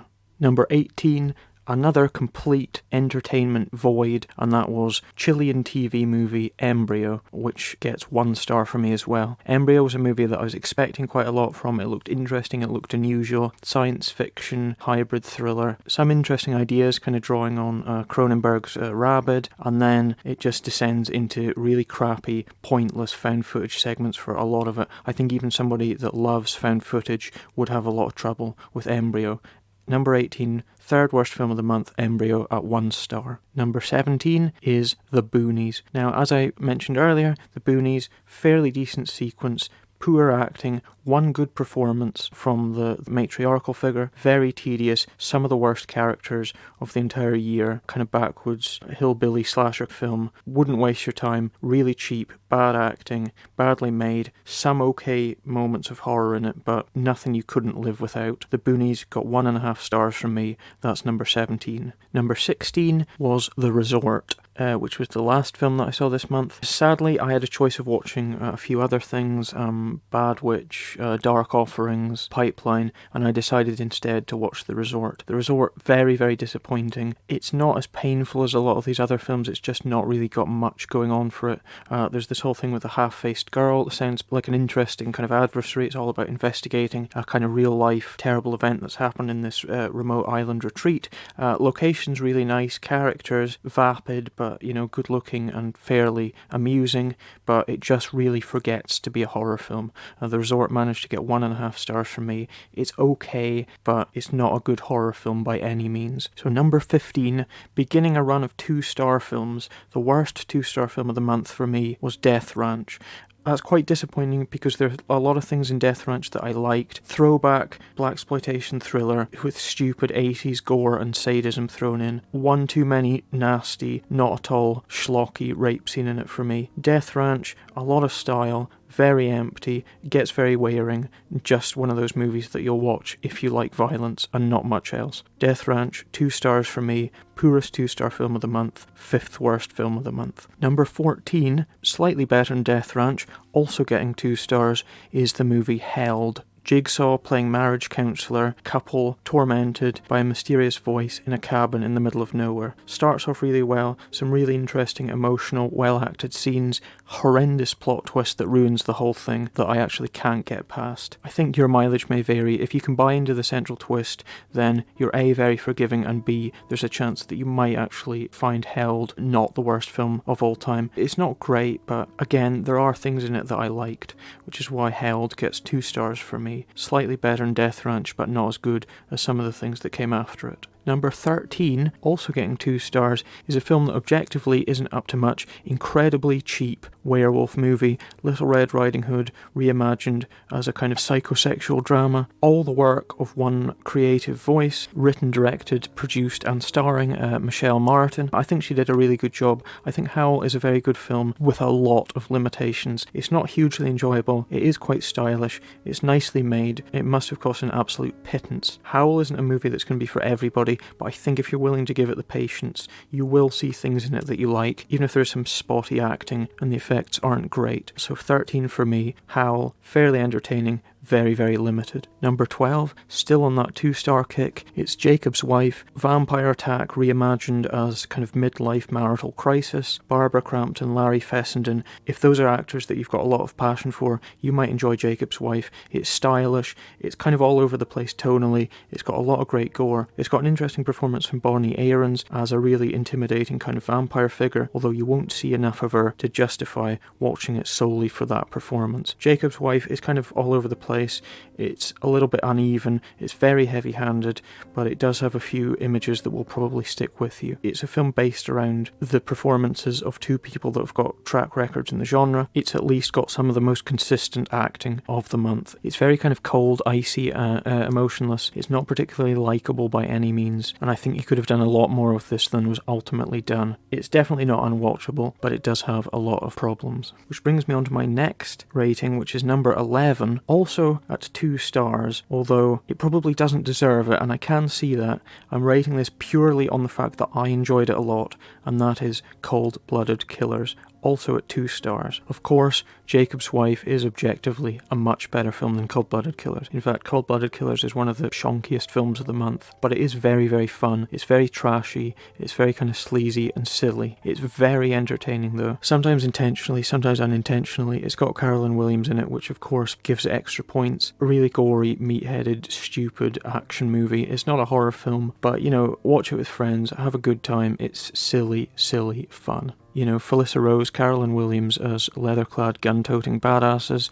What more could you want? So, from something that's objectively quite bad to something that's objectively actually worse than it. Breaking into the top 10 of the month for me, my 10th favourite film this month. At 2 stars, it is a film written and directed by nobody, and that is Dollface. Now, Dollface is a terribly made film. The acting in it isn't great, production values are almost non-existent, the budget is astronomically small, but it is incredibly strange, and it has actually stuck with me in ways that I wasn't fully expecting. If you want a film that will do things that a big budget movie would not have the balls to do, Dollface is bizarre, it's strange, it's like having a really, really unusual dream. And the strange thing is, even though it's got a very bad ending, there are things about Dollface that the more you think about it, the more it makes sense, including something that I hadn't actually thought about earlier, but which came to me, subsequently, which is why exactly the lead character Marmalade's lips don't actually move when she speaks. And if you think about the end of the movie, you'll know exactly why that is the case. And that's something that didn't actually click with me initially, but has just come to me now. For sheer, irrepressible, inventive energy, Dollface is a movie that's got to be seen. It's got to be seen because nobody is talking about it, and it's nuts, it's bizarre, there's a lot of really, really bad overacting in it, but it's just a film that's like nothing else. It gets 2 stars from me. My 10th favourite film of the month is Dollface, which brings me on to my number 9 of the month. Out of 7 2-star films of the month, I think bizarrely that this is the one that I had the most fun with, and it is of course Mummy Dearest from Whitecross and Jared Vineyard. Mummy Dearest is nuts. It's not as inventive and mad as Dollface, but it's really strange. It's hard to tell whether it knows how strange it is. It is quite funny, it is quite entertaining. There are moments when it does feel like it's being more serious than it needs to be, given how ridiculous some of its ridiculous moments are, but I've got a lot more goodwill towards an underdog like this, rather than a slightly bloated, higher budget movie like Jacob's Wife that I think's good. I think it's more of an obvious horror classic, but it's got a lot more problems than Mummy Dearest, whereas Mummy Dearest is a film that I'm happy to go with how rough and ready and bizarre it is, for the simple reason that it's cheap and it's made by somebody that's trying to do something just a little bit different. It's pantomimic in a lot of places. It's not a mummy movie. Lou Ferrigno makes a bizarre little cameo in it, but Mummy Dearest is such an odd film that I had to give it the number 9 spot this month. My favourite 2-star film out of a lot of 2-star films, it's Mummy Dearest. Oh, and one more thing, I would definitely watch another film from this creative team. So if you want to make Cranial Sacral Coma, go ahead by all means, because I'm in for it. So number 8, breaking into the 2.5-star films, it is none other than Canada's own The Oak Room. Now, The Oak Room, once again, not really a horror film, very performance driven, full of a lot of people giving, they're all giving kind of Oscar-worthy performances. I'm not saying I think that they're fantastic performances, but they're the performances that are pitched at the level of, look at how much good acting I can do. It's very self-contained. It does have some atmosphere. Some of the performances are pretty decent, actually. It's a character piece. It's almost all entirely dialogue, based on an award-winning stage play. The Oak Room's fairly okay. Don't be lured into thinking it's a horror film, but it is, propped up by some decent, if rather self-conscious, performances. The Oak Room, 2.5 stars, worth a go, as long as you don't expect too much in the way of action. So, number 7, also at 2.5 stars, we've got Bigfoot versus the Wendigos. We've got Dawn of the Beast from Bruce Wemple. Dawn of the Beast is a film that I was impressed with how back to basics and simple it is. It does quite a lot of things. It's more ambitious than you'd expect. It's quite stylish. It's nicely directed. It's got some good old-fashioned running around in the woods, being chased by monsters stuff in it. Not as tacky and cheap and crappy as you might think. Some of the characters are a little bit too shticky. It leans a little bit too much into comedy, but there are enough good horror moments in it that I enjoyed Dawn of the Beast quite a lot. So then, from a film that I didn't expect much from that surprised me, we go to a film that I expected quite a lot from that slightly disappointed me. Now, I think I was way too harsh on this when I rated it back then. I do understand that it is a good film. It gets 2.5 stars from me. At number 6, it's Karina Faith's The Power. Now, The Power is wonderfully stylish, very good performances, its politics are all over the place, and it does have that very heavy-handed punch of an ending. But The Power is a nice exercise in atmosphere and style, which is why it's my 6th favourite film of this month. I did give it 2.5 stars, in spite of my reservations about it, because even though I don't like its politics, it is at the end of the day a film, and a lot of its politics aren't necessarily essential to every frame of the story. It's not as bludgeoningly revisionist as I might make it seem. You'll probably enjoy The Power, but just think about what you're seeing, and if you're vaguely interested in history whatsoever, please, at least after you've watched The Power, look into the miners' strikes, because there's a lot more at stake going on in the backdrop of The Power than you would give it credit for. But The Power, 2.5 stars for me, 6th favourite film of the month, definitely entertaining enough. So from that we break into our top 5 of the month. A lot of films watched, not that easy to point out the ones that are really great, and I think we're still at the point where we're not at the really, really great movies. But for me, my 5th favourite film of this month was my favourite Canadian film of this month. One of the films I was looking forward to the most this month, and that is Bloodthirsty. Indie singer trying to repress her animal instinct eventually turns into werewolf under the tutelage of sinister mentor figure. Bloodthirsty's kind of messy, it's a bit all over the place. It does have some nice atmosphere again. It's not particularly original. It does tend to favour music video stylings over anything more genuinely emotional than that. It's quite surfacey, but I think the surface is quite nice, and I think the performances are not fantastic, but they are good enough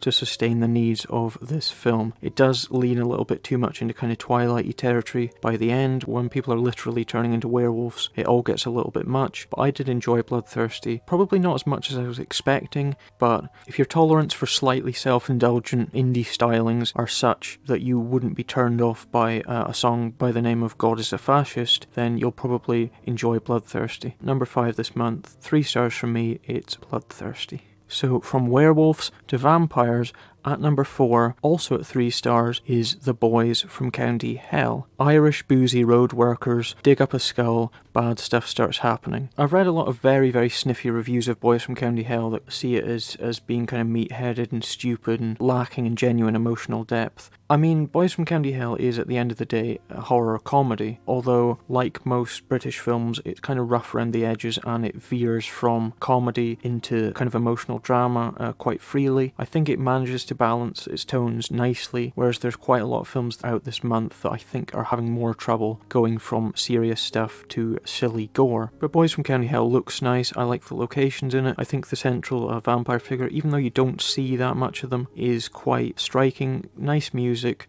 good performances, quite silly, but not in a kind of spoofy way, just in a kind of drunken, slightly bawdy way. There's a little bit too much fanning about and maybe not quite enough vampire hunting for me, but with a title like Boys from County Hell, you kind of know what you're getting yourselves in for. I enjoyed it quite a lot, but it wasn't my favourite 3-star film of the month. That goes to my number 3 film. We've got post-apocalyptic thriller F.E.A.R. Forget Everything and Run, which is my favourite 3-star film of the month, coming in at number 3. Very self-contained, very aware of its limitations, but with this really fantastic central performance from Susan Moore-Harmon as this menacing, very clear-eyed matriarchal figure. I think it's a performance that almost carries the entire film by itself, but it's got nice world building. It's all very bleak and bedraggled, and it's not the most inspiring film in the world. It's not too upbeat and entertaining.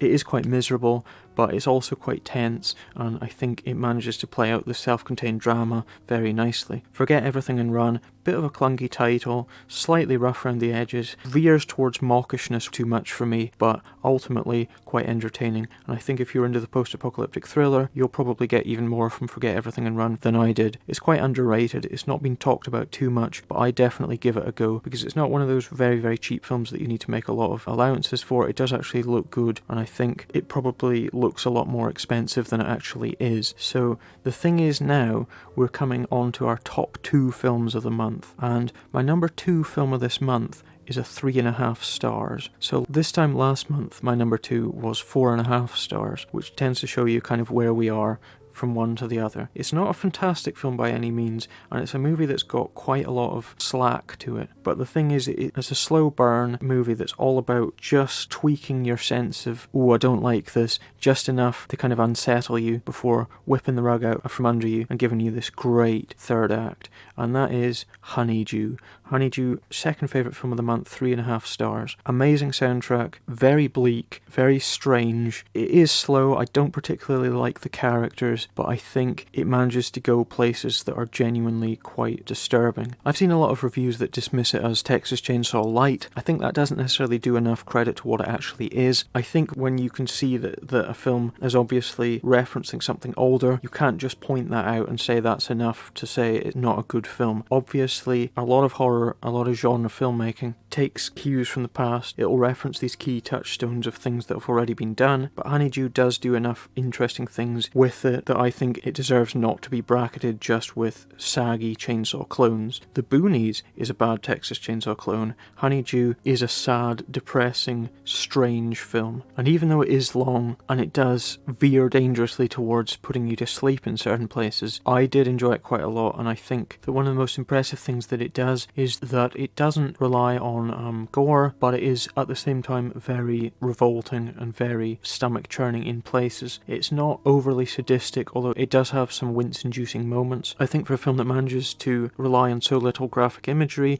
that Honeydew is a real triumph of style and atmosphere. That's my number 2, which means that we've only got one film left for this month as the very, very best film of April. And it's bizarre because I certainly didn't expect this to be the best film that I'd seen, for the simple reason that it's not amazing by any means, and I probably think that I enjoyed it more than most people will. And that is, of course, my favourite film of April, The Haunted Hotel. British anthology film, entirely set in a hotel, 8 different stories throughout the ages, some comedic, some emotional, some straight up ghost stories. The Haunted Hotel is a film that feels like it's been made by a kind of a rep company where everybody's mucking in. It feels like there's a genuine organic creativity that's gone into the making of it, as opposed to that thing you tend to get with bad anthology films, which is where each segment feels like its own hermetically sealed thing that doesn't necessarily join well to the next piece. If you think of something like the ABCs of of death, or everybody is trying to make their segment the shocking one, and by the end of it you're just fed up of people coming at you with these 2 to 3 minute segments that are just designed to make you go ugh. Whereas The Haunted Hotel plays out very nicely, it ebbs and flows. Great anthology film. I love anthology films. I love British ghost stories, and I think The Haunted Hotel is a very nice example of both. I admit it's not a great month when you can say that The Haunted Hotel is the very best film that you've seen, but at the same time I kind of like that, because it just goes to show you that even something as cheap and rough around the edges as The Haunted Hotel can triumph over more established, straightforward genre fare. I mean, no matter how good or bad it's been, and you know, I don't think that the standard's been especially high, it's just been a fantastically odd journey, and I think the best thing is that there are no standout movies where it was obvious that this was going to be the best film of the month.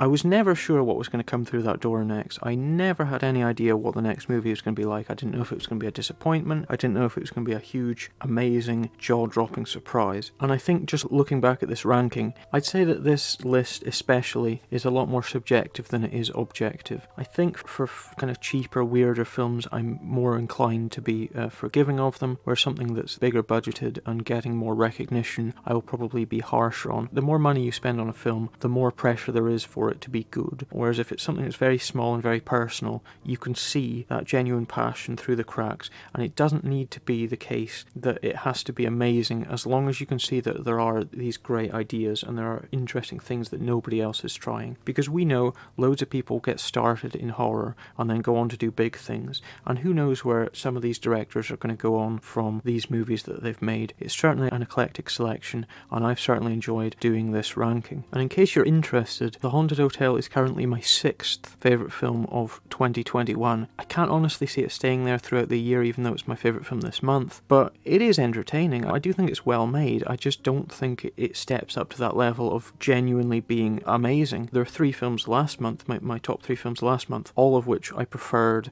to The Haunted Hotel, because they all had really, really great things going for them, you know, Come True, Slacks, and The Stylist. But I think you don't need to blow the doors off just to make something that's entertaining and enjoyable. And I think Haunted Hotel is very modest, but at the same time, it does very well with what it's got. And I think that's the moral to take away from this month, is that spending loads of money on a movie doesn't automatically make it great. Because if it did, then we'd be that really boring crowd that just watches nothing but Marvel movies. And I, for one, am quite fed up of that whole thing, and I'm much more interested in watching weird, independent horror films made for 5-figure sums and less.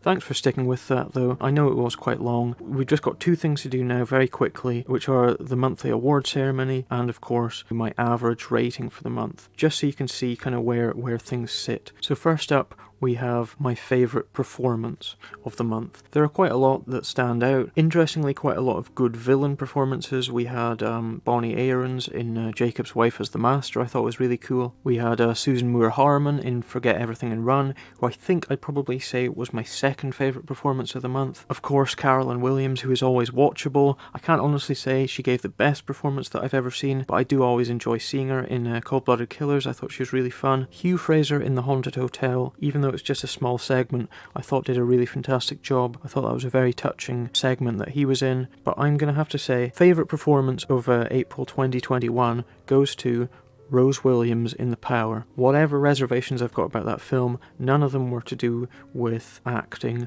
or direction. I think Rose Williams is fantastic. I think she's really, really likeable, really watchable. She really carries me through The Power. I think it would be easy to cast somebody that felt overly modern for that part, who didn't fit in with the period. I think Rose Williams did a really good job of both playing that character and situating her within a specific time frame, which I think is very important. So Rose Williams, best performance of April 2021. Even though The Power wasn't by any means one of my favourite films, I thought she was fantastic in it. Next up, something very close to my heart, which is favourite soundtrack. I love soundtrack music. Nothing too huge, nothing too amazing this month that really blew me away. I think Death Ranch had a really nice kind of blaxploitation-y throwback music to some of it. It then did descend into that really awful raucous metal for its action and gore scenes, which I found quite wearing. I think Bloodthirsty had some nice music, although although I suppose you'd include the songs in that as well. That had quite a nice score that kind of carried it through, but I don't think there were any moments that really kind of punched up. Boys from County Hell had some surprising little snatchers of good stuff, but it did lean too heavy into really stereotypically Irish folk music in some places. So I mentioned it a couple of times whilst I was talking about it, and even though it's an erratic and odd score,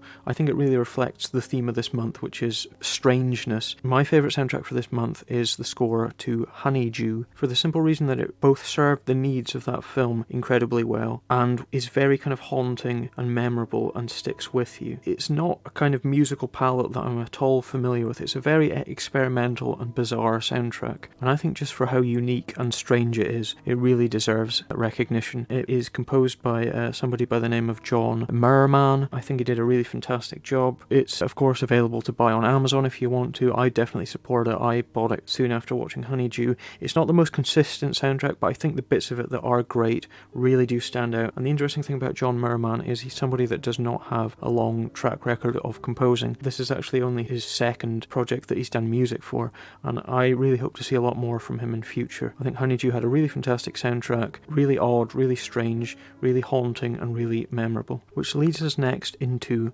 favourite title. Titles are a great thing. I think a really bad title is able to put you off for the simple reason that it makes it hard to conjure up images of your film. You don't necessarily know what you're going to expect with something very bland. There are a lot of bland kind of one-word titles that don't really say much. Of course, your Howl, Held, Stay, Shook, all the rest of it. Really, really crappy titles. But I think there's a real art to getting a nice, punchy title for your film. So I don't think there's much point in getting too much into it, but let me just say that for me, the title that really stood out as being really slutty and really exciting and really cool sounding was, of course, Boys from County Hell. It's got a real kind of pulpy kind of swagger to it. It's great. I don't know if the film's the best thing in the world, but I think that's really a title that sticks with you and promises great things. So Boys from County Hell, best title of the month. Well done, lads. Next, of course, we come to biggest surprise of the month. So what this is it's a film that I didn't expect anything from, that I went into and was surprised by. Of course, it might seem a little bit cheap to say that my favourite film of the month was my biggest surprise, but of course I'm going to have to say that it was The Haunted Hotel, biggest surprise for me this month, for the simple reason that I wasn't expecting much. I hadn't read any reviews saying that it was great, and I was just blown away by how solid and entertaining and enjoyable it all was. I'm also just going to give a quick shout out to Dawn of the Beast, which I was expecting to be a lot trashier and shittier than it was, but it actually turned out to be quite entertaining and solid despite having some flaws. So from biggest surprise, we of course go to biggest disappointment. There were quite a lot of films this month that started off quite well that ended up being quite disappointing. For example, Held comes to mind. Also The Power I was very disappointed by for the simple reason that it was looking good and then it kind of all went to shit after that. But sadly for me, the biggest disappointment was of course Embryo, which was just painfully bad, and I was expecting it to be this interesting kind of alien abduction, sort of creature featurey science fiction thing, and it actually just turned out to be really bad found footage, shaky cam nonsense. I was hugely disappointed by Embryo. I mean, I didn't know at all what to expect from it. All my expectations were entirely based on my own feelings about it, my own projections, my own thoughts, but even allowing for that, I was very, very disappointed by Embryo. Let me just say that I'm not somebody that ever watches trailers for movies, especially not for horror movies, for the simple reason that I'm now at a point where I'm happy to watch pretty much any horror films that come out. It's not about the film needing to sell itself to me because I'm in for the ride anyway. Unless it's something very, very big, I won't usually watch the trailer for it. So for me, a lot of my expectations are based upon kind of reading like news articles and stuff about upcoming movies and just formulating my ideas based on creative teams, based on imagery, posters, cast, all the rest of it. But I think I'm quite resistant to hype for the most part. But for a Chilean movie about aliens, Embryo was hugely disappointing for me, which only leaves best director of the month. Now, the unusual thing is, I don't think there have been too many auteur-driven movies out this month especially. I don't think there's anything that necessarily bespeaks a great creative control. I think the films that I've liked tended to have flashes of brilliance to them. Obviously, The Haunted Hotel had 8 different directors, so I'm probably not going to be singling one of them out. Movies like Honeydew, County Hell, Forget Everything and Run, all had really good stuff in them, but I wouldn't necessarily say they were the most assured and fluid of films. So I'm going to say instead that for me, my favourite director this month is of course Corina Faith, director of The Power, for the simple reason that The Power is an incredibly well-directed film.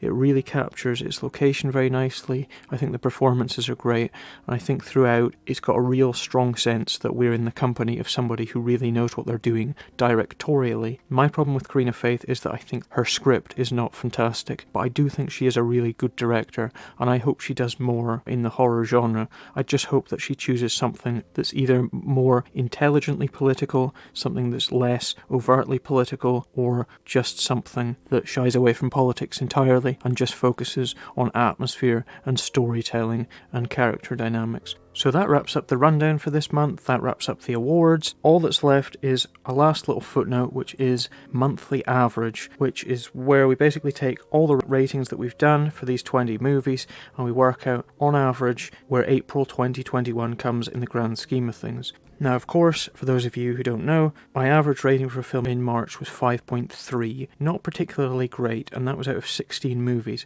Now we've got a lot more. There's a lot more dross. The highs aren't as high. The lows are a lot lower. Last month's average was 5.3. This month's average is an astonishing 4.1. Obviously, because I've watched more stuff, it means that the average is going to be lower for the simple reason that there are only so many decent horror movies out each month. Spreading the net wider and watching more weird, obscure, low-budget stuff just means you're probably going to be letting yourself in for stuff that's below average. It means that, on average, your chances of watching a good movie in April compared to March are down by over 10%. Like all statistics, though, it's completely meaningless. It's just so I can look at each month of the year and just see on average how much good and how much bad stuff was out that month. Obviously they're all going to be presumably between about 4 and 6. I can't imagine a month where there's nothing but good stuff, especially if you're going to be watching 20 movies a month, which I probably won't be doing from now on, I've got to say, unless I really feel like it. But we'll see how things go. But the average for April, 4.1 out of 10, or 41%, down 12% from last month,